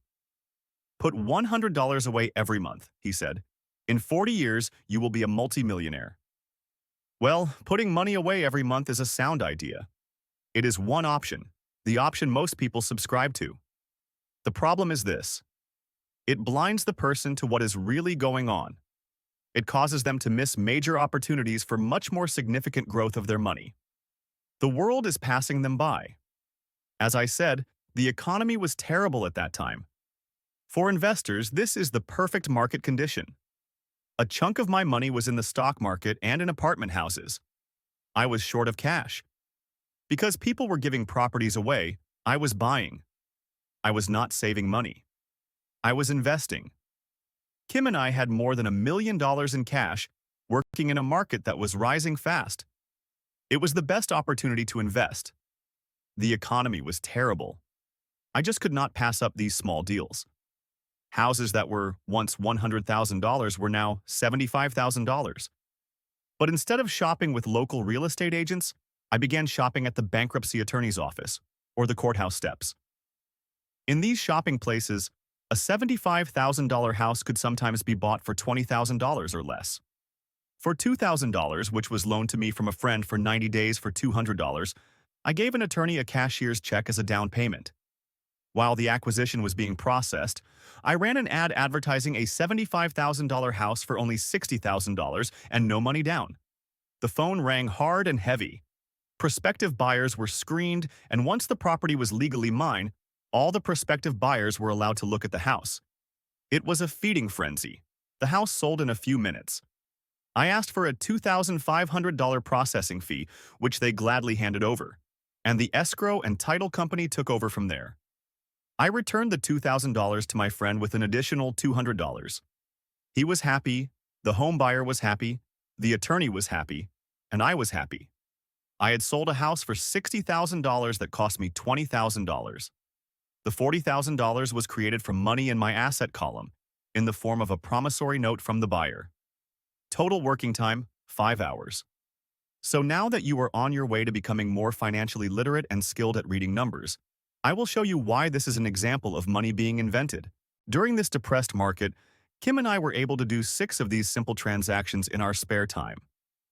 While the bulk of our money was in larger properties in the stock market, we were able to create more than $190,000 in assets, notes at 10% interest, in those 6 buy, create, and sell transactions.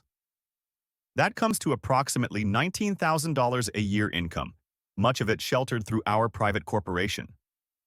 Much of that $19,000 a year goes to pay for our company cars, gas, trips, insurance, dinners with clients, and other things.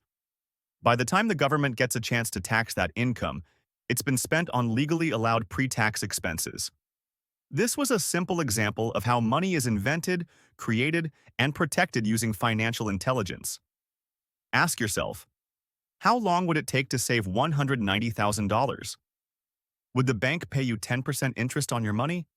And the promissory note is good for 30 years. I hope they never pay me the $190,000. I have to pay a tax if they pay me the principal, and besides, $19,000 paid over 30 years is a little over $500,000 in income. I have people ask what happens if the person doesn't pay. That does happen, and it's good news.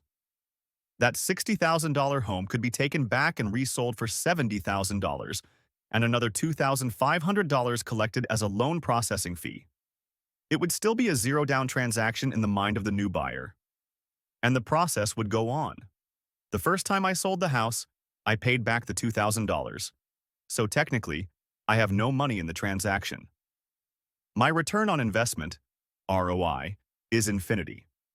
It's an example of no money making a lot of money. In the second transaction, when resold, I would have put $2,000 in my pocket and re-extended the loan to 30 years. What would my ROI be if I got paid money to make money? I do not know, but it sure beats saving $100 a month, which actually starts out as $150 because it's after-tax income for 40 years earning low interest. And again, you're taxed on the interest. That is not too intelligent. It may be safe, but it's not smart. A few years later, as the Phoenix real estate market strengthened, those houses we sold for $60,000 became worth $110,000. Foreclosure opportunities were still available, but became rare. It cost a valuable asset, my time, to go out looking for them. Thousands of buyers were looking for the few available deals. The market had changed. It was time to move on and look for other opportunities to put in the asset column. You can't do that here. That is against the law. You're lying. I hear those comments much more often than, "Can you show me how to do that?" The math is simple. You do not need algebra or calculus, and the escrow company handles the legal transaction and the servicing of the payments. I have no roofs to fix or toilets to unplug because the owners do that.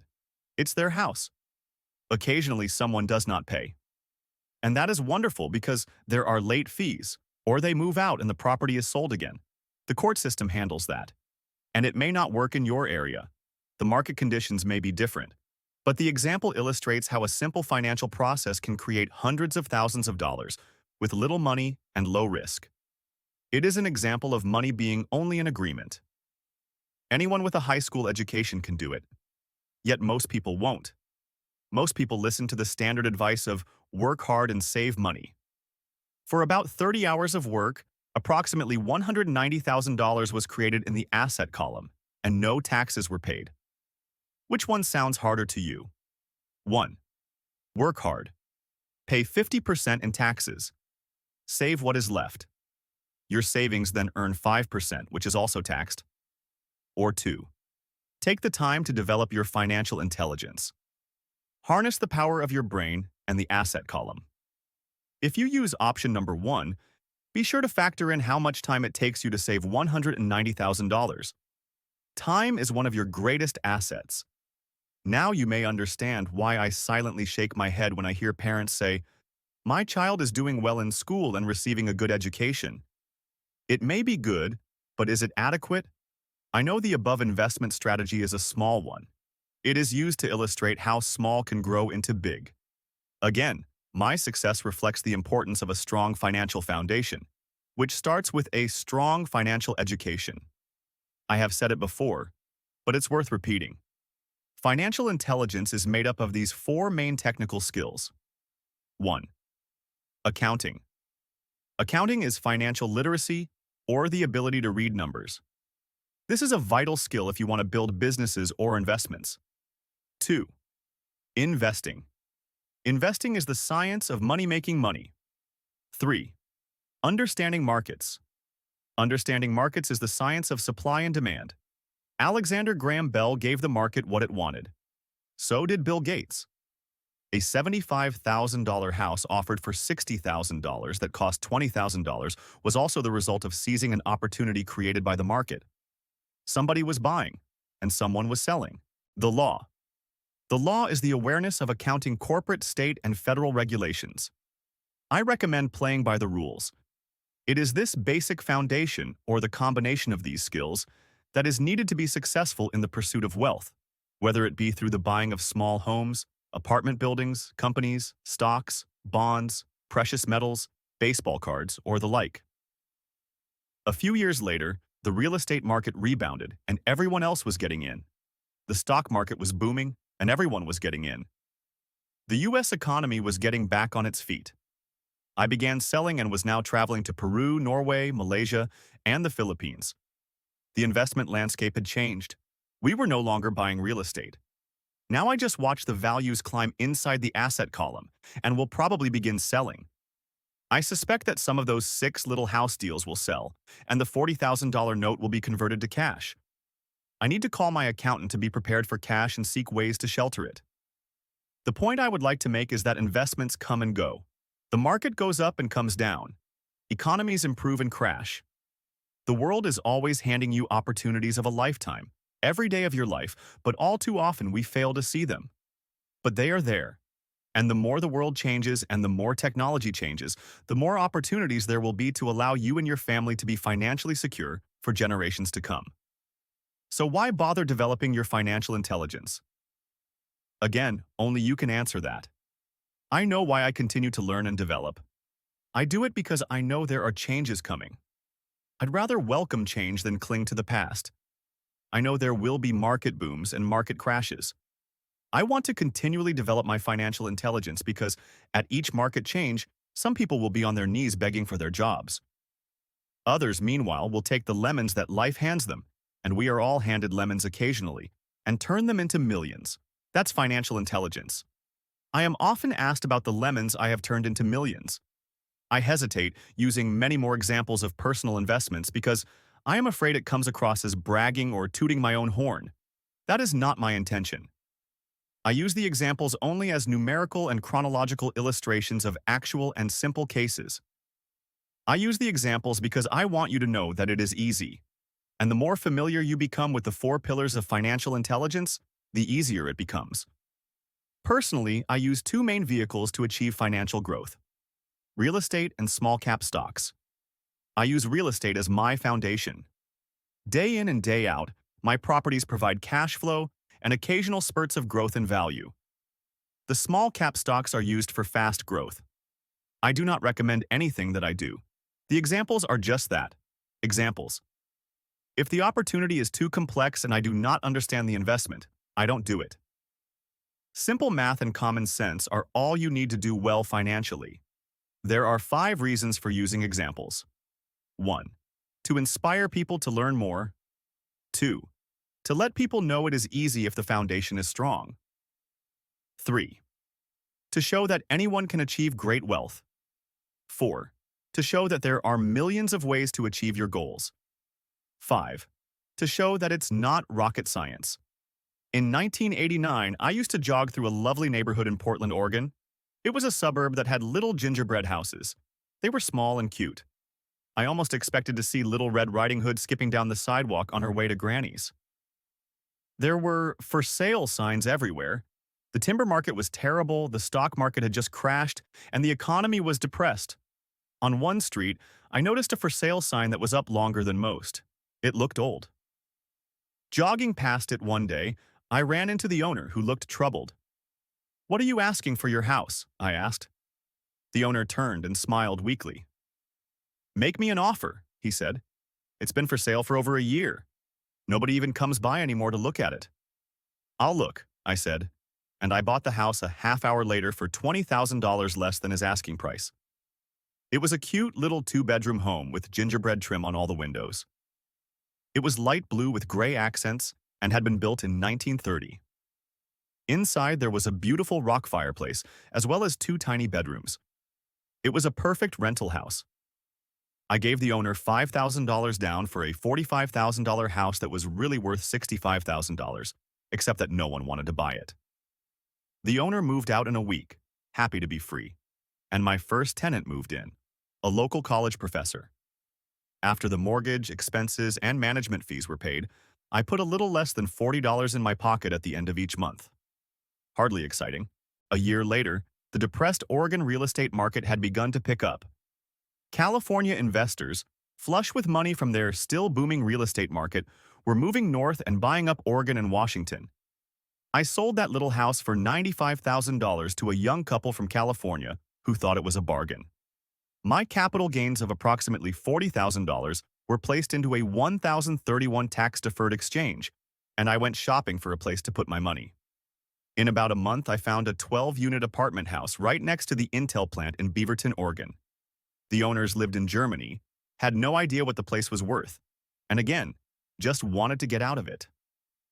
I offered $275,000 for a $450,000 building. They agreed to $300,000. I bought it and held it for 2 years. Utilizing the same 1,031 exchange process, we sold the building for $495,000 and bought a 30-unit apartment building in Phoenix, Arizona. We had moved to Phoenix by then to get out of the rain and needed to sell anyway. Like the former Oregon market, the real estate market in Phoenix was depressed. The price of the 30-unit apartment building in Phoenix was $875,000, with $225,000 down. The cash flow from the 30 units was a little over $5,000 a month. The problem with secure investments is that they are often sanitized, that is, made so safe that the gains are less. The Arizona market began moving up, and a few years later, a Colorado investor offered us $1.2 million for the property. The point of this example is how a small amount can grow into a large amount. Again, it is a matter of understanding financial statements, investment strategies, a sense of the market and the laws. If people are not versed in these subjects, then obviously they must follow standard dogma, which is to play it safe, diversify, and only invest in secure investments. The problem with secure investments is that they are often sanitized, that is, made so safe that the gains are less. Most large brokerage houses will not touch speculative transactions in order to protect themselves and their clients. And that is a wise policy. The really hot deals are not offered to people who are novices. Often, the best deals that make the rich even richer are reserved for those who understand the game. It is technically illegal to offer speculative deals to someone who is considered not sophisticated, but of course it happens. The more sophisticated I get, the more opportunities come my way. Another case for developing your financial intelligence over a lifetime is simply that more opportunities are presented to you. And the greater your financial intelligence, the easier it is to tell whether a deal is good. It's your intelligence that can spot a bad deal, or make a bad deal good. The more I learn, and there is a lot to learn, the more money I make simply because I gain experience and wisdom as the years go on. I have friends who are playing it safe, working hard at their profession, and failing to gain financial wisdom, which does take time to develop. My overall philosophy is to plant seeds inside my asset column. That is my formula. I start small and plant seeds. Some grow, some don't. Inside our real estate corporation, we have property worth several $1,000,000. It is our own REIT, or Real Estate Investment Trust. The point I'm making is that most of those millions started out as little $5,000 to $10,000 investments. All of those down payments were fortunate to catch a fast-rising market and increase tax-free. We traded in and out several times over a number of years. We also own a stock portfolio, surrounded by a corporation that Kim and I call our personal mutual fund. We have friends who deal specifically with investors like us who have extra money each month to invest. We buy high-risk, speculative private companies that are just about to go public on a stock exchange in the United States or Canada. An example of how fast gains can be made are 100,000 shares purchased for 25 cents each before the company goes public. 6 months later, the company is listed, and the 100,000 shares now are worth $2 each. If the company is well managed, the price keeps going up, and the stock may go to $20 or more per share. There are years when our $25,000 has gone to $1 million in less than a year. It is not gambling if you know what you're doing. It is gambling if you're just throwing money into a deal and praying.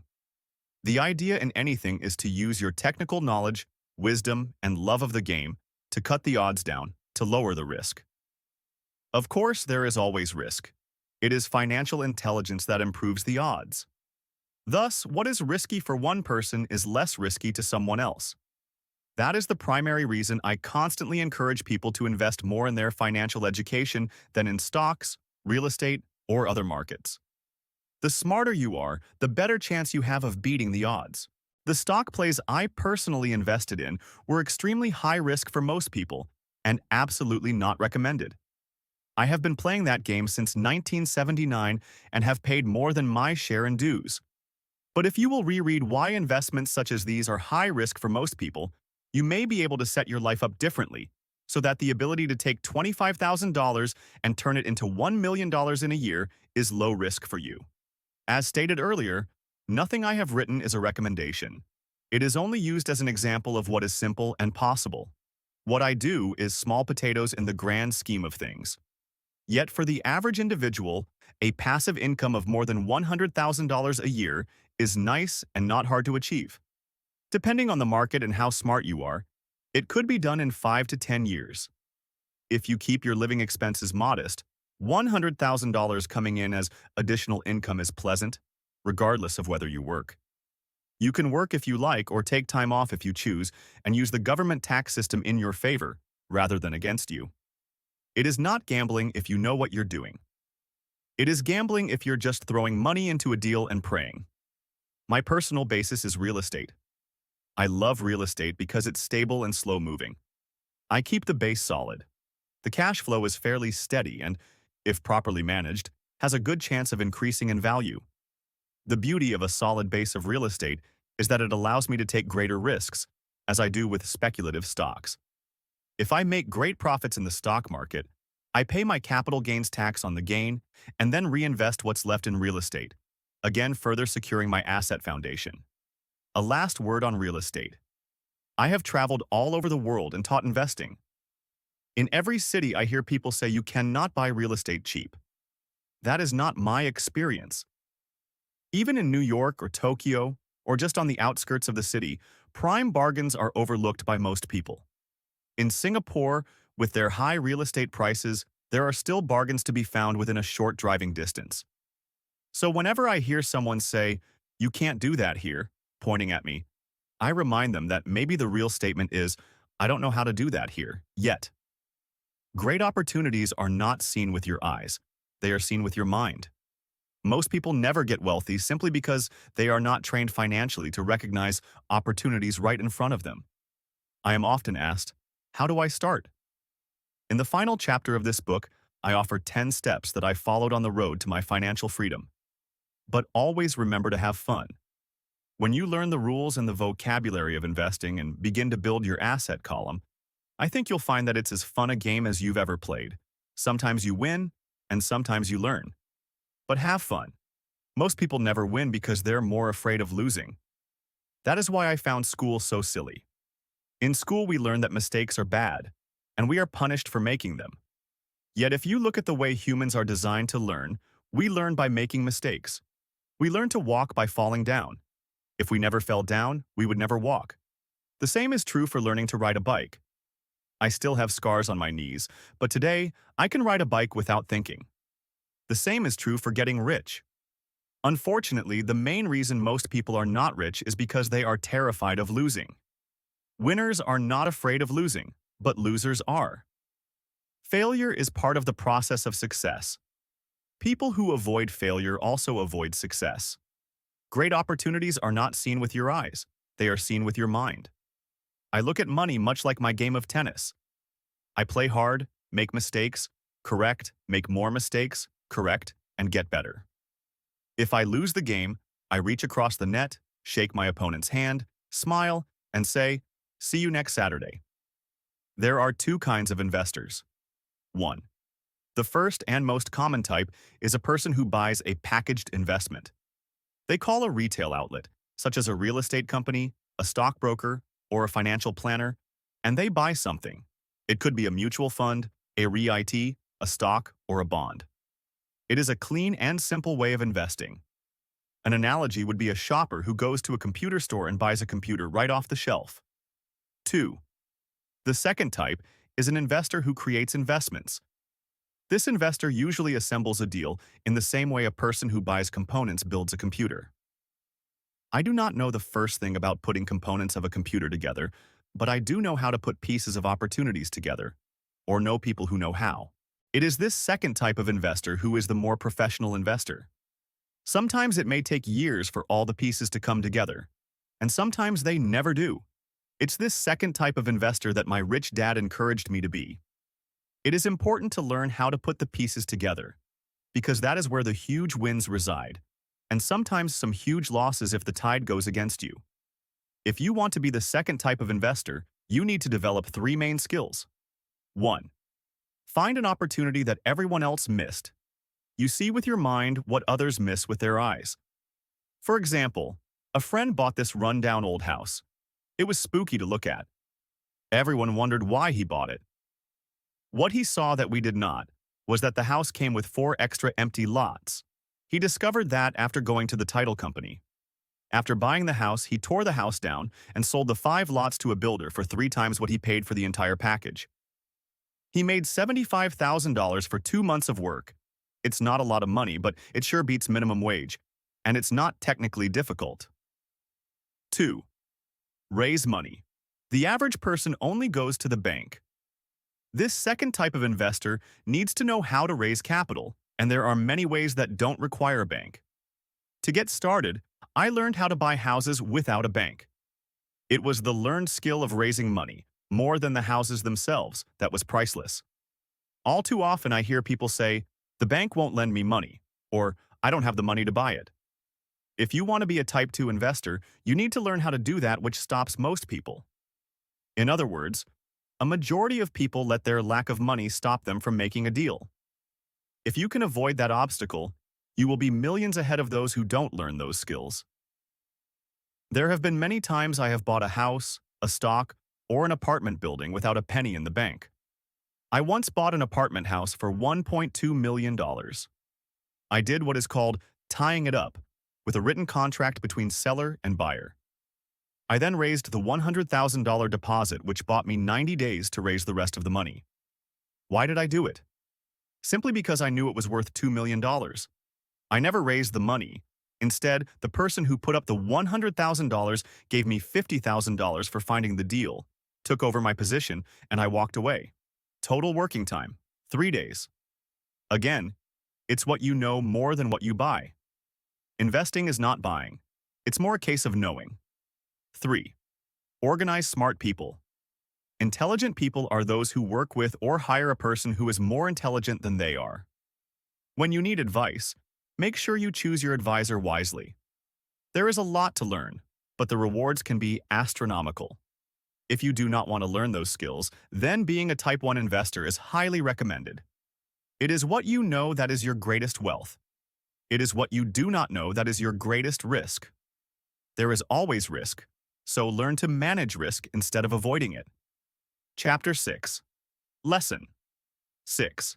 Work to learn. Don't work for money. Job security meant everything to my educated dad. Learning meant everything to my rich dad. A few years ago, I granted an interview with a newspaper in Singapore. The young female reporter was on time, and the interview got underway immediately. We sat in the lobby of a luxurious hotel, sipping coffee and discussing the purpose of my visit to Singapore. I was to share the platform with Zig Ziglar. He was speaking on motivation, and I was speaking on the secrets of the rich. "Someday, I would like to be a best-selling author like you," she said. I had seen some of the articles she had written for the paper, and I was impressed. She had a tough, clear style of writing. Her articles held a reader's interest. "You have a great style," I said in reply. "What holds you back from achieving your dream?" "My work does not seem to go anywhere," she said quietly. "Everyone says that my novels are excellent, but nothing happens. So I keep my job with the paper, at least it pays the bills. Do you have any suggestions?" "Yes, I do," I said brightly. "A friend of mine here in Singapore runs a school that trains people to sell. He runs sales training courses for many of the top corporations here in Singapore, and I think attending one of his courses would greatly enhance your career." She stiffened. "Are you saying I should go to school to learn to sell?" I nodded. "You aren't serious, are you?" Again, I nodded. What is wrong with that? I was now backpedaling. She was offended by something, and now I was wishing I had not said anything. In my attempt to be helpful, I found myself defending my suggestion. I have a master's degree in English literature. Why would I go to school to learn to be a salesperson? I am a professional. I went to school to be trained in a profession so I would not have to be a salesperson. I hate salespeople. All they want is money. So tell me why I should study sales. She was packing her briefcase. The interview was over. On the coffee table sat a copy of an earlier best-selling book I wrote. I picked it up as well as the notes she had jotted down on her legal pad. Do you see this? I said, pointing to her notes. She looked down at her notes. What? She said, confused. Again, I pointed deliberately to her notes. On her pad she had written, Robert Kiyosaki, best-selling author. It says best-selling author, not best writing author, I said quietly. Her eyes widened. I am a terrible writer, I said. You are a great writer. I went to sales school. You have a master's degree. Put them together and you get a best-selling author and a best writing author. Anger flared from her eyes. I'll never stoop so low as to learn how to sell. People like you have no business writing. I am a professionally trained writer and you are a salesman. It is not fair, she fumed. She put the rest of her notes away and hurried out through the large glass doors into the humid Singapore morning. At least she gave me a fair and favorable write-up the next morning. The world is filled with smart, talented, educated, and gifted people. We meet them every day. They are all around us. A few days ago, my car was not running well. I pulled into a garage, and the young mechanic had it fixed in just a few minutes. He knew what was wrong by simply listening to the engine. I was amazed. I am constantly shocked at how little talented people earn. I have met brilliant, highly educated people who earn less than $20,000 a year. A business consultant who specializes in the medical trade was telling me how many doctors, dentists, and chiropractors struggle financially. All this time, I thought that when they graduated, the dollars would pour in. It was this business consultant who gave me the phrase, "They are one skill away from great wealth." What this phrase means is that most people need only to learn and master one more skill, and their income would jump exponentially. I have mentioned before that financial intelligence is a synergy of accounting, investing, marketing, and law. Combine those 4 technical skills, and making money with money is easier than most people would believe. When it comes to money, the only skill most people know is to work hard. The classic example of a synergy of skills was that young writer for the newspaper. If she diligently learned the skills of sales and marketing, her income would jump dramatically. If I were her, I would take some courses in advertising copywriting as well as sales. Then, instead of working at the newspaper, I would seek a job at an advertising agency. Even if it were a cut in pay, she would learn how to communicate in shortcuts that are used in successful advertising. She also would spend time learning public relations, an important skill. She would learn how to get millions in free publicity. Then, at night and on weekends, she could be writing her great novel. When it was finished, she would be better able to sell her book. Then, in a short while, she could be a best-selling author. When I came out with my first book, If You Want to Be Rich and Happy, Don't Go to School, a publisher suggested I change the title to The Economics of Education. I told the publisher that, with a title like that, I would sell 2 books, one to my family and one to my best friend. The problem is that they would expect it for free. The obnoxious title, If You Want to Be Rich and Happy, Don't Go to School, was chosen because we knew it would get tons of publicity. I am pro-education and believe in education reform. If I were not pro-education, why would I continue to press for changing our antiquated educational system? So I chose a title that would get me on more TV and radio shows simply because I was willing to be controversial. Many people thought I was a fruitcake, but the book sold and sold. When I graduated from the U.S. Merchant Marine Academy in 1969, my educated dad was happy. Standard Oil of California had hired me for its oil tanker fleet as a third mate. The pay was low compared with my classmates, but it was okay for a first real job after college. My starting pay was about $42,000 a year, including overtime. and I only had to work for 7 months. I had 5 months of vacation. If I had wanted to, I could have taken the run to Vietnam with a subsidiary shipping company and easily doubled my pay instead of taking 5 months of vacation.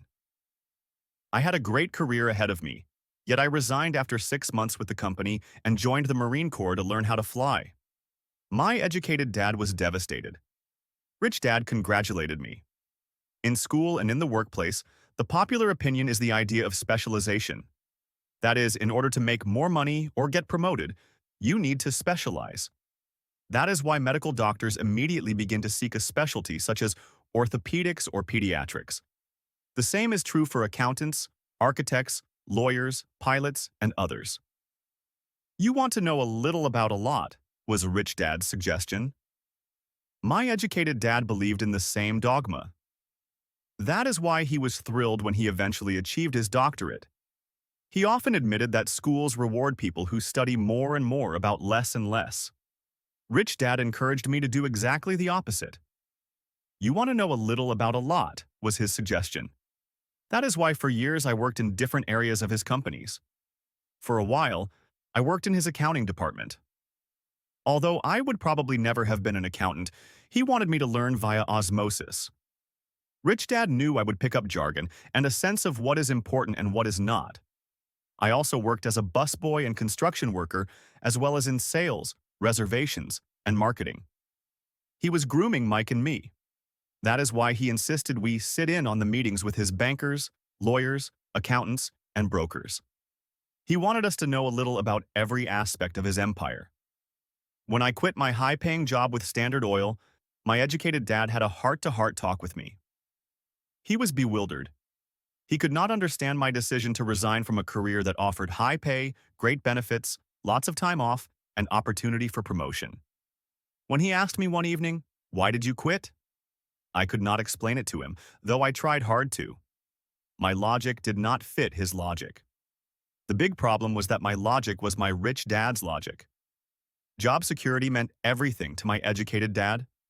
Learning meant everything to my rich dad. Educated dad thought I went to school to learn to be a ship's officer. Rich Dad knew that I went to school to study international trade.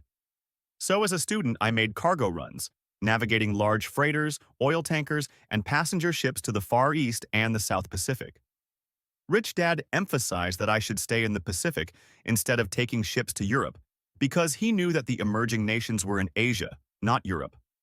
While most of my classmates, including Mike, were partying at their fraternity houses, I was studying trade, people, business styles, and cultures in Japan, Taiwan, Thailand, Singapore, Hong Kong, Vietnam, Korea, Tahiti, Samoa, and the Philippines. I was partying also, but it was not in any frat house. I grew up rapidly. Educated dad just could not understand why I decided to quit and join the Marine Corps. I told him I wanted to learn to fly, but really, I wanted to learn to lead troops. Rich Dad explained to me that the hardest part of running a company is managing people. He had spent 3 years in the Army. My educated dad was draft exempt. Rich Dad valued learning to lead men into dangerous situations. Leadership is what you need to learn next, he said. If you're not a good leader, you'll get shot in the back just like they do in business. Returning from Vietnam in 1973, I resigned my commission, even though I loved flying. I found a job with Xerox Corporation. I joined it for one reason, and it was not for the benefits. I was a shy person, and the thought of selling was the most frightening subject in the world. Xerox has one of the best sales training programs in America. Rich Dad was proud of me. My educated dad was ashamed. Being an intellectual, he thought that salespeople were below him. I worked with Xerox for 4 years until I overcame my fear of knocking on doors and being rejected. Once I could consistently be in the top 5 in sales, I again resigned and moved on, leaving behind another great career with an excellent company. In 1977, I formed my first company. Rich Dad had groomed Mike and me to take over companies, so I now had to learn to form them and put them together. My first product, the nylon and Velcro wallet, was manufactured in the Far East and shipped to a warehouse in New York, near where I had gone to school. My formal education was complete, and it was time to test my wings. If I failed, I would go broke. Rich Dad thought it best to go broke before 30. You still have time to recover, was his advice. On the eve of my 30th birthday, my first shipment left Korea for New York. JOB is an acronym for Just Over Broke. Today, I still do business internationally, and as my rich dad encouraged me to do, I keep seeking the emerging nations. Today, my investment company invests in South American countries and Asian countries, as well as in Norway and Russia. There is an old cliche that goes, JOB is an acronym for Just Over Broke. Unfortunately, I would say that applies to millions of people. Because school does not think financial intelligence is an intelligence, most workers live within their means. They work, and they pay the bills. There is another horrible management theory that goes, workers work hard enough to not be fired, and owners pay just enough so that workers won't quit. And if you look at the pay scales of most companies, again, I would say there is a degree of truth to that statement. The net result is that most workers never get ahead. They do what they've been taught to do. Get a secure job. Most workers focus on working for pay and benefits that reward them in the short term, but are often disastrous in the long run. Instead, I recommend to young people to seek work for what they will learn, more than what they will earn. Look down the road at what skills they want to acquire before choosing a specific profession and before getting trapped in the rat race. Once people are trapped in the lifelong process of bill paying, they become like those little hamsters running around in those metal wheels. Their little furry legs are spinning furiously, the wheel is turning furiously, but come tomorrow morning, they'll still be in the same cage. Great job. In the movie Jerry Maguire, starring Tom Cruise, there are many great one-liners. Probably the most memorable is, "Show me the money." But there is one line I thought most truthful. It comes from the scene where Tom Cruise is leaving the firm. He has just been fired, and he is asking the entire company, "Who wants to come with me?" And the whole place is silent and frozen. Only one woman speaks up and says, "I'd like to, but I'm due for a promotion in 3 months." That statement is probably the most truthful statement in the whole movie. It is the type of statement that people use to keep themselves busy, working away to pay bills. I know my educated dad looked forward to his pay raise every year, and every year he was disappointed, so he would go back to school to earn more qualifications so he could get another raise. Then, once again, there would be another disappointment. The question I often ask people is, where is this daily activity taking you? Just like the little hamster, I wonder if people look at where their hard work is taking them. What does the future hold? In his book, The Retirement Myth, Craig S. Carpel writes, "I visited the headquarters of a major national pension consulting firm and met with a managing director who specializes in designing lush retirement plans for top management. When I asked her what people who don't have corner offices will be able to expect in the way of pension income, she said with a confident smile, 'The silver bullet.' 'What,' I asked, 'is the silver bullet?' She shrugged and said, 'If baby boomers discover they don't have enough money to live on when they're older, they can always blow their brains out.'" Carpel goes on to explain the difference between the old, defined benefit retirement plans and the new 401k plans that are riskier. It is not a pretty picture for most people working today, and that is just for retirement. Add medical fees and long-term nursing home care, and the picture is frightening. Already, many hospitals in countries with socialized medicine need to make tough decisions such as who will live and who will die. They make those decisions purely on how much money they have and how old the patients are. If the patient is old, they often will give the medical care to someone younger. The older poor patient gets put to the back of the line. Just as the rich can afford better education, the rich will be able to keep themselves alive, while those who have little wealth will die. So I wonder, are workers looking into the future or just until their next paycheck, never questioning where they are headed? When I speak to adults who want to earn more money, I always recommend the same thing. I suggest taking a long view of their life. Instead of simply working for the money and security, which I admit are important, I suggest they take a second job that will teach them a second skill. Often I recommend joining a network marketing company, also called multi-level marketing, if they want to learn sales skills.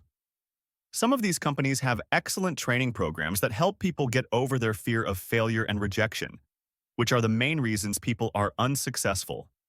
Education is more valuable than money in the long run. When I offer this suggestion, I often hear in response, "Oh, that is too much hassle," or "I only want to do what I'm interested in." If they say, "It's too much of a hassle," I ask, "So you would rather work all your life giving 50% of what you earn to the government?" If they tell me, "I only do what I'm interested in," I say, "I'm not interested in going to the gym, but I go because I want to feel better and live longer." Unfortunately, there is some truth to the old statement, "You can't teach an old dog new tricks." Unless a person is used to changing, it's hard to change. But for those of you who might be on the fence when it comes to the idea of working to learn something new, I offer this word of encouragement. Life is much like going to the gym. The most painful part is deciding to go. Once you get past that, it's easy. There have been many days I have dreaded going to the gym, but once I am there and in motion, it is a pleasure. After the workout is over, I am always glad I talked myself into going. If you are unwilling to work to learn something new and instead insist on becoming highly specialized within your field, make sure the company you work for is unionized. Labor unions are designed to protect specialists.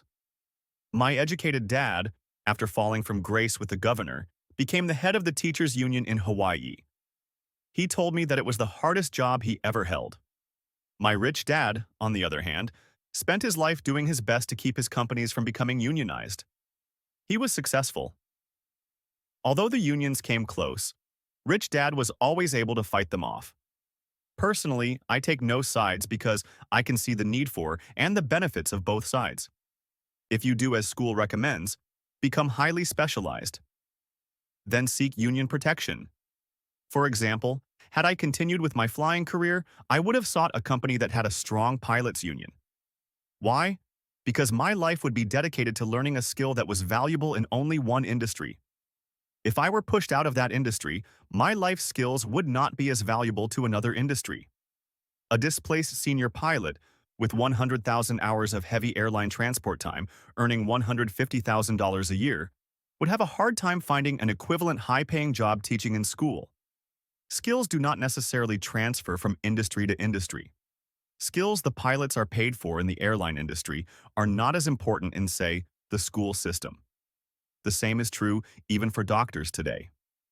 With all the changes in medicine, many medical specialists are needing to conform to medical organizations such as HMOs. School teachers definitely need to be union members. Today in America, the teachers' union is the largest and the richest labor union of all. The NEA, the National Education Association, has tremendous political clout.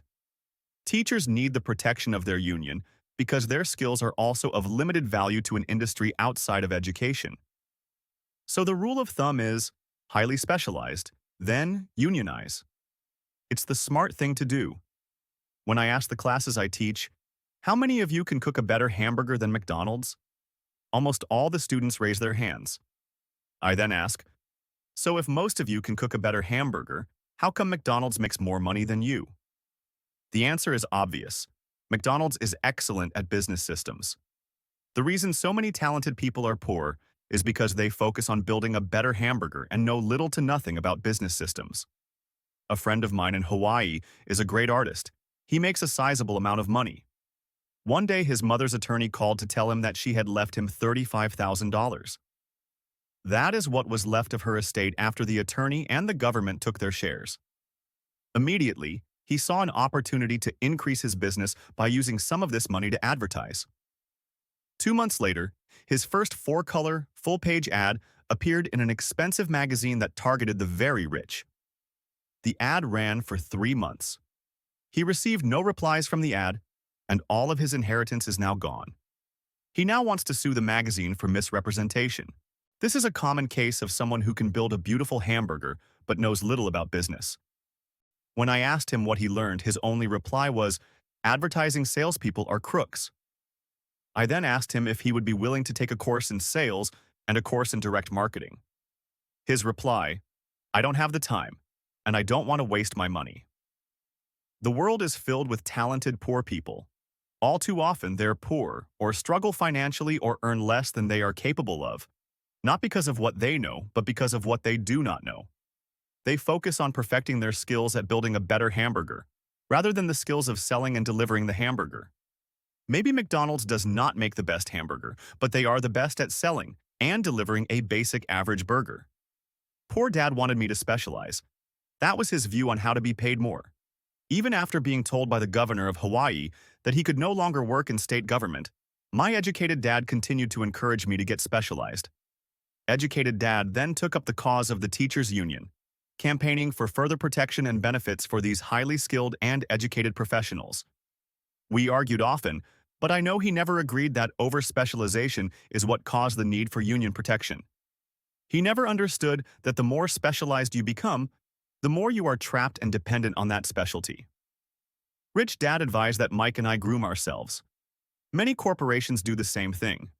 They find a young, bright student just out of business school and begin grooming that person to someday take over the company. So these bright young employees do not specialize in one department.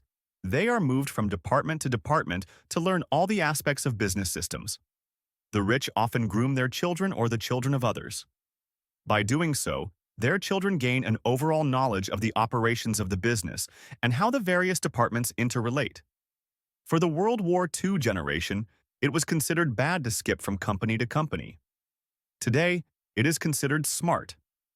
Since people will skip from company to company rather than seek greater specialization in skills, why not seek to learn more than to earn? In the short term, it may earn you less, but it will pay dividends in the long term. The main management skills needed for success are 1.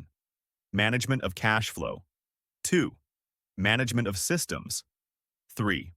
Management of people. The most important specialized skills are sales and marketing. The ability to sell, to communicate to another human being, be it a customer, employee, boss, spouse, or child, is the base skill of personal success. Communication skills such as writing, speaking, and negotiating are crucial to a life of success. These are skills I work on constantly, attending courses or buying educational resources to expand my knowledge. As I have mentioned, my educated dad worked harder and harder the more competent he became. He also became more trapped the more specialized he got. Although his salary went up, his choices diminished. Soon after he was locked out of government work, he found out how vulnerable he really was professionally. It is like professional athletes who suddenly are injured or are too old to play. Their once high-paying position is gone, and they have limited skills to fall back on. I think that is why my educated dad sided so much with the unions after that. He realized how much a union would have benefited him. Rich Dad encouraged Mike and me to know a little about a lot. He encouraged us to work with people smarter than we were and to bring smart people together to work as a team. Today, it would be called a synergy of professional specialties. Today, I meet ex-school teachers earning hundreds of thousands of dollars a year. They earn that much because they have specialized skills in their field as well as other skills. They can teach as well as sell and market. I know of no other skills to be more important than selling and marketing. The skills of selling and marketing are difficult for most people, primarily due to their fear of rejection. The better you are at communicating, negotiating, and handling your fear of rejection, the easier life is. Just as I advised that newspaper writer who wanted to become a best-selling author, I advise anyone else today. Being technically specialized has its strengths as well as its weaknesses. I have friends who are geniuses, but they cannot communicate effectively with other human beings and, as a result, their earnings are pitiful. I advise them to just spend a year learning to sell. Even if they earn nothing, their communication skills will improve, and that is priceless. In addition to being good learners, sellers, and marketers, we need to be good teachers as well as good students. To be truly rich, we need to be able to give as well as to receive. In cases of financial or professional struggle, there is often a lack of giving and receiving. I know many people who are poor because they are neither good students nor good teachers.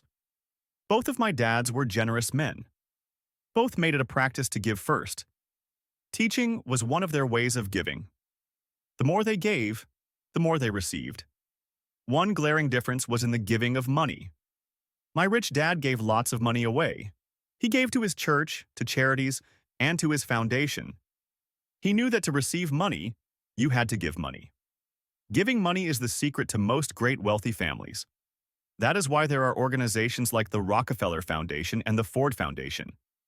These are organizations designed to take their wealth and increase it, as well as give it away in perpetuity.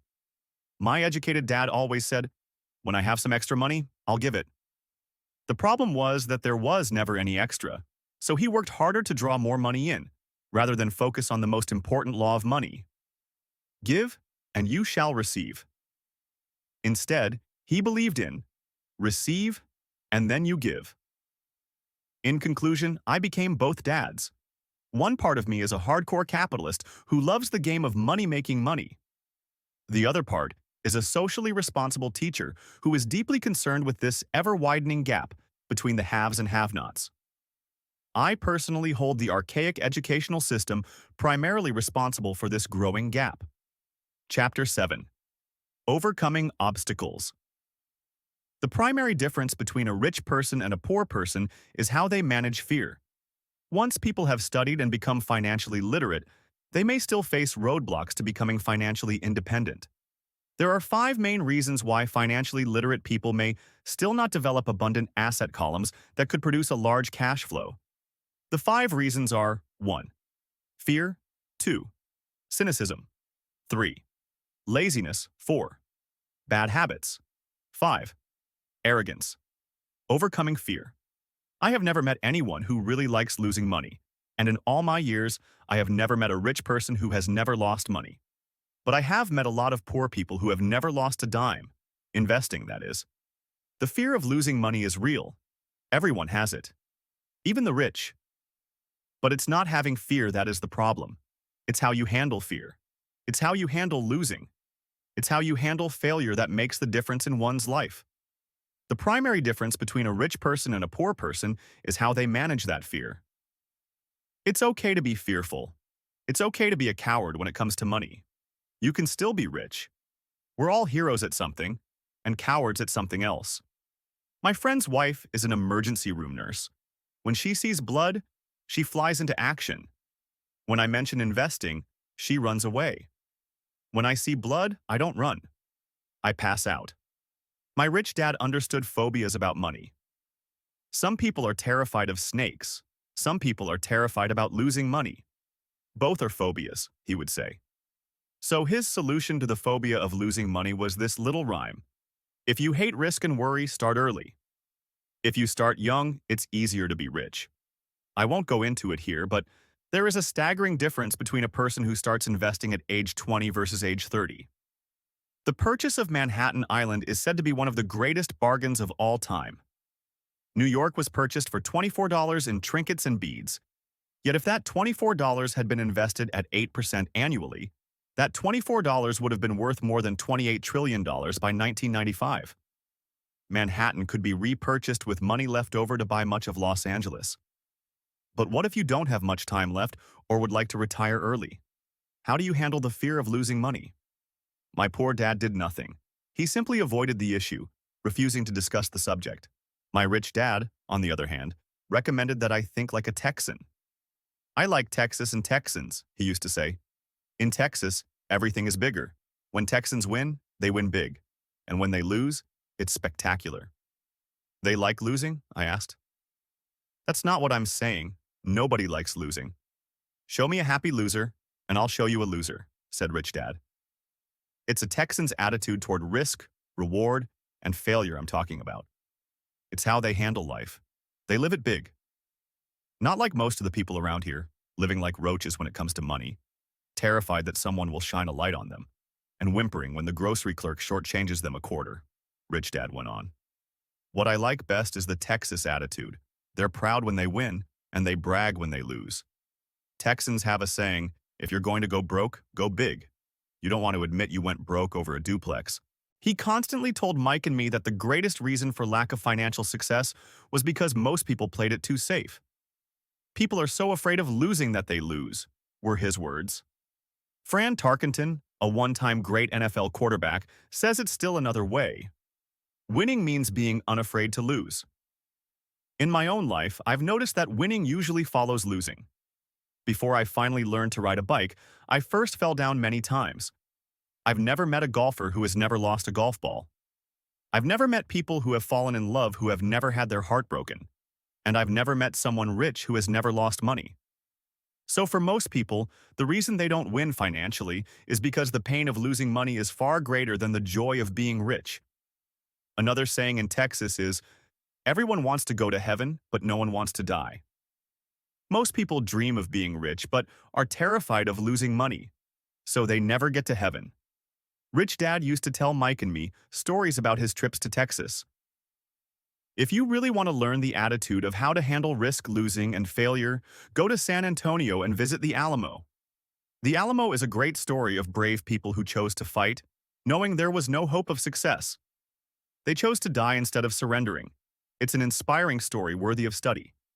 Nonetheless, it's still a tragic military defeat. They got their butts kicked. So how do Texans handle failure? They still shout, "Remember the Alamo."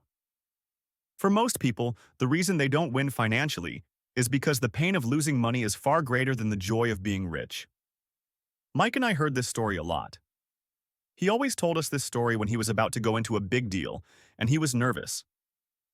After he had done all his due diligence and it was time to put up or shut up, he told us this story. Every time he was afraid of making a mistake or losing money, he told us this story. It gave him strength, for it reminded him that he could always turn a financial loss into a financial win. Rich Dad knew that failure would only make him stronger and smarter. It's not that he wanted to lose. He just knew who he was and how he would take a loss. He would take a loss and make it a win. That's what made him a winner and others losers. It gave him the courage to cross the line when others backed out. "That's why I like Texans so much," he would say. "They took a great failure and turned it into inspiration, as well a tourist destination that makes them millions." But probably his words that mean the most to me today are these. Texans don't bury their failures. They get inspired by them. They take their failures and turn them into rallying cries. Failure inspires Texans to become winners. But that formula is not just the formula for Texans. It is the formula for all winners. I've said that falling off my bike was part of learning to ride. I remember falling off only made me more determined to learn to ride, not less. I also said that I have never met a golfer who has never lost a ball. For top professional golfers, losing a ball or a tournament provides the inspiration to be better, to practice harder, to study more. That's what makes them better. For winners, losing inspires them. For losers, losing defeats them. Failure inspires winners. Failure defeats losers. I like to quote John D. Rockefeller, who said, "I always try to turn every disaster into an opportunity." And being Japanese American, I can say this. Many people say that Pearl Harbor was an American mistake. I say it was a Japanese mistake. From the movie, Tora, Tora, Tora, a somber Japanese admiral says to his cheering subordinates, "I am afraid we have awakened a sleeping giant." Remember Pearl Harbor became a rallying cry. It turned one of America's greatest losses into the reason to win.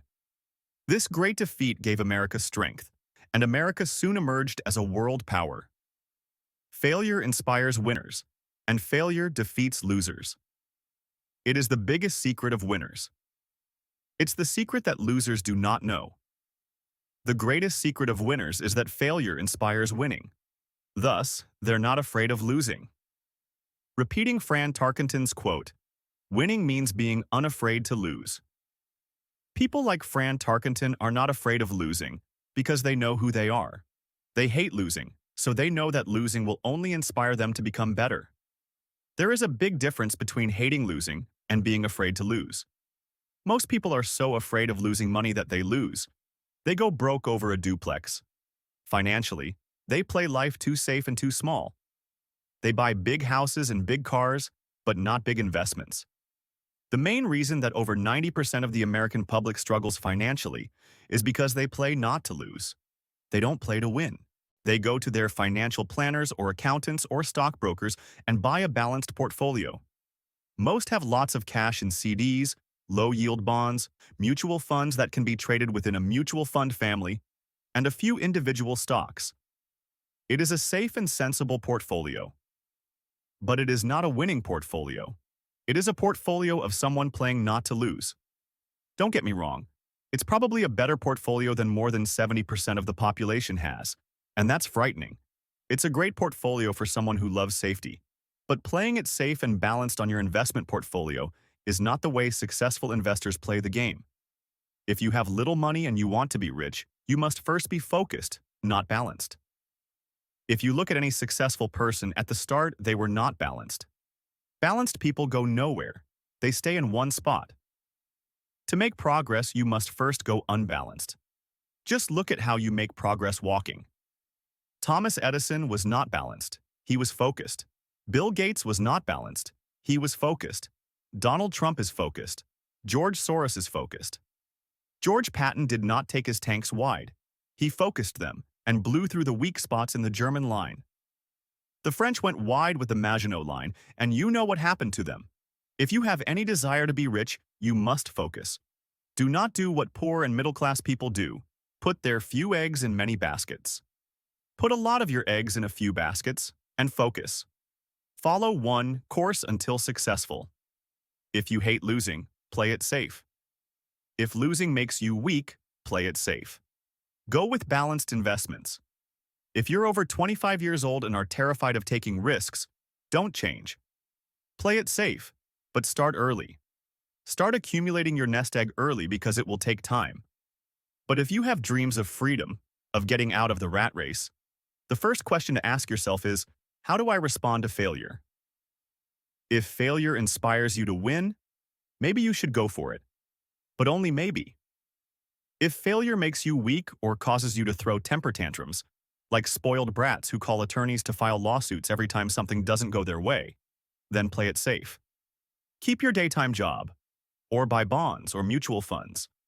But remember, there is risk in those financial instruments also, even though they may appear safe.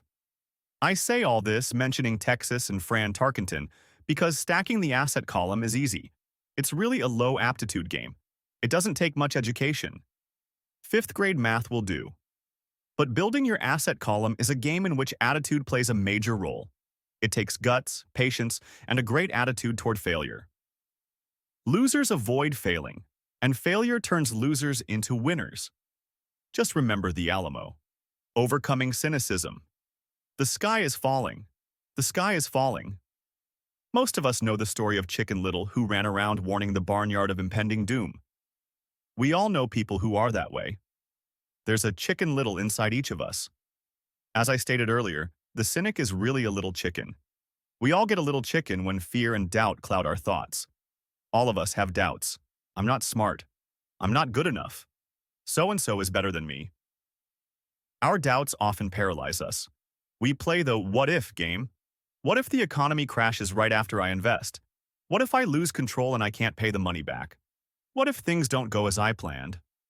Or we have friends or loved ones who will remind us of our shortcomings. They often say, "What makes you think you can do that? If it's such a good idea, how come someone else hasn't done it? That will never work. You don't know what you're talking about." These words of doubt often get so loud that we fail to act. A horrible feeling builds in our stomach. Sometimes we can't sleep. We fail to move forward.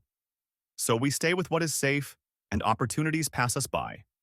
We watch life passing by as we sit immobilized with a cold knot in our body. We have all felt this at one time in our lives, some more than others. Peter Lynch of Fidelity Magellan. Mutual fund fame refers to warnings about the sky falling as noise, and we all hear it. Noise is either created inside our heads or comes from outside, often from friends, family, co-workers, and the media. Lynch recalls the time during the 1950s when the threat of nuclear war was so prevalent in the news that people began building fallout shelters and storing food and water. If they had invested that money wisely in the market, instead of building a fallout shelter, they'd probably be financially independent today. When violence breaks out in a city, gun sales go up all over the country. A person dies from rare hamburger meat in the state of Washington, and the Arizona Health Department orders restaurants to have all beef cooked well done. A drug company runs a TV commercial in February showing people catching the flu. Colds go up as well as sales of cold medicine. Most people are poor because, when it comes to investing, the world is filled with chicken littles running around yelling, "The sky's falling! The sky's falling!" And chicken littles are effective because every one of us is a little chicken. It often takes great courage to not let rumors and talk of doom and gloom affect your doubts and fears.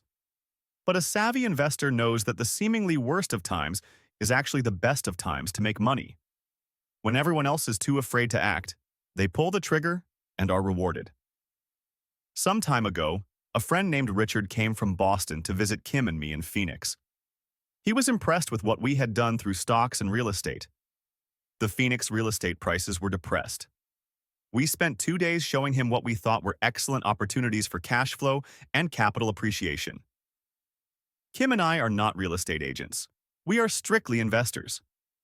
After identifying a unit in a resort community, we called an agent who sold it to him that afternoon. The price was a mere $42,000 for a 2-bedroom townhome. Similar units were going for $65,000. He had found a bargain. Excited, he bought it and returned to Boston. 2 weeks later, the agent called to say that our friend had backed out. I called immediately to find out why. All he said was that he talked to his neighbor, and his neighbor told him it was a bad deal. He was paying too much. I asked Richard if his neighbor was an investor. Richard said he was not. When I asked why he listened to him, Richard got defensive and simply said he wanted to keep looking. The real estate market in Phoenix turned, and a few years later, that little unit was renting for $1,000 a month, $2,500 in the peak winter months. The unit was worth $95,000.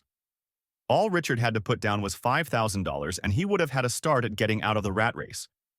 Today, he still has done nothing. Richard's backing out did not surprise me. It's called buyer's remorse, and it affects all of us. The little chicken won, and a chance at freedom was lost. In another example, I hold a small portion of my assets in tax lien certificates instead of CDs. I earn 16% per year on my money, which certainly beats the interest rates banks offer on CDs. The certificates are secured by real estate and enforced by state law, which is also better than most banks. The formula they're bought on makes them safe. They just lack liquidity. So I look at them as 2 to 7 year CDs. Almost every time I tell someone that I hold my money this way, especially if they have money in CDs, they will tell me it's risky. They tell me why I should not do it. When I ask them where they get their information, they say from a friend or an investment magazine. They've never done it, and they're telling someone who's doing it why they shouldn't. The lowest yield I look for is 16%, but people who are filled with doubt are willing to accept a far lower return. Doubt is expensive. My point is that it's those doubts and cynicism that keep most people poor and playing it safe. The real world is simply waiting for you to get rich. Only a person's doubts keep them poor. As I said, getting out of the rat race is technically easy. It doesn't take much education, but those doubts are cripplers for most people. Cynics never win, said Rich Dad. Unchecked doubt and fear creates a cynic. Cynics criticize and winners analyze was another of his favorite sayings. Rich Dad explained that criticism blinded, while analysis opened eyes. Analysis allowed winners to see that critics were blind, and to see opportunities that everyone else missed. And finding what people miss is key to any success. Real estate is a powerful investment tool for anyone seeking financial independence or freedom. It is a unique investment tool. Yet every time I mention real estate as a vehicle, I often hear, "I don't want to fix toilets." That's what Peter Lynch calls noise. That's what my rich dad would say is the cynic talking.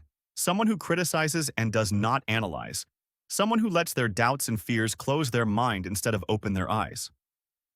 So when someone says, "I don't want to fix toilets, I want to fire back," what makes you think I want to?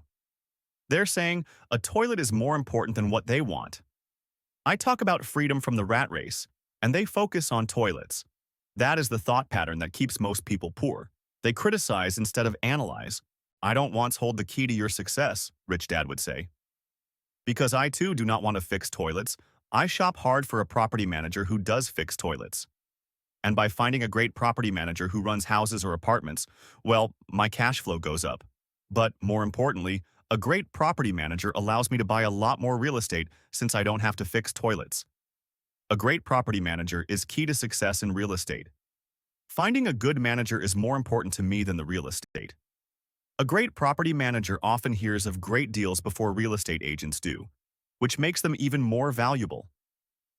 That is what Rich Dad meant by, "I don't once hold the key to your success." Because I do not want to fix toilets either, I figured out how to buy more real estate and expedite my getting out of the rat race. The people who continue to say, "I don't want to fix toilets," often deny themselves the use of this powerful investment vehicle. Toilets are more important than their freedom. In the stock market, I often hear people say, "I don't want to lose money." Well, what makes them think I or anyone else likes losing money? They don't make money because they choose to not lose money. Instead of analyzing, they close their minds to another powerful investment vehicle, the stock market. I was riding with a friend past our neighborhood gas station. He looked up and saw that the price of gas was going up and thus the price of oil. My friend is a worrywart or a chicken little. To him, the sky is always going to fall, and it usually does, on him. When we got home, he showed me all the stats as to why the price of oil was going to go up over the next few years, statistics I had never seen before, even though I already owned substantial shares of an existing oil company. With that information, I immediately began looking for and found a new, undervalued oil company that was about to find some oil deposits. My broker was excited about this new company, and I bought 15,000 shares for 65 cents per share.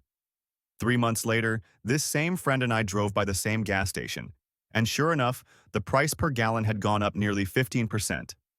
Again, the chicken little worried and complained. I smiled because a month earlier, that little oil company hit oil, and those 15,000 shares went up to more than $3 per share since he had first given me the tip. And the price of gas will continue to go up if what my friend says is true. If most people understood how a stop worked in stock market investing, there would be more people investing to win instead of investing not to lose. A stop is simply a computer command that sells your stock automatically if the price begins to drop, helping to minimize your losses and maximize some gains. It's a great tool for those who are terrified of losing. So whenever I hear people focusing on their "I don't wants" rather than what they do want, I know the noise in their head must be loud. Chicken Little has taken over their brain and is yelling, "The sky is falling and toilets are breaking." So they avoid their don't wants, but they pay a huge price. They may never get what they want in life. Instead of analyzing, their inner Chicken Little closes their mind. Rich Dad gave me a way of looking at Chicken Little. Just do what Colonel Sanders did. At the age of 66, he lost his business and began to live on his Social Security check. It wasn't enough. He went around the country selling his recipe for fried chicken. He was turned down 1,009 times before someone said yes. And he went on to become a multimillionaire at an age when most people are quitting. He was a brave and tenacious man, Rich Dad said of Harlan Sanders. So when you're in doubt and feeling a little afraid, just do what Colonel Sanders did to his little chicken. He fried it. Overcoming laziness. Busy people are often the most lazy. We have all heard stories of a businessman who works hard to earn money. He works hard to be a good provider for his wife and children. He spends long hours at the office and brings work home on weekends. One day he comes home to an empty house. His wife has left with the kids. He knew he and his wife had problems, but rather than work to make the relationship strong, he stayed busy at work. Dismayed, his performance at work slips, and he loses his job. Today, I often meet people who are too busy to take care of their wealth, and there are people too busy to take care of their health. The cause is the same. They're busy, and they stay busy as a way of avoiding something they do not want to face. Nobody has to tell them. Deep down, they know. In fact, if you remind them, they often respond with anger or irritation. If they aren't busy at work or with the kids, they're often busy watching TV, fishing, playing golf, or shopping. Yet deep down, they know they are avoiding something important. That's the most common form of laziness. Laziness by staying busy. So what is the cure for laziness? The answer is a little greed. For many of us, we were raised thinking of greed or desire as bad. Greedy people are bad people, my mom used to say. Yet we all have inside of us this yearning to have nice, new, or exciting things. So to keep that emotion of desire under control, often parents find ways of suppressing that desire with guilt.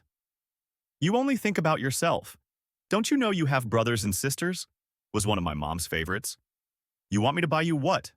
Was a favorite of my dad. Do you think we're made of money? Do you think money grows on trees? We're not rich people, you know. It wasn't so much the words, but the angry guilt trip that went with the words that got to me. Or the reverse guilt trip was the, I'm sacrificing my life to buy this for you. I'm buying this for you because I never had this advantage when I was a kid. I have a neighbor who is stone broke but can't park his car in his garage. The garage is filled with toys for his kids. Those spoiled brats get everything they ask for. I don't want them to know the feeling of want, are his everyday words.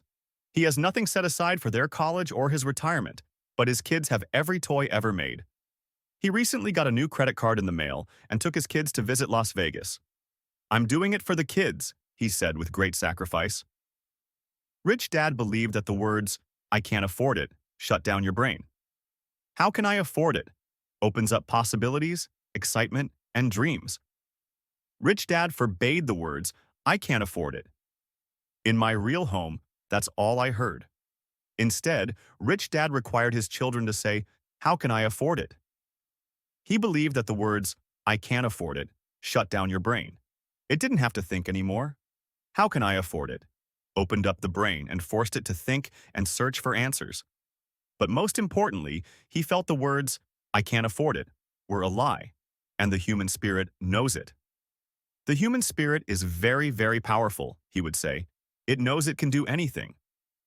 By having a lazy mind that says, I can't afford it, a war breaks out inside you. Your spirit is angry, and your lazy mind must defend its lie. The spirit is screaming, come on, let's go to the gym and work out. And the lazy mind says, but I'm tired. I worked really hard today. Or the human spirit says, I'm sick and tired of being poor. Let's get out there and get rich. To which the lazy mind says, rich people are greedy. Besides, it's too much bother. It's not safe. I might lose money. I'm working hard enough as it is. I've got too much to do at work anyway. Look at what I have to do tonight. My boss wants it finished by morning. I can't afford it. Also causes sadness, a helplessness that leads to despondency and often depression. How can I afford it? Opens up possibilities, excitement, and dreams. So Rich Dad was not so concerned about what we wanted to buy as long as we understood that how can I afford it creates a stronger mind and a dynamic spirit. Thus, he rarely gave Mike or me anything. He would instead ask, how can you afford it? And that included college, which we paid for ourselves. It was not the goal, but the process of attaining the goal that he wanted us to learn. The problem I see today is that there are millions of people who feel guilty about their desire or their greed. It's old conditioning from their childhood. While they desire to have the finer things that life offers, most have been conditioned subconsciously to say, I can't have that, or I'll never be able to afford that. When I decided to exit the rat race, it was simply a question of how can I afford to never work again? And my mind began to kick out answers and solutions. The hardest part was fighting my real parents' dogma. We can't afford that. Stop thinking only about yourself. Why don't you think about others? And other similar sentiments designed to instill guilt to suppress my greed. So how do you beat laziness? Once again, the answer is a little greed. It's that radio station WIIFM, which stands for What's in it for me? A person needs to sit down and ask, what would my life be like if I never had to work again? What would I do if I had all the money I needed? Without that little greed, the desire to have something better, progress is not made. Our world progresses because we all desire a better life. New inventions are made because we desire something better. We go to school and study hard because we want something better.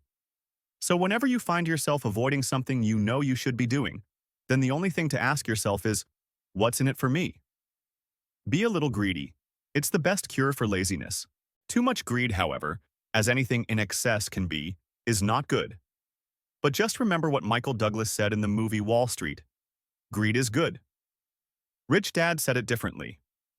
Guilt is worse than greed, for guilt robs the body of its soul. I think Eleanor Roosevelt said it best.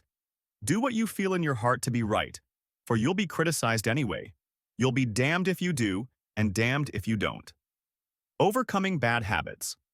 Our lives are a reflection of our habits more than our education. After seeing the movie Conan the Barbarian, starring Arnold Schwarzenegger, a friend said, "I'd love to have a body like Schwarzenegger." Most of the guys nodded in agreement. "I even heard he was really puny and skinny at one time," another friend added. "Yeah, I heard that too," another one said. "I heard he has a habit of working out almost every day in the gym." "Yeah, I'll bet he has to." "Nah," said the group cynic. "I'll bet he was born that way. Besides, let's stop talking about Arnold and get some beers." This is an example of habits controlling behavior. I remember asking my rich dad about the habits of the rich. Instead of answering me outright, he wanted me to learn through example, as usual. "When does your dad pay his bills?" Rich Dad asked. "The first of the month," I said. "Does he have anything left over?" he asked. "Very little," I said. "That's the main reason he struggles," said Rich Dad. "He has bad habits. Your dad pays everyone else first. He pays himself last, but only if he has anything left over." "Which he usually doesn't," I said. "But he has to pay his bills, doesn't he? You're saying he shouldn't pay his bills?" "Of course not," said Rich Dad. "I firmly believe in paying my bills on time. I just pay myself first, before I pay even the government." "But what happens if you don't have enough money?" I asked. "What do you do then?" "The same," said Rich Dad. "I still pay myself first, even if I'm short of money. My asset column is far more important to me than the government." "But," I said, "don't they come after you?" "Yes, if you don't pay," said Rich Dad. "Look, I did not say not to pay. I just said I pay myself first, even if I'm short of money." "But," I replied, "how do you do that?" "It's not how. The question is why," Rich Dad said. "Okay, why?" "Motivation," said Rich Dad. "Who do you think will complain louder if I don't pay them, me, or my creditors?" "Your creditors will definitely scream louder than you," I said, responding to the obvious. "You wouldn't say anything if you didn't pay yourself." "So, you see, after paying myself, the pressure to pay my taxes and the other creditors is so great that it forces me to seek other forms of income. The pressure to pay becomes my motivation. I've worked extra jobs, started other companies, traded in the stock market, anything just to make sure those guys don't start yelling at me. That pressure made me work harder, forced me to think, and all in all, made me smarter and more active when it comes to money. If I had paid myself last, I would have felt no pressure, but I'd be broke." "So it is the fear of the government or other people you owe money to that motivates you." "That's right," said Rich Dad. "You see, government bill collectors are big bullies. So are bill collectors in general. Most people give in to these bullies. They pay them and never pay themselves. You know the story of the 98-pound weakling who gets sand kicked in his face?" I nodded. "I see that ad for weightlifting and bodybuilding lessons in the comic books all the time. Well, most people let the bullies kick sand in their faces. I decided to use the fear of the bully to make me stronger. Others get weaker. Forcing myself to think about how to make extra money is like going to the gym and working out with weights. The more I work my mental money muscles out, the stronger I get. Now I'm not afraid of those bullies." I liked what Rich Dad was saying. So if I pay myself first, I get financially stronger, mentally, and fiscally. Rich Dad nodded. "And if I pay myself last or not at all, I get weaker. So people like bosses, managers, tax collectors, bill collectors, and landlords push me around all my life, just because I don't have good money habits." Rich Dad nodded. Just like the 98-pound weakling. Overcoming arrogance. What I know makes me money. What I don't know loses me money. Every time I have been arrogant, I have lost money. Because when I'm arrogant, I truly believe that what I don't know is not important, Rich Dad would often tell me. I have found that many people use arrogance to try to hide their own ignorance. It often happens when I am discussing financial statements with accountants or even other investors. They try to bluster their way through the discussion. It is clear to me that they don't know what they're talking about. They're not lying, but they are not telling the truth. There are many people in the world of money, finances, and investments who have absolutely no idea what they're talking about. Most people in the money industry are just spouting off sales pitches like used car salesmen. When you know you are ignorant in a subject, start educating yourself by finding an expert in the field or a book on the subject. Chapter 8. Getting Started. There is gold everywhere. Most people are not trained to see it. I wish I could say acquiring wealth was easy for me, but it wasn't. So, in response to the question, how do I start? I offer the thought process I go through on a day-to-day basis. It really is easy to find great deals. I promise you that. It's just like riding a bike. After a little wobbling, it's a piece of cake. But when it comes to money, it takes determination to get through the wobbling. That's a personal thing. To find million-dollar deals of a lifetime requires us to call on our financial genius. I believe that each of us has a financial genius within us. The problem is that our financial genius lies asleep, waiting to be called upon. It lies asleep because our culture has educated us into believing that the love of money is the root of all evil. It has encouraged us to learn a profession so we can work for money, but failed to teach us how to have money work for us. It taught us not to worry about our financial future because our company or the government would take care of us when our working days are over. However, it is our children, educated in the same school system, who will end up paying for this absence of financial education. The message is still to work hard, earn money, and spend it, and when we run short, we can always borrow more. Unfortunately, 90% of the Western world subscribes to the above dogma, simply because it's easier to find a job and work for money. If you are not one of the masses, I offer you the following 10 steps to awaken your financial genius. I simply offer you the steps I have personally followed. If you want to follow some of them, great. If you don't, make up your own. Your financial genius is smart enough to develop its own list. While in Peru, I asked a gold miner of 45 years how he was so confident about finding a gold mine. He replied, "There is gold everywhere." Most people are not trained to see it. And I would say that is true. In real estate, I can go out and in a day, come up with 4 or 5 great potential deals, while the average person will go out and find nothing, even looking in the same neighborhood. The reason is that they have not taken the time to develop their financial genius. I offer you the following 10 steps as a process to develop your God-given powers, powers over which only you have control. 1. Find a reason greater than reality, the power of spirit. If you ask most people if they would like to be rich or financially free, they would say yes. But then reality sets in. The road seems too long with too many hills to climb. It's easier to just work for money and hand the excess over to your broker. I once met a young woman who had dreams of swimming for the U.S. Olympic team. The reality was that she had to get up every morning at 4 o'clock to swim for 3 hours before going to school. She did not party with her friends on Saturday night. She had to study and keep her grades up, just like everyone else. When I asked her what fueled her superhuman ambition and sacrifice, she simply said, "I do it for myself and the people I love. It's love that gets me over the hurdles and sacrifices." A reason or a purpose is a combination of wants and don't wants. When people ask me what my reason for wanting to be rich is, I tell them that it is a combination of deep emotional wants and don't wants. I will list a few. First, the don't wants, for they create the wants. I don't want to work all my life. I don't want what my parents aspired for, which was job security and a house in the suburbs. I don't like being an employee. I hated that my dad always missed my football games because he was so busy working on his career. I hated it when my dad worked hard all his life and the government took most of what he worked for at his death. He could not even pass on what he worked so hard for when he died. The rich don't do that. They work hard and pass it on to their children. Now the wants. I want to be free to travel the world and live in the lifestyle I love. I want to be young when I do this. I want to simply be free. I want control over my time and my life. I want money to work for me. Those are my deep-seated emotional reasons. What are yours? If they are not strong enough, then the reality of the road ahead may be greater than your reasons. I have lost money and been set back many times, but it was the deep emotional reasons that kept me standing up and going forward. I wanted to be free by age 40, but it took me until I was 47, with many learning experiences along the way. As I said, I wish I could say it was easy. It wasn't, but it wasn't that hard either. I've learned that without a strong reason or purpose, anything in life is hard. If you do not have a strong reason, there is no sense reading further.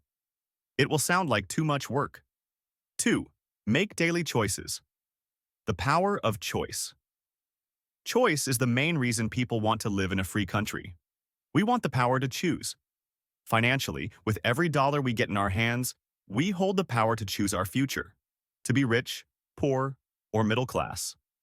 Our spending habits reflect who we are. Poor people simply have poor spending habits. The benefit I had as a boy was that I loved playing Monopoly constantly. Nobody told me Monopoly was only for kids, so I just kept playing the game as an adult. I also had a rich dad who pointed out to me the difference between an asset and a liability. So a long time ago, as a little boy, I chose to be rich, and I knew that all I had to do was learn to acquire assets, real assets. My best friend, Mike, had an asset column handed to him, but he still had to choose to learn to keep it. Many rich families lose their assets in the next generation simply because there was no one trained to be a good steward over their assets. Most people choose not to be rich. For 90% of the population, being rich is too much of a hassle. So they invent sayings that go, "I'm not interested in money. I'll never be rich. I don't have to worry. I'm still young. When I make some money, then I'll think about my future. My husband/wife handles the finances." The problem with those statements is that they rob the person who chooses to think such thoughts of two things. One is time, which is your most precious asset. The second is learning. Having no money should not be an excuse to not learn. But that is a choice we all make daily. The choice of what we do with our time, our money, and what we put in our heads. That is the power of choice. All of us have choice. I just choose to be rich, and I make that choice every day. Invest first in education. In reality, the only real asset you have is your mind, the most powerful tool we have dominion over. Each of us has the choice of what we put in our brain once we're old enough. You can watch TV, read golf magazines, or go to ceramics class or a class on financial planning. You choose. Most people simply buy investments rather than first investing in learning about investing. A friend of mine recently had her apartment burglarized. The thieves took her electronics and left all the books. And we all have that same choice. 90% of the population buys TV sets, and only about 10% buy business books. So what do? I go to seminars. I like it when they are at least 2 days long because I like to immerse myself in a subject. In 1973, I was watching this guy on TV who was advertising a 3-day seminar on how to buy real estate for nothing down. I spent $385, and that course has made me at least $2 million, if not more. But more importantly, it bought me life. I don't have to work for the rest of my life because of that one course. I go to at least 2 such courses every year. I love CDs and audiobooks. The reason? I can easily review what I just heard. I was listening to an investor say something I completely disagreed with. Instead of becoming arrogant and critical, I simply listened to that 5-minute stretch at least 20 times, maybe more. But suddenly, by keeping my mind open, I understood why he said what he said. It was like magic. I felt like I had a window into the mind of one of the greatest investors of our time. I gained tremendous insight into the vast resources of his education and experience. The net result: I still have the old way I used to think, and I now have a new way of looking at the same problem or situation. I have 2 ways to analyze a problem or trend, and that is priceless. Today, I often say, how would Donald Trump do this, or Warren Buffett, or George Soros? The only way I can access their vast mental power is to be humble enough to read or listen to what they have to say. Arrogant or critical people are often people with low self-esteem who are afraid of taking risks. That's because if you learn something new, you are then required to make mistakes in order to fully understand what you have learned. If you have read this far, arrogance is not one of your problems. Arrogant people rarely read or listen to experts.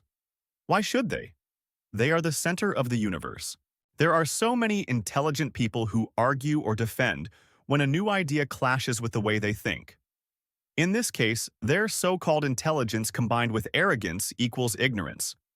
Each of us knows people who are highly educated or believe they are smart, but their balance sheet paints a different picture. A truly intelligent person welcomes new ideas, for new ideas can add to the synergy of other accumulated ideas. Listening is more important than talking. If that were not true, God would not have given us 2 ears and only 1 mouth. Too many people think with their mouth instead of listening in order to absorb new ideas and possibilities. They argue instead of asking questions. I take a long view on my wealth. I do not subscribe to the get-rich-quick mentality most lottery players or casino gamblers have. I may go in and out of stocks, but I am long on education. If you want to fly an airplane, I advise taking lessons first. I am always shocked at people who buy stocks or real estate, but never invest in their greatest asset, their mind. Just because you bought a house or two does not make you an expert at real estate. 3. Choose friends carefully. The power of association. First of all, I do not choose my friends by their financial statements. I have friends who have actually taken a vow of poverty, as well as friends who earn millions every year. The point is that I learn from all of them. Now, I will admit that there are people I have actually sought out because they had money. But I was not after their money. I was seeking their knowledge. In some cases, these people who had money have become dear friends. I've noticed that my friends with money talk about money. They don't do it to brag. They're interested in the subject. So I learn from them, and they learn from me. My friends who are in dire financial straits do not like talking about money, business, or investing. They often think it rude or unintellectual. So I also learn from my friends who struggle financially. I find out what not to do. I have several friends who have generated over $1 billion in their short lifetimes. The 3 of them report the same phenomenon. Their friends who have no money have never come to them to ask them how they did it. But they do come asking for one of 2 things, or both: a loan or a job. Warning: don't listen to poor or frightened people. I have such friends, and while I love them dearly, they are the chicken littles of life. To them, when it comes to money, especially investments, it's always, the sky is falling. The sky is falling. They can always tell you why something won't work. The problem is that people listen to them, but people who blindly accept doom and gloom information are also chicken littles. As that old saying goes, birds of a feather flock together. If you watch business channels on TV, they often have a panel of so-called experts. One expert will say the market is going to crash, and the other will say it's going to boom. If you're smart, you listen to both. Keep your mind open because both have valid points. Unfortunately, most poor people listen to Chicken Little. I have had many close friends try to talk me out of a deal or an investment. Not long ago, a friend told me he was excited because he found a 6% certificate of deposit. I told him I earned 16% from the state government. The next day, he sent me an article about why my investment was dangerous. I have received 16% for years now, and he still receives 6%. I would say that one of the hardest things about wealth building is to be true to yourself and to be willing to not go along with the crowd. This is because, in the market, it is usually the crowd that shows up late that is slaughtered. If a great deal is on the front page, it's too late in most instances. Look for a new deal. As we used to say as surfers, there is always another wave. People who hurry and catch a wave late usually are the ones who wipe out. Smart investors don't time the markets. If they miss a wave, they search for the next one and get themselves in position. This is hard for most investors because buying what is not popular is frightening. Timid investors are like sheep going along with the crowd. Or their greed gets them in when wise investors have already taken their profits and moved on. Wise investors buy an investment when it's not popular. They know their profits are made when they buy, not when they sell. They wait patiently. As I said, they do not time the market. Just like a surfer, they get in position for the next big swell. It's all insider trading. There are forms of insider trading that are illegal, and there are forms of insider trading that are legal.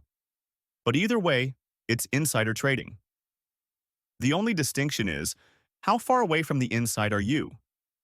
The reason you want to have rich friends is because that is where the money is made. It's made on information. You want to hear about the next boom, get in, and get out before the next bust. I'm not saying do it illegally, but the sooner you know, the better your chances are for profits with minimal risk. That is what friends are for. And that is financial intelligence. 4. Master a formula and then learn a new one. The power of learning quickly. In order to make bread, every baker follows a recipe, even if it's only held in their head. The same is true for making money. most of us have heard the saying, "You are what you eat." I have a different slant. I say, "You become what you study." In other words, be careful what you learn, because your mind is so powerful that you become what you put in your head. For example, if you study cooking, you then tend to cook. If you don't want to be a cook anymore, then you need to study something else. When it comes to money, the masses generally have one basic formula they learned in school, and it's this: work for money. The predominant formula I see in the world is that every day millions of people get up, go to work, earn money, pay bills, balance checkbooks, buy some mutual funds, and go back to work. That is the basic formula, or recipe. If you're tired of what you're doing, or you're not making enough, it's simply a case of changing the formula via which you make money. Years ago, when I was 26, I took a weekend class called How to Buy Real Estate Foreclosures. I learned a formula. The next trick was to have the discipline to actually put into action what I had learned. That is where most people stop. For 3 years while working for Xerox, I spent my spare time learning to master the art of buying foreclosures. I've made several $1,000,000 using that formula. So after I mastered that formula, I went in search of other formulas. For many of the classes, I did not directly use the information I learned, but I always learned something new. I have attended classes designed for derivative traders, commodity option traders, and chaologists. I was way out of my league, being in a room full of people with doctorates in nuclear physics and space science. Yet, I learned a lot that made my stock and real estate investing more meaningful and lucrative. Most junior colleges and community colleges have classes on financial planning and buying traditional investments. They are good places to start, but I always search for a faster formula. That is why, on a fairly regular basis, I make more in a day than many people will make in their lifetime. Another side note: in today's fast-changing world, it's not so much what you know anymore that counts, because often what you know is old. It is how fast you learn. That skill is priceless. It's priceless in finding faster formulas, recipes, if you will, for making dough. Working hard for money is an old formula born in the day of cavemen. 5. Pay yourself first. The power of self-discipline. If you cannot get control of yourself, do not try to get rich. It makes no sense to invest, make money, and blow it. It is the lack of self-discipline that causes most lottery winners to go broke soon after winning millions. It is the lack of self-discipline that causes people who get a raise to immediately go out and buy a new car or take a cruise. It is difficult to say which of the 10 steps is the most important. But of all the steps, this step is probably the most difficult to master if it is not already a part of your makeup. I would venture to say that personal self-discipline is the #1 delineating factor between the rich, the poor, and the middle class. Simply put, people who have low self-esteem and low tolerance for financial pressure can never be rich. As I have said, a lesson learned from my rich dad was that the world will push you around. The world pushes people around, not because other people are bullies, but because the individual lacks internal control and discipline. People who lack internal fortitude often become victims of those who have self-discipline. In the entrepreneur classes I teach, I constantly remind people to not focus on their product, service, or widget, but to focus on developing management skills. The 3 most important management skills necessary to start your own business are management of 1. Cash flow, 2. People, 3. Personal time. I would say the skills to manage these 3 apply to anything, not just entrepreneurs. The 3 matter in the way you live your life as an individual or as part of a family, a business, a charitable organization, a city, or a nation. Each of these skills is enhanced by the mastery of self-discipline. I do not take the saying, "Pay yourself first," lightly. The statement, "Pay yourself first," comes from George Clayson's book, The Richest Man in Babylon. Millions of copies have been sold. But while millions of people freely repeat that powerful statement, few follow the advice. As I said, financial literacy allows one to read numbers, and numbers tell the story. By looking at a person's income statement and balance sheet, I can readily see if people who spout the words, "Pay yourself first," actually practice what they preach. A picture is worth 1,000 words. So let's review the financial statements of people who pay themselves first against someone who doesn't. Study the diagrams and see if you can pick up some distinctions. Again, it has to do with understanding cash flow, which tells the story. Most people look at the numbers and miss the story. Do you see it? The diagram reflects the actions of individuals who choose to pay themselves first. Each month, they allocate money to their asset column before they pay their monthly expenses. Although millions of people have read Clayson's book and understand the words, "Pay yourself first," in reality they pay themselves last.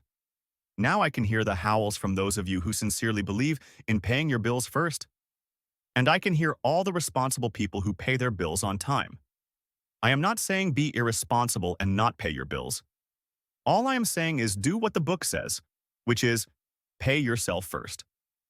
And the previous diagram is the correct accounting picture of that action. If you can truly begin to understand the power of cash flow, you will soon realize what is wrong with the previous diagram, or why 90% of people work hard all their lives and need government support like Social Security when they are no longer able to work. Kim and I have had many bookkeepers, accountants, and bankers who have had a major problem with this way of looking at pay yourself first. The reason is that these financial professionals actually do what the masses do. They pay themselves last. There have been times in my life when, for whatever reason, cash flow was far less than my bills. I still paid myself first.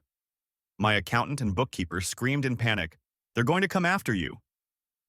The IRS is going to put you in jail. You're going to ruin your credit rating. They'll cut off the electricity." I still paid myself first. Why, you ask? Because that's what the story, The Richest Man in Babylon, was all about. The power of self-discipline and the power of internal fortitude. As my rich dad taught me the first month I worked for him, most people allow the world to push them around. A bill collector calls and you pay or else. A sales clerk says, "Oh, just put it on your charge card." Your real estate agent tells you, "Go ahead." The government allows you a tax deduction on your home. That is what the book is really about. Having the guts to go against the tide and get rich. You may not be weak, but when it comes to money, many people get wimpy. I am not saying be irresponsible. The reason I don't have high credit card debt and doodad debt is because I pay myself first. The reason I minimize my income is because I don't want to pay it to the government. That is why my income comes from my asset column through a Nevada corporation. If I work for money, the government takes it. Although I pay my bills last, I am financially astute enough to not get into a tough financial situation. I don't like consumer debt.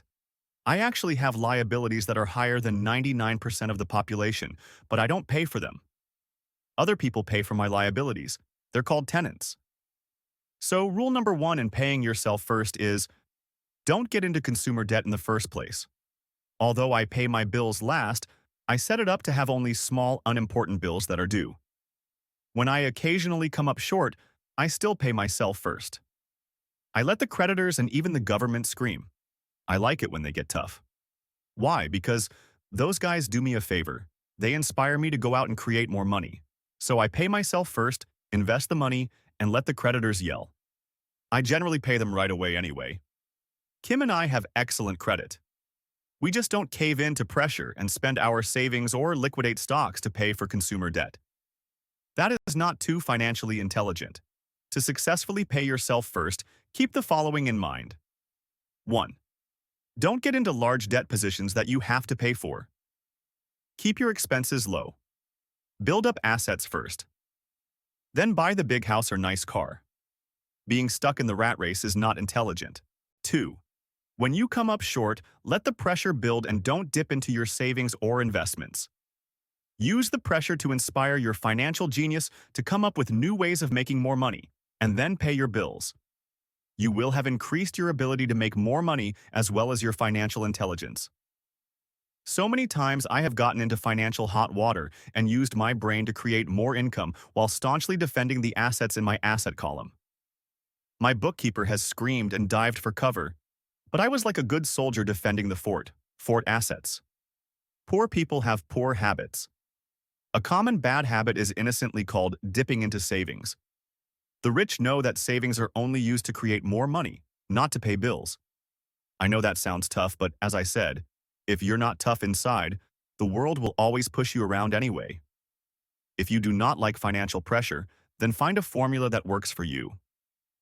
A good one is to cut expenses, put your money in the bank, pay more than your fair share of income tax, buy safe mutual funds, and take the vow of the average. But this violates the pay yourself first rule.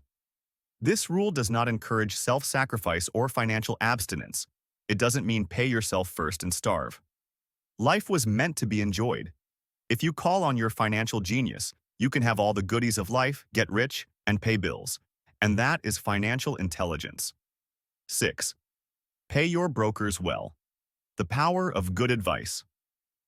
Sometimes I see people posting a sign in front of their house that says, "For sale by owner." Or I see people on TV claiming to be discount brokers.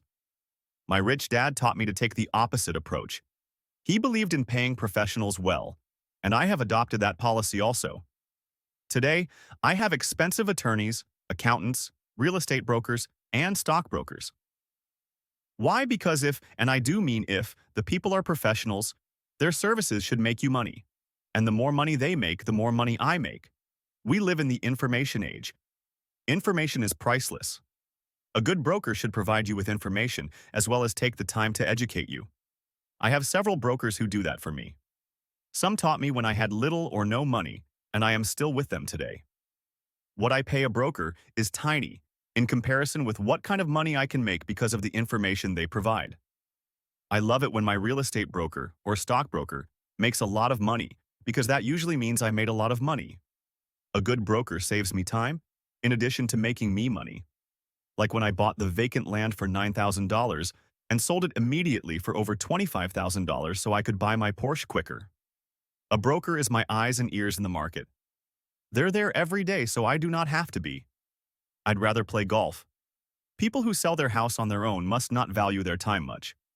Why would I want to save a few bucks when I could use that time to make more money or spend it with those I love? What I find funny is that so many poor and middle-class people insist on tipping restaurant help 15 to 20%, even for bad service, but complain about paying a broker 3 to 7%. They enjoy tipping people in the expense column and stiffing people in the asset column. That is not financially intelligent. Keep in mind that not all brokers are created equal. Unfortunately, most brokers are only salespeople. They sell, but they themselves own little or no real estate. There is a tremendous difference between a broker who sells houses and a broker who sells investments. The same is true for stock, bond, mutual fund, and insurance. Brokers who call themselves financial planners. When I interview any paid professional, I first find out how much property or stocks they personally own and what percentage they pay in taxes. And that applies to my tax attorney as well as my accountant. I have an accountant who minds his own business. His profession is accounting, but his business is real estate. I used to have an accountant who was a small business accountant, but he had no real estate. I switched because we did not love the same business. Find a broker who has your best interests at heart. Many brokers will spend the time educating you, and they could be the best asset you find. Just be fair, and most of them will be fair to you. If all you can think about is cutting their commissions, then why should they want to help you? It's just simple logic. As I said earlier, one of the management skills is the management of people. Only manage people they feel smarter than and they have power over.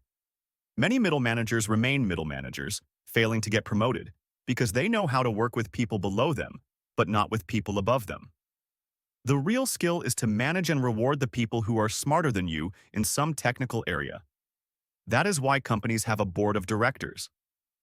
You should have one too. That is financial intelligence. 7. Be an Indian giver. The power of getting something for nothing. When the first European settlers came to America, they were taken aback by a cultural practice some American Indians had. For example, if a settler was cold, the Indian would give the person a blanket. Mistaking it for a gift, the settler was often offended when the Indian asked for it back. The Indians also got upset when they realized the settlers did not want to give it back.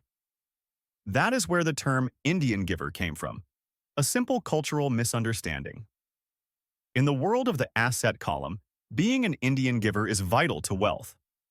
The sophisticated investor's first question is, how fast do I get my money back? They also want to know what they get for free, also called a piece of the action. That is why the ROI, or return on investment, is so important. For example, I found a small condominium that was in foreclosure a few blocks from where I lived. The bank wanted $60,000, and I submitted a bid for $50,000, which they took simply because, along with my bid, was a cashier's check for $50,000. They realized I was serious. Most investors would say, "Aren't you tying up a lot of cash? Would it not be better to get a loan on it?" The answer is, not in this case. My investment company uses this condominium as a vacation rental in the winter months when the snowbirds come to Arizona. It rents for $2,500 a month for 4 months out of the year. For rental during the off-season, it rents for only $1,000 a month. I had my money back in about 3 years. Now I own this asset, which pumps money out for me, month in and month out. The sophisticated investor's first question is, how fast do I get my money back? The same is done with stocks. Frequently, my broker calls and recommends I move a sizable amount of money into the stock of a company that he feels is just about to make a move that will add value to the stock, like announcing a new product. I will move my money in for a week to a month while the stock moves up. Then I pull my initial dollar amount out and stop worrying about the fluctuations of the market because my initial money is back and ready to work on another asset. So my money goes in and then it comes out, and I own an asset that was technically free. True, I have lost money on many occasions, but I only play with money I can afford to lose. I would say, on an average 10 investments, I hit home runs on 2 or 3, while 5 or 6 do nothing, and I lose on 2 or 3. But I limit my losses to only the money I have in at that time. People who hate risk put their money in the bank. In the long run, safe savings are better than no savings, but it takes a long time to get your money back, and in most instances, you don't get anything for free with it. On every one of my investments, there must be an upside, something for free, like a condominium, a mini storage, a piece of free land, a house, stock shares, or an office building. And there must be limited risk, or a low-risk idea. There are books devoted entirely to this subject, so I will not talk about it here. Ray Kroc, of McDonald's fame, sold hamburger franchises, not because he loved hamburgers, but because he wanted the real estate under the franchise for free. So wise investors must look at more than ROI. They look at the assets they get for free once they get their money back. That is financial intelligence. 8. Use assets to buy luxuries. The power of focus. A friend's child has been developing a nasty habit of burning a hole in his pocket. Just 16, he wanted his own car. The excuse? All his friends' parents gave their kids cars. The child wanted to go into his savings and use it for a down payment. That was when his father called me and then came to see me. Do you think I should let him do it, or should I just buy him a car? I answered, it might relieve the pressure in the short term, but what have you taught him in the long term? Can you use this desire to own a car and inspire your son to learn something? Suddenly the lights went on, and he hurried home. 2 months later, I ran into my friend again. Does your son have his new car? I asked.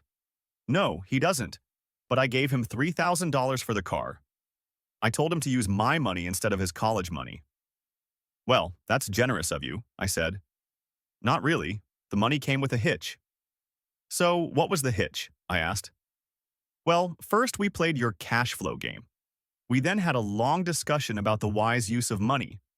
After that, I gave him a subscription to the Wall Street Journal and a few books on the stock market. Then what? I asked.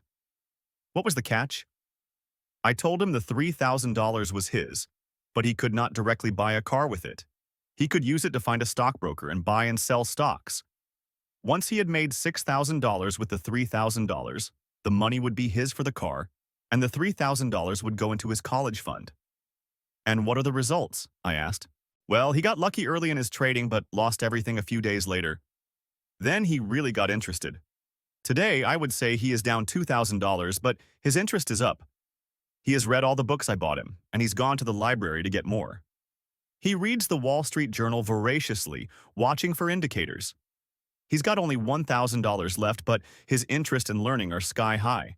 He knows that if he loses that money, he walks for 2 more years, but he does not seem to care. He even seems uninterested in getting a car, because he's found a game that is more fun. What happens if he loses all the money? I asked. We'll cross that bridge when we get to it. I'd rather have him lose everything now than wait till he's our age to risk losing everything. And besides, that is the best $3,000 I've ever spent on his education.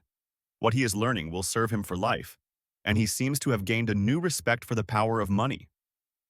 As I said earlier, if a person cannot master the power of self-discipline, it is best not to try to get rich. I say this because, although the process of developing cash flow from an asset column is easy in theory, what's hard is the mental fortitude to direct money to the correct use. Due to external temptations, it is much easier in today's consumer world to simply blow money out the expense column. With weak mental fortitude, that money flows into the paths of least resistance. That is the cause of poverty and financial struggle. The following example illustrates the financial intelligence needed to direct money to make more money. If we give 100 people $10,000 at the start of the year, I believe that at the end of the year, 80 would have nothing left. In fact, many would have created greater debt by making a down payment on a new car, refrigerator, electronics, or a holiday. 16 would have increased that $10,000 by 5 to 10%. 4 would have increased it to $20,000 or into the millions. We go to school to learn a profession so we can work for money. It is my opinion that it's just as important to learn how to have money work for you. I love my luxuries as much as anyone else. The difference is I don't buy them on credit. It's the keep up with the Joneses trap. When I wanted to buy a Porsche, the easy road would have been to call my banker and get a loan. Instead of choosing to focus in the liability column, I chose to focus in the asset column. As a habit, I use my desire to consume to inspire and motivate my financial genius to invest.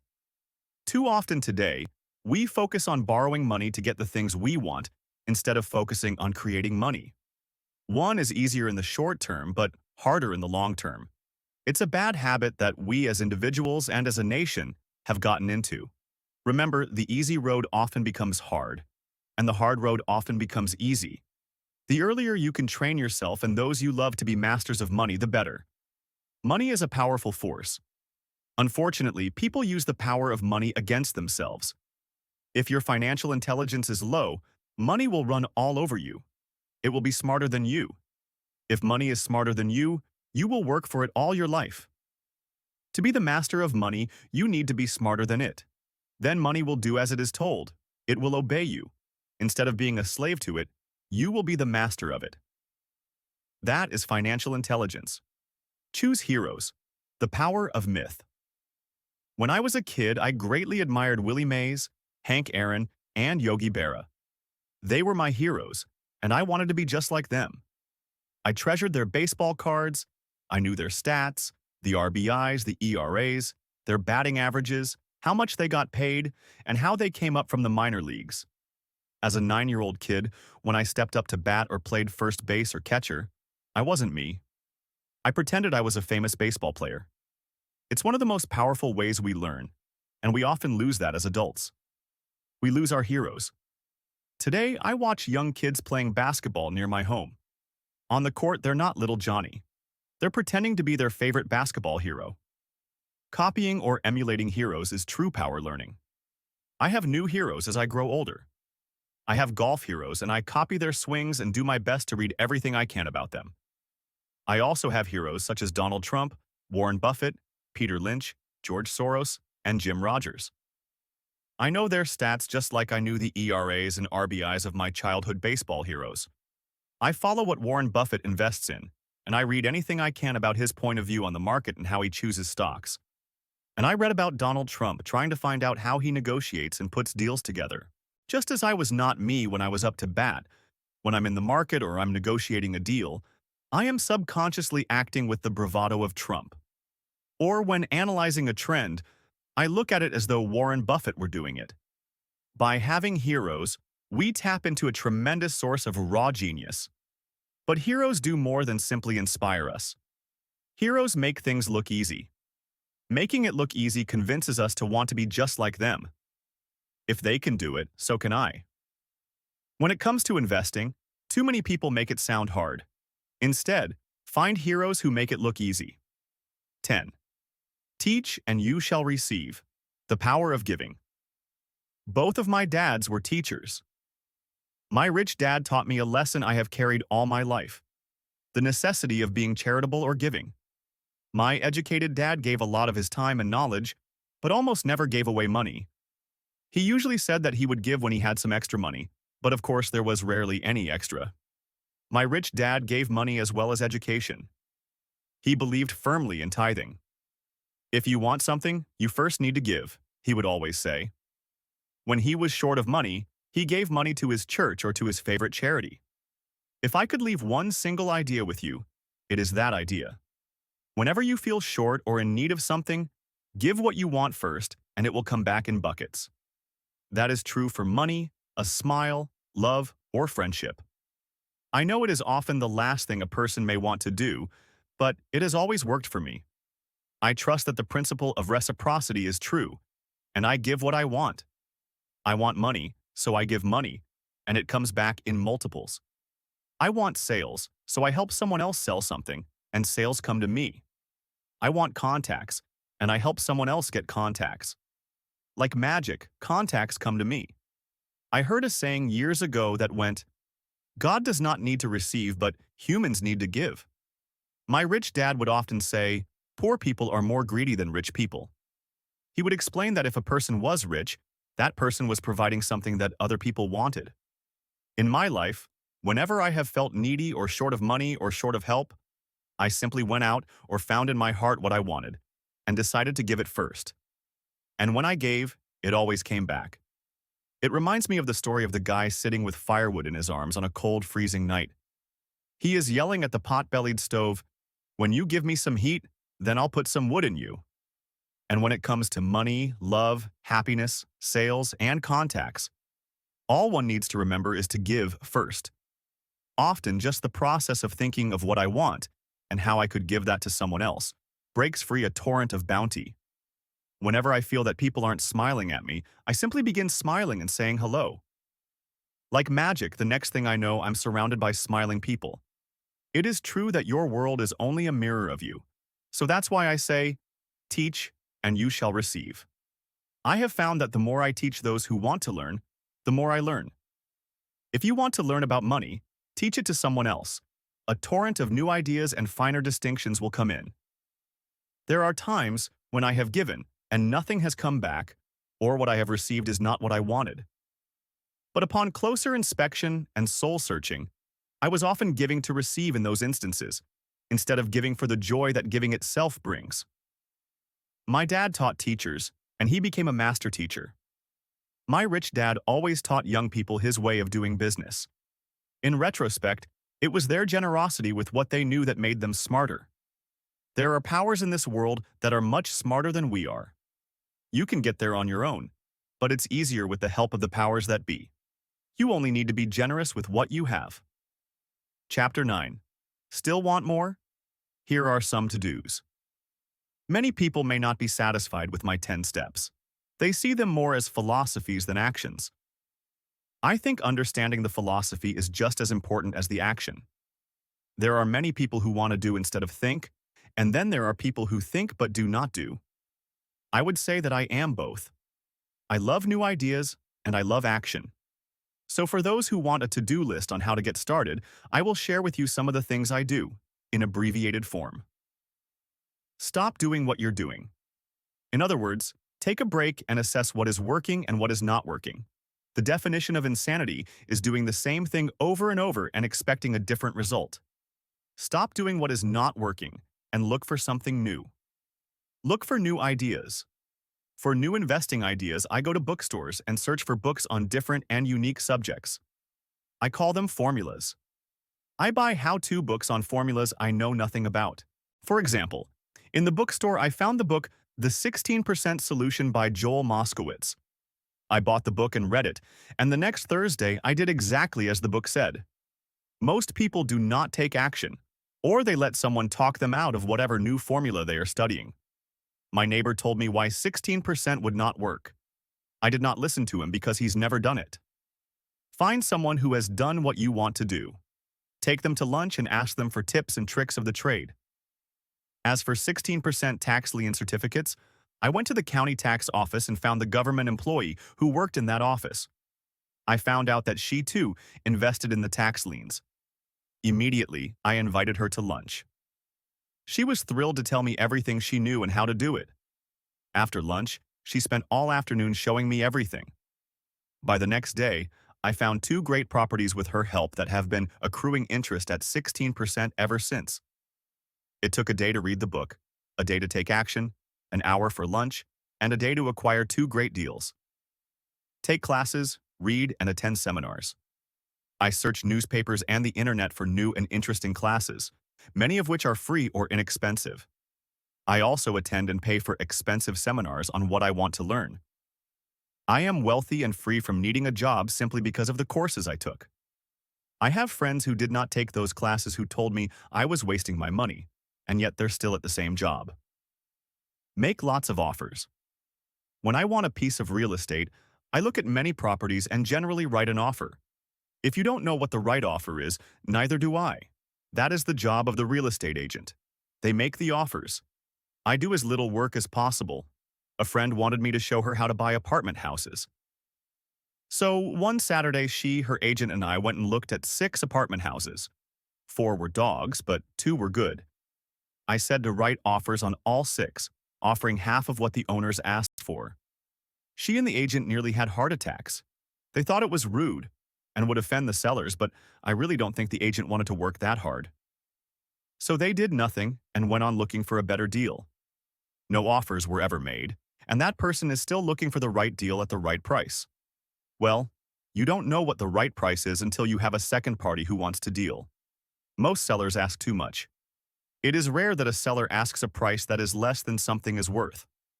Moral of the story: make offers. People who are not investors have no idea what it feels like to try to sell something. I have had a piece of real estate that I wanted to sell for months. I would have welcomed any offer. They could have offered me 10 pigs, and I would have been happy. Not at the offer, but just because someone was interested. I would have countered, maybe for a pig farm in exchange. But that's how the game works. The game of buying and selling is fun. Keep that in mind. It's fun and only a game. Make offers. Someone might say yes. I always make offers with escape clauses. In real estate, I make an offer with language that details subject to contingencies, such as the approval of a business partner. Never specify who the business partner is. Most people don't know that my partner is my cat. If they accept the offer and I don't want the deal, I call home and speak to my cat. I make this ridiculous statement to illustrate how absurdly easy and simple the game is. So many people make things too difficult and take it too seriously. Finding a good deal, the right business, the right people, the right investors, or whatever is just like dating. You must go to the market and talk to a lot of people, make a lot of offers, counter-offers, negotiate, reject, and accept. I know single people who sit at home and wait for the phone to ring, but it's better to go to the market, even if it's only the supermarket. Search, offer, reject, negotiate, and accept are all parts of the process of almost everything in life. Jog, walk, or drive a certain area once a month for 10 minutes. I have found some of my best real estate investments doing this. I will jog a certain neighborhood for a year and look for change. For there to be profit in a deal, there must be 2 elements: a bargain and change. There are lots of bargains, but it's change that turns a bargain into a profitable opportunity. So when I jog a neighborhood I might like to invest in. It is the repetition that causes me to notice slight differences. I notice real estate signs that are up for a long time. That means the seller might be more agreeable to deal. I watch for moving trucks going in or out. I stop and talk to the drivers. I talk to the postal carriers. It's amazing how much information they acquire about an area. I find a bad area, especially an area that the news has scared everyone away from. I drive it for sometimes a year waiting for signs of something changing for the better. I talk to retailers, especially new ones, and find out why they're moving in. It takes only a few minutes a month, and I do it while doing something else like exercising or going to and from the store. Shop for bargains in all markets. Consumers will always be poor. When the supermarket has a sale, say on toilet paper, the consumer runs in and stocks up. But when the housing or stock market has a sale, most often called a crash or correction, the same consumer often runs away from it. When the supermarket raises its prices, the consumer shops somewhere else. But when housing or the stock market raise their prices, the same consumer often rushes in and starts buying. Always remember, profits are made in the buying, not in the selling. Look in the right places. A neighbor bought a condominium for $100,000. I bought the identical condo next door for $50,000. He told me he's waiting for the price to go up. I told him that profit is made when you buy, not when you sell. He shopped with a real estate broker who owns no property of her own. I shopped at the foreclosure auction. I paid $500 for a class on how to do this.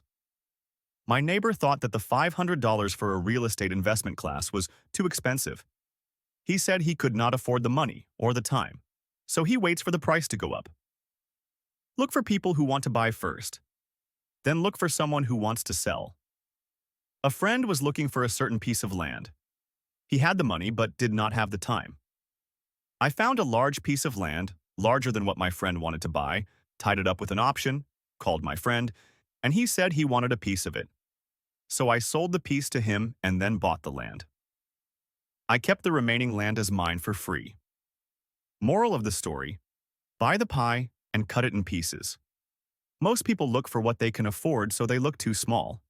They buy only a piece of the pie, so they end up paying more for less. Small thinkers don't get the big breaks. If you want to get richer, think big. Think big. Retailers love giving volume discounts, simply because most business people love big spenders. So, even if you're small, you can always think big. When my company was in the market for computers, I called several friends and asked them if they were ready to buy also. We then went to different dealers and negotiated a great deal because we wanted to buy so many. I have done the same with stocks. Small people remain small because they think small, act alone, or don't act all. Learn from history. All the big companies on the stock exchange started out as small companies. Colonel Sanders did not get rich until after he lost everything in his 60s. Bill Gates was one of the richest men in the world before he was 30. Action always beats inaction. These are just a few of the things I have done and continue to do to recognize opportunities. The important words are have done and do. As repeated many times throughout the book, you must take action before you can receive the financial rewards. Act now. Final thoughts. I would like to share some final thoughts with you. The main reason I wrote this book, and the reason it has remained a bestseller since 2000, was to share insights into how increased financial intelligence can be used to solve many of life's common problems. Without financial training, we all too often use the standard formulas to get through life. Work hard, save, borrow, and pay excessive taxes. Today, more than ever, we need better information. I use the following story as an example of a financial problem that confronts many young families today. How do you afford a good education for your children and provide for your own retirement? It requires using financial intelligence instead of hard work. A friend of mine was griping one day about how hard it was to save money for his 4 children's college educations. He was putting $300 away in a college fund each month and had so far accumulated only about $12,000. He had about 12 more years to save for college since his oldest child was then 6 years old. At the time, the real estate market in Phoenix was terrible. People were giving houses away. I suggested to my friend that he buy a house with some of the money in his college fund. The idea intrigued him, and we began to discuss the possibility. His primary concern was that he did not have credit with the bank to buy another house since he was so overextended. I assured him that there were other ways to finance a property rather than through the bank. We looked for a house for 2 weeks, a house that would fit all our criteria. There were plenty to choose from, so shopping was fun. Finally, we found a 3-bedroom, 2-bath home in a prime neighborhood. The owner had been downsized and needed to sell that day because he and his family were moving to California, where another job waited. The owner wanted $102,000, but we offered only $79,000. He took it immediately and agreed to carry back the loan with a 10% down payment. All my friend had to come up with was $7,900. As soon as the owner moved, my friend put the house up for rent. After all expenses were paid, including the mortgage, he put about $125 in his pocket each month. His plan was to keep the house for 12 years and let the mortgage get paid down faster by applying the extra $125 to the principal each month. We figured that in 12 years, a large portion of the mortgage would be paid off, and he could possibly be clearing $800 a month by the time his first child went to college. He could also sell the house if it had appreciated in value. 3 years later, the real estate market greatly improved in Phoenix, and he was offered $156,000 for the same house by the tenant who lived in it. Again, he asked me what I thought. I advised that he sell it using a 1031 tax-deferred exchange. Suddenly, he had nearly $80,000 to operate with. I called another friend in Austin, Texas, who then moved this tax-deferred capital gain into a mini storage facility.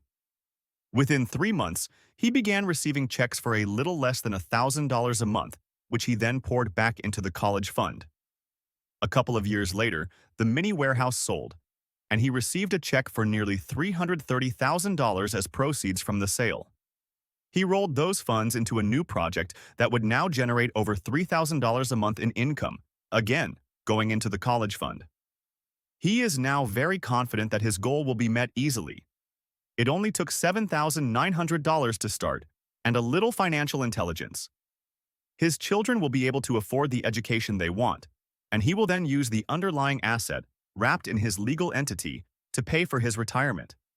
As a result of this successful investment strategy, he will be able to retire early. Thank you for reading this book. I hope it has provided some insights into utilizing the power of money to work for you. Today, we need greater financial intelligence to simply survive. The idea that it takes money to make money is the thinking of financially unsophisticated people.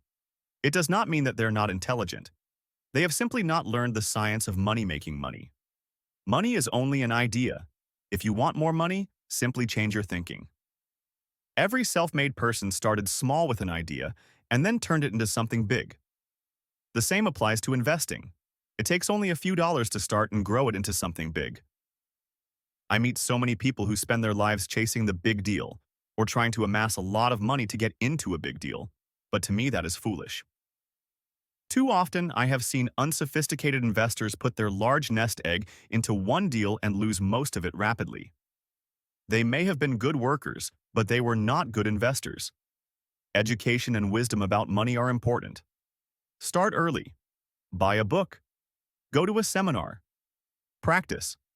Start small. I turned $5,000 cash into a $1 million asset, producing $5,000 a month cash flow in less than 6 years. But I started learning as a kid. I encourage you to learn, because it's not that hard. In fact, it's pretty easy once you get the hang of it. I think I have made my message clear. It's what is in your head that determines what is in your hands. Money is only an idea. There is a great book called Think and Grow Rich. The title is not Work Hard and Grow Rich. Learn to have money work hard for you, and your life will be easier and happier. Today, don't play it safe. Play it smart. The 3 incomes. In the world of accounting, there are 3 different types of income. 1. Ordinary earned. 2. Portfolio. 3. Passive. When my poor dad said to me, "Go to school, get good grades, and find a safe, secure job," he was recommending I work for earned income. When my rich dad said, "The rich don't work for money, they have their money work for them," he was talking about passive income and portfolio income. Passive income in most cases is income derived from real estate investments. Portfolio income is income derived from paper assets such as stocks and bonds. Portfolio income is the income that makes Bill Gates the richest man in the world, not earned income. Rich Dad used to say, the key to becoming wealthy is the ability to convert earned income into passive income or portfolio income as quickly as possible. He would say, taxes are highest on earned income. The least taxed income is passive income. That is another reason why you want your money working hard for you. The government taxes the income you work hard for more than the income your money works hard for. In my second book, Rich Dad's Cash Flow Quadrant, I explain the 4 different types of people who make up the world of business. They are E, employee, S, self-employed, B, business owner, and I, investor. Most people go to school to learn to be an E or an S. The cash flow quadrant is written about the core differences of these 4 types and how people can change their quadrant. In fact, most of our products are created for people in the B and I quadrants. In Rich Dad's Guide to Investing, book number 3 in the Rich Dad series, I go into more detail on the importance of converting earned income into passive and portfolio income. Rich Dad used to say, all a real investor does is convert earned income into passive and portfolio income. If you know what you're doing, investing is not risky. It's just common sense. The key to financial freedom. The key to financial freedom and great wealth is a person's ability to convert earned income into passive and/or portfolio income. My rich dad spent a lot of time teaching Mike and me this skill. Having this ability is the reason my wife Kim and I are financially free, never needing to work again. We continue to work because we choose to. Today, we own a real estate investment company for passive income and participate in private placements and initial public offerings of stock for portfolio income. We also went back to work to build a financial education company so that we can continue to create and publish books and games. All of our educational products are created to teach the same skills my rich dad taught me. The skills of converting earned income into passive and portfolio income. The games we create are important because they teach what books cannot teach. For example, you could never learn to ride a bicycle by only reading a book. Our cash flow games for adults and cash flow for kids game are designed to teach players the basic investment skills of converting earned income into passive and portfolio income. They also teach the principles of accounting and financial literacy.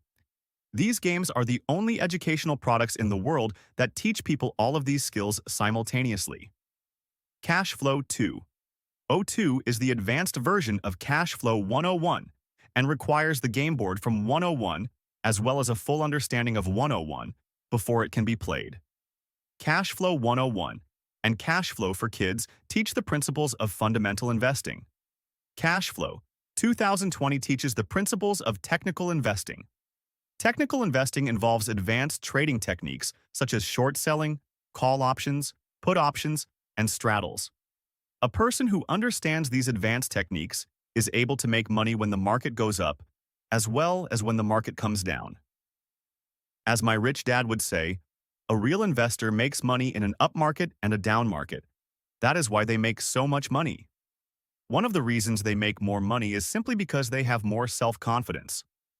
Rich Dad would say, they have more self-confidence because they are less afraid of losing. In other words, the average investor does not make as much money because they are so afraid of losing money. The average investor does not know how to protect themselves from losses, and that is what Cash Flow 2020 teaches. As Warren Buffett, America's richest investor, says, risk comes from not knowing what you're doing. My board games teach the simple basics of fundamental investing and technical investing while people are having fun.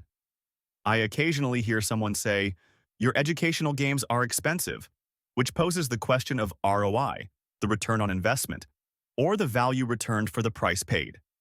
I nod my head and reply, yes, they may be expensive, especially when compared to entertainment board games.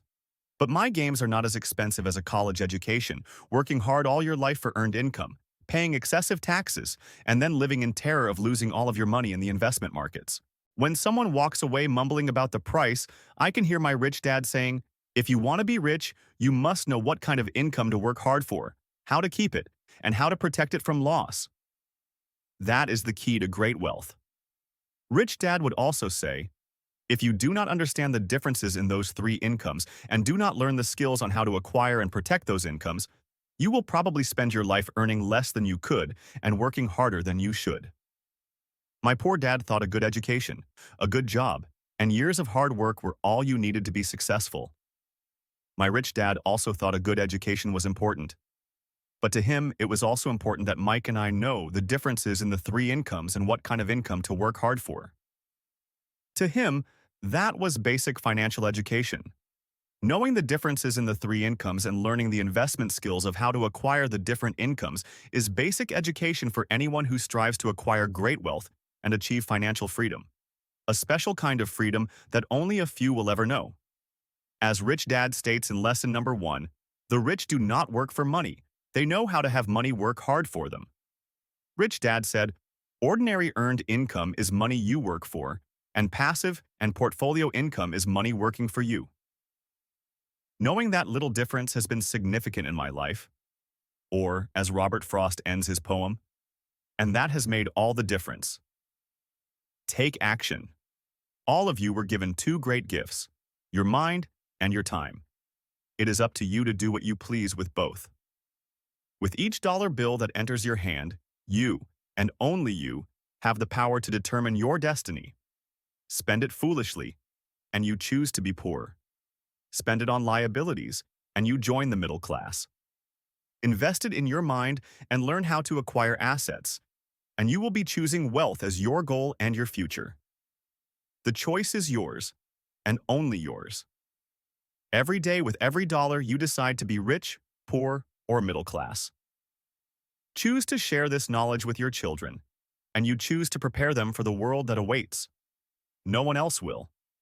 You and your children's future will be determined by choices you make today, not tomorrow. I wish you great wealth and much happiness with this fabulous gift called life.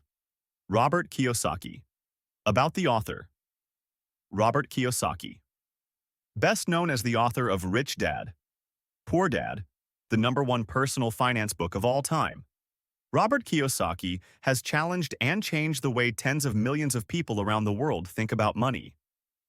He is an entrepreneur, educator, and investor who believes the world needs more entrepreneurs who will create jobs. With perspectives on money and investing that often contradict conventional wisdom, Robert has earned an international reputation for straight talk, irreverence, and courage, and has become a passionate and outspoken advocate for financial education. Robert and Kim Kiyosaki are founders of the Rich Dad Company, a financial education company, and creators of the cash flow games. In 2014, the company will leverage the global success of the Rich Dad games in the launch of a new and breakthrough offering in mobile and online gaming. Robert has been heralded as a visionary who has a gift for simplifying complex concepts, ideas related to money, investing, finance, and economics, and has shared his personal journey to financial freedom in ways that resonate with audiences of all ages and backgrounds. His core principles and messages, like "Your house is not an asset," and "Invest for cash flow," and "Savers are losers," have ignited a firestorm of criticism and ridicule, only to have played out on the world economic stage over the past decade in ways that were both unsettling and prophetic.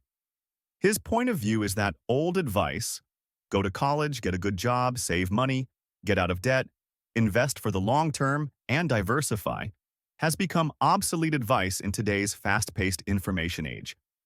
His Rich Dad philosophies and messages challenge the status quo. His teachings encourage people to become financially educated and to take an active role in investing for their future. The author of 19 books, including the international blockbuster Rich Dad, Poor Dad, Robert has been a featured guest with media outlets in every corner of the world. From CNN, the BBC, Fox News, Al Jazeera, GBTV, and PBS, to Larry King Live, Oprah, People's Daily, Sydney Morning Herald, The Doctors, Straits Times, Bloomberg, NPR, USA Today, and hundreds of others, and his books have topped international bestsellers lists for more than a decade. He continues to teach and inspire audiences around the world. His most recent books include Unfair Advantage, The Power of Financial Education, Midas Touch, the second book he has co-authored with Donald Trump, and Why A Students Work for C Students.